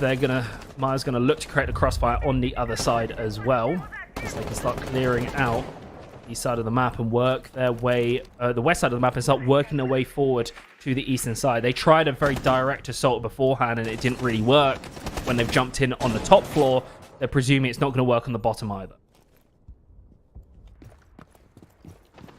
Now, how the Los One, after this first minute, what have they gained and how can they push this further? They're not yet in the actual building. That's not the biggest issue. You know, we talked about it being similar to how Coastline would work. You can play around those windows, those doors, get these long lines of sight.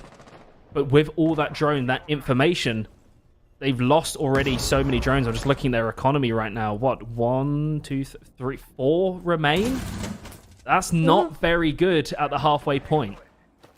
Losing drones, but they have been able to clear a lot of utility, and they have been able to place air jabs just to give themselves an extra bit of protection. Well, there we go. .0 taking out Filippo now. The mute is yeeted and deleted from the server. But again, you really need to be careful about that drop down from CCTV right now if you're Lobin. Especially, swing around the corner there by JV. They're really trying to contest this gunfight. But there we have it. Lobin comes out on top. Sometimes you just end up with that bad UMP. KZ getting that trade though onto Rise. Pretty neck and neck at the moment. W7M, they still have that timer in their favor. They can just kind of pull back a little bit now, go a little bit more passively maybe. They still have that upstairs control too. So again, the retake potential is massive. That's massive too. Hurts, beautiful shot. But Zera's going to trade you out almost instantaneously. And where is the response? Nade, shotgun in hand, goes for the swing, gets one. There we have it. Maya falls down. They're going for the second. They go for the drop shot, but there we have it. Dash collects himself a little freebie. And KZ is left to recover.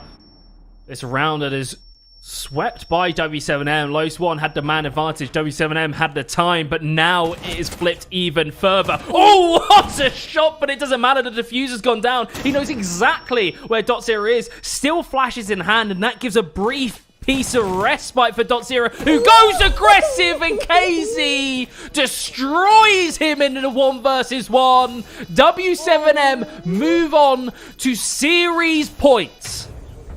The bailiff to the face. That is uncomfortable. That is uncomfortable. To be down and then receive a bailiff to the face. I'd be molding right now. Match point though, series point indeed, as you said perfectly, Novi. Again, a very, to be honest, scrappy round on both sides. Really relied on W7M having to have a little bit of a field day. These players that were brought in that bathroom area by Nade, in that initial pick under the belt, the nice little shotgun too. Really came down to the nail there. Could have been dangerous. I love Nade's reaction in the player cam right there, because he gets the first shotgun kill by popping up over the shower wall, and then he rotates around to the other side, and he was like frustrated at himself because he knew that essentially that was a huge misplay by Los One. That was a quick separate, 3 basically separate 1v1s in a row. He got the first, went to try and challenge the second one, and he's like, it would have been such a good highlight play, right? Like, that's going straight on Twitter if that works out. But unfortunately, wasn't for him. However, very, very well done by KZ to bring that home. Now W7M, the invitational finalist 5 weeks ago, had the roster change, topped their group, but then suffered in playoffs. Looked like maybe they might not make it to the next major event, the next international event. Will the invitational curse strike? Grace, it doesn't seem to be true. The curse may be about to be broken. You have to remember that W7M, you know, they're a really good team. They've shown up for those massive events, and also the fact that they were first in their group, right? Los One were in a very uncomfortable group, granted. They had FaZe and Liquid with them. But W7M, they were in that #1 place. They came into this playoffs. Yes, they had maybe a bit of a rough time the other day, but they are still the W7M that we know and love. And they are a formidable force to be reckoned with, especially when it comes to these timed aggressive plays that they can make. Speaking of aggressive plays, Los One opening kill onto Nade. And we've seen Los One struggle sometimes to convert, but that will give them a sigh of relief just then to know that early on they've got that kill. Those up nades, KZ is about to get blown sky high by Dash. And there's another one to add to the tally. Lobin is chiming in. He wants a bit of the pie. And W7M looking like maybe this isn't the easy road to the victory that they were expecting. It's a 5-1. Los One suddenly turning up the heat and looking for another flawless round, Grace. Absolutely. Still a lot of time, but again, there we have it. The flawless comes through. .0 can just go for the swing around the corner. Very uncomfortable there for the side of W7M. I love the fact that those ones still have the stamina to be able to play a round like that, though, Novi, right? You know, they weren't being like, okay, we'll just lie over and die now. They were like, no, we can get these rounds under our belt. Let's just go very structured. Let's let them make these mistakes. Let them come to us. Yep. But Los One is running out of opportunities. 2 rounds down between them and overtime. Never mind the third map of Villa. Doesn't even matter at that point. They've just got to focus on what's in front of them, 1 round at a time. W7M, they've got this armory on lock. They looked beyond confident on this site setup. And Los One struggled, certainly.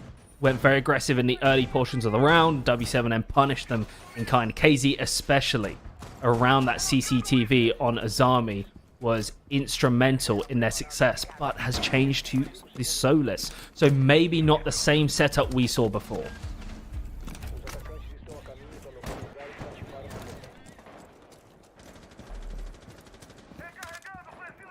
Ooh, Herd's taking a little bit of damage already. And this one just getting that first initial moments of information, work out what they're going up against still. What their entry points are going to be as well.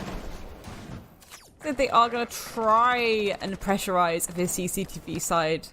Again, I think it's fair enough. The Claymore's going out. Taylor's orders time. Pretty standard and steady approach, but this really worked for Los One last time, you know, taking it slow and steady, letting W7M make these mistakes, but are W7M going to bring the thunder towards them? For now, they're playing this very patiently. Look at this. They are just waiting. So again, it's just a massive waiting game. The risk with this, of course, is if KZ doesn't try and get these opening picks under the belt, or at least indeed get them under their belt in general, that can fall apart very quickly if you are going to go for something a little bit more passive here. Really, the main crux point right now, it is that CCTV, and it is that office hold. We see Filippo. Oh, the run out gets himself. No, he doesn't, because the Claymore is there. Atela's order time. Herds with the run out too to collect that pick onto .0. Holy moly. Holy moly indeed. It's a 1-for-1 trade. W7M look like they're about to catch Los One off guard, but it's not the case. The Claymore's doing the work, and that allows Los One East position in which they can still fight for this series. Still a lot of time still on the clock, Grace, and they've got a lot of ground to cover. KZ hasn't been displaced. This is looking difficult for Los One. Especially given that they've lost all those Selmas now too. Again, no secondary hard breaches in pocket. They're going to have to go for these very awkward choke points, right? They're going to have to either go through Archive's door, or they're going to have to go maybe metal. Again, maybe someone rotates below, but what nades do you have? None. You do have the skeleton key. There we have it, though. Dash is going to try and push up those metal stairs. Herds will fall down. It's at least the Oryx dealt with. KZ is looking for the trade, but there we have it. Dash has managed to get themselves all the way out of there. And because the default cam in 90 hasn't been blown, it allows KZ the freedom to rotate round. Read like a book, Dash.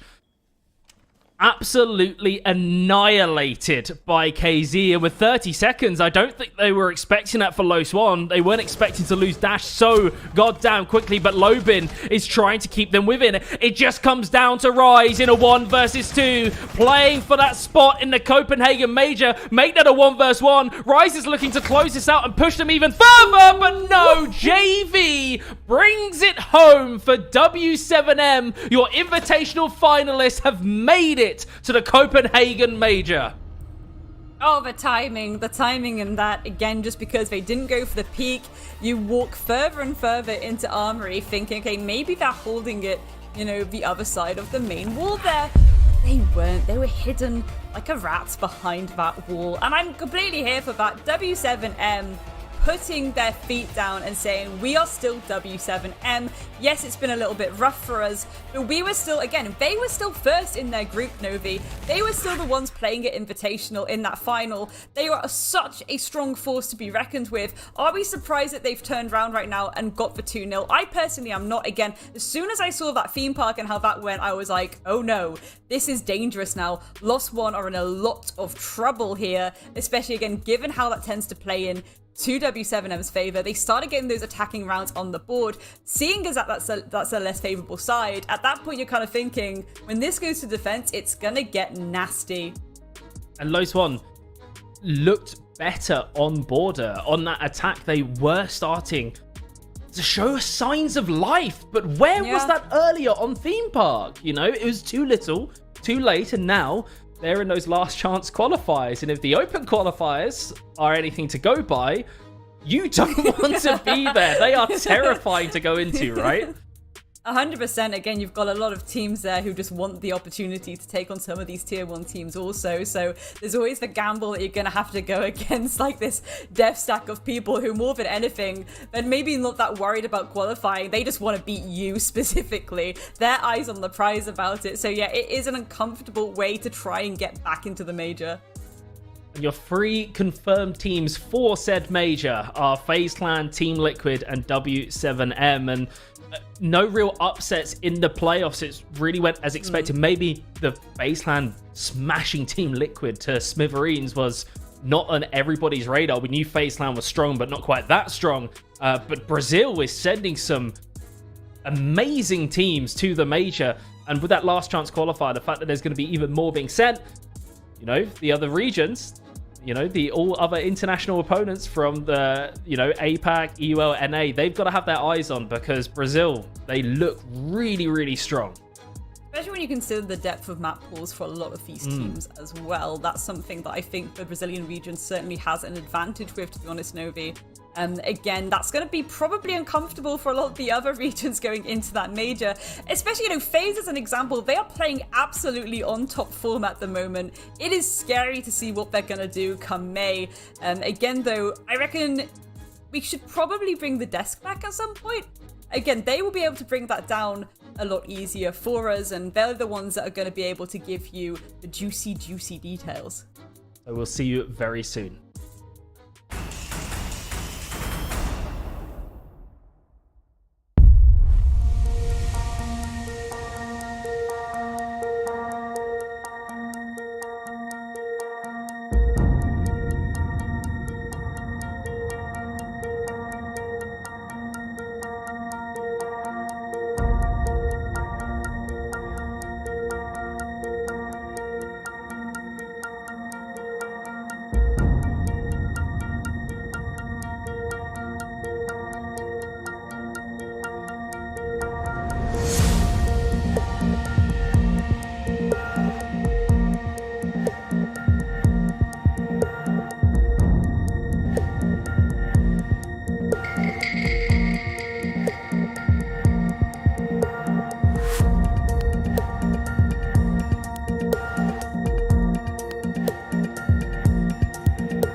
There are now 10 teams locked in for the Copenhagen Major. M80, Dark Zero, FaZe Clan, Liquid, Scars, D+, Sandbox, Bliss, Northeption, and now W7M. They're going back to another international event. We thought that they had it in them. We were curious at the very beginning of this stage how Fellapox and Nade would come into this lineup after the team literally went as far as you can get without winning a world championship. Looks like they were able to put the burners on against Team 1 in this series, and ultimately, they proved us wrong when we had our points about their attacking deficiencies, Connor. They did much, much better here. Yeah, and it wasn't even like we could say, oh my gosh, Los 1 were so bad at defending. W7M definitely earned every attack they went for. They got so many plants down that Nade just continued to churn up his stats, and they got up from a 58 to a 70% post-plant conversion rate, which means pretty much every single time they got the bomb down, it was directly related to a win. It was very impressive for this W7M roster. Little bit of a confusing state for Los 1 to be in, especially after they went for Theme Park 2 straight days and were unable to win it, and then this border game, they simply couldn't get an advantage in the first half, which was something we highlighted at the beginning they needed to get if they wanted to have a chance of forcing map 3. It simply did not happen. W7M are yet again going back to another event. We now have a bigger picture of what they look like with 2 roster changes. That was, a really, really big move for them to make. It can be argued that the teams that they won against this stage and in playoffs maybe still aren't up to caliber with the teams that they're going to face when they do go across the Atlantic and they go to the major. However, this is still a team that should be feared. Brazil looks like it is still very, very tight in its top 4. Oh yeah, I mean, sure, Los 1, they're going to the LCQ, and they will have some competition against teams like MIBR and Black Dragons, who can take maps off of them, but in all honesty, it is likely that Los 1 are just going to cruise through that and lock in the 4th slot for Copenhagen, and still be a force to be reckoned with in that GSL group stage. But going back to W7M, we've now seen across all of the games, every single player on this roster step up at one point. This time on Border, it was the JV92 show. He looked absolutely phenomenal and even picked up a little bit more of an aggressive role than we've seen him do on pretty much every other map except Border. I think the things we can look at for this series, I definitely would continue to give KZ MVP, just continuing his performance from map 1 into map 2. I like the fact that JV stepped things up on Flank Watcher, but they proved that he's not just the kind of guy who will sit outside the building for a whole round, even if there are some people who would definitely complain about some of the kills that he had. There's still a bit of a hole to fill with KZ, sorry, not KZ, with Herds, because he had another game where we were wondering if he would go 0-10 again, and he ended up finishing, I think, like 5-10, 5-11. Still not where you want one of your primary entry players to be sitting in, so that might be a hole that you can fix for the future. But this W7M team only was deficient in the entry. That was the one thing we can look to Herds for. Everything else, they were just up and up every single time.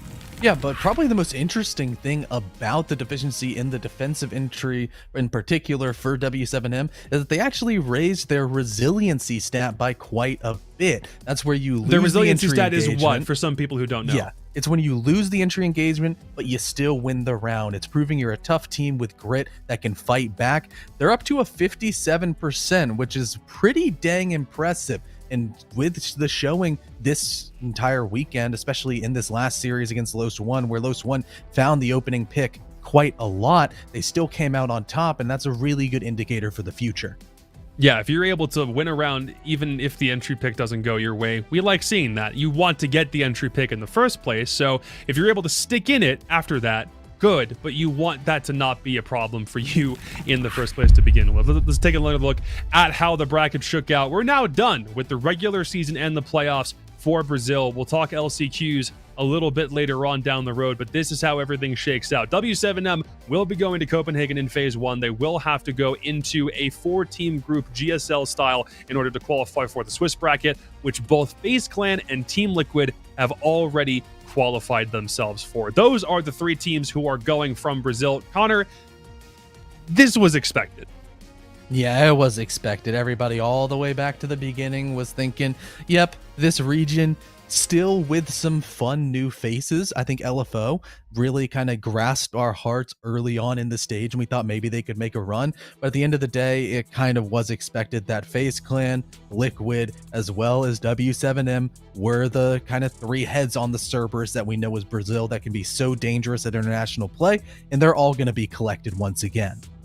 So let's just go over what exactly this means for Brazil in the context of LCQs. Those last chance qualifiers for Brazil start up on February the 14th, so that won't be for yet another 2 weeks. It'll be 2 weekends from right now. That is where we will see Los One, Black Dragons, MIBR, and the team formerly known as Supernova facing the top 4 teams from the qualifier playoffs, which happens to include LFO, Magic Squad, Tropic House, and NIP. But again, that qualifier playoff bracket is a 16-team tournament, which means only 4 teams can qualify, and there are 4 teams from the Brazil League that actually happen to be in that qualifier. So when we get down to the LCQs, there's a chance that it's basically just another rendition of the Brazil League, just with elimination on the line in basically every matchup, depending on what the format looks like, and there is still one more team from that LCQ that will be going to Copenhagen. Commiserations go to Team 1 for right now. It is not the end of the world, however, because again, in 2 weekends, we'll figure out who that 4th team is going to be. Yeah, sure. You said February, but we all know you meant April because that's. Did I say February? Yeah.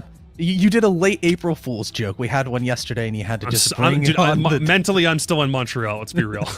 Yep. But now we can look forward to Copenhagen because these last chance qualifiers means that usually in this position in any other Siege format, we would have our bittersweet moment of, guys, we're done with Brazil. We never get to watch these teams again until the end of the year. But now we just have so much more Siege. And like you were saying, with Brazil, it's almost just like going to be another rendition of the league, similar to what we're going to see in NA coming up this weekend. Yep, and we still have plenty of teams that have not been, or regions that have yet to solidify every single team. North America still has 1 slot that has left to go. Both of Europe's slots in Phase 2 still have yet to be confirmed, and then we'll have all of our Phase 2 teams. But then MENA also locks in this week. Latin America is finally going to solidify their playoff bracket, I think, after Tuesday night. So there's a lot of things that are still happening for this week, and then we'll get into firm last chance qualifier territory next week. Connor, the major is only 3 weeks away at this point. Yeah, and with it being so expansive and so different, it's really exciting because this is a first impression for Blast. So far, this ecosystem has been really fun to watch. There has been so much dang Siege across every single region. There have been so many storylines that are already getting thrown all throughout the world. I'm in South and Southeast Asia. There's a team called Bleed who are absolutely disgusting with a revenge tour of Reaps coming from Dire Wolves. Just there's all that fun APAC stuff, and I think they can definitely make a big change. As well as in NA, everything is up in the air. There were roster changes on every single team that mattered because of 2 massively big rosters dispersing. EU, Wild came out of nowhere and look amazing somehow. Yep. Well, honestly, I couldn't have said it better myself. That is going to do it for us for the main version of the Brazil League. The regular season has come to a close, and now we get into the worst tournament ever. Well, it's the best tournament ever for the people who are watching, but for the guys who are competing in it, you make one mistake and you're probably out of that thing for good. Copenhagen is on the line for still even more teams in Brazil, but we've got our 3 locked in here, and that is it for our very last play day. On behalf of Grace, Novi, Gibson, Whippet, Connor, myself, and the production team, thank you very much for joining us for this final play day. Again, try getting through it without there being any mishaps. We will see you guys for LCQ later on. Take care.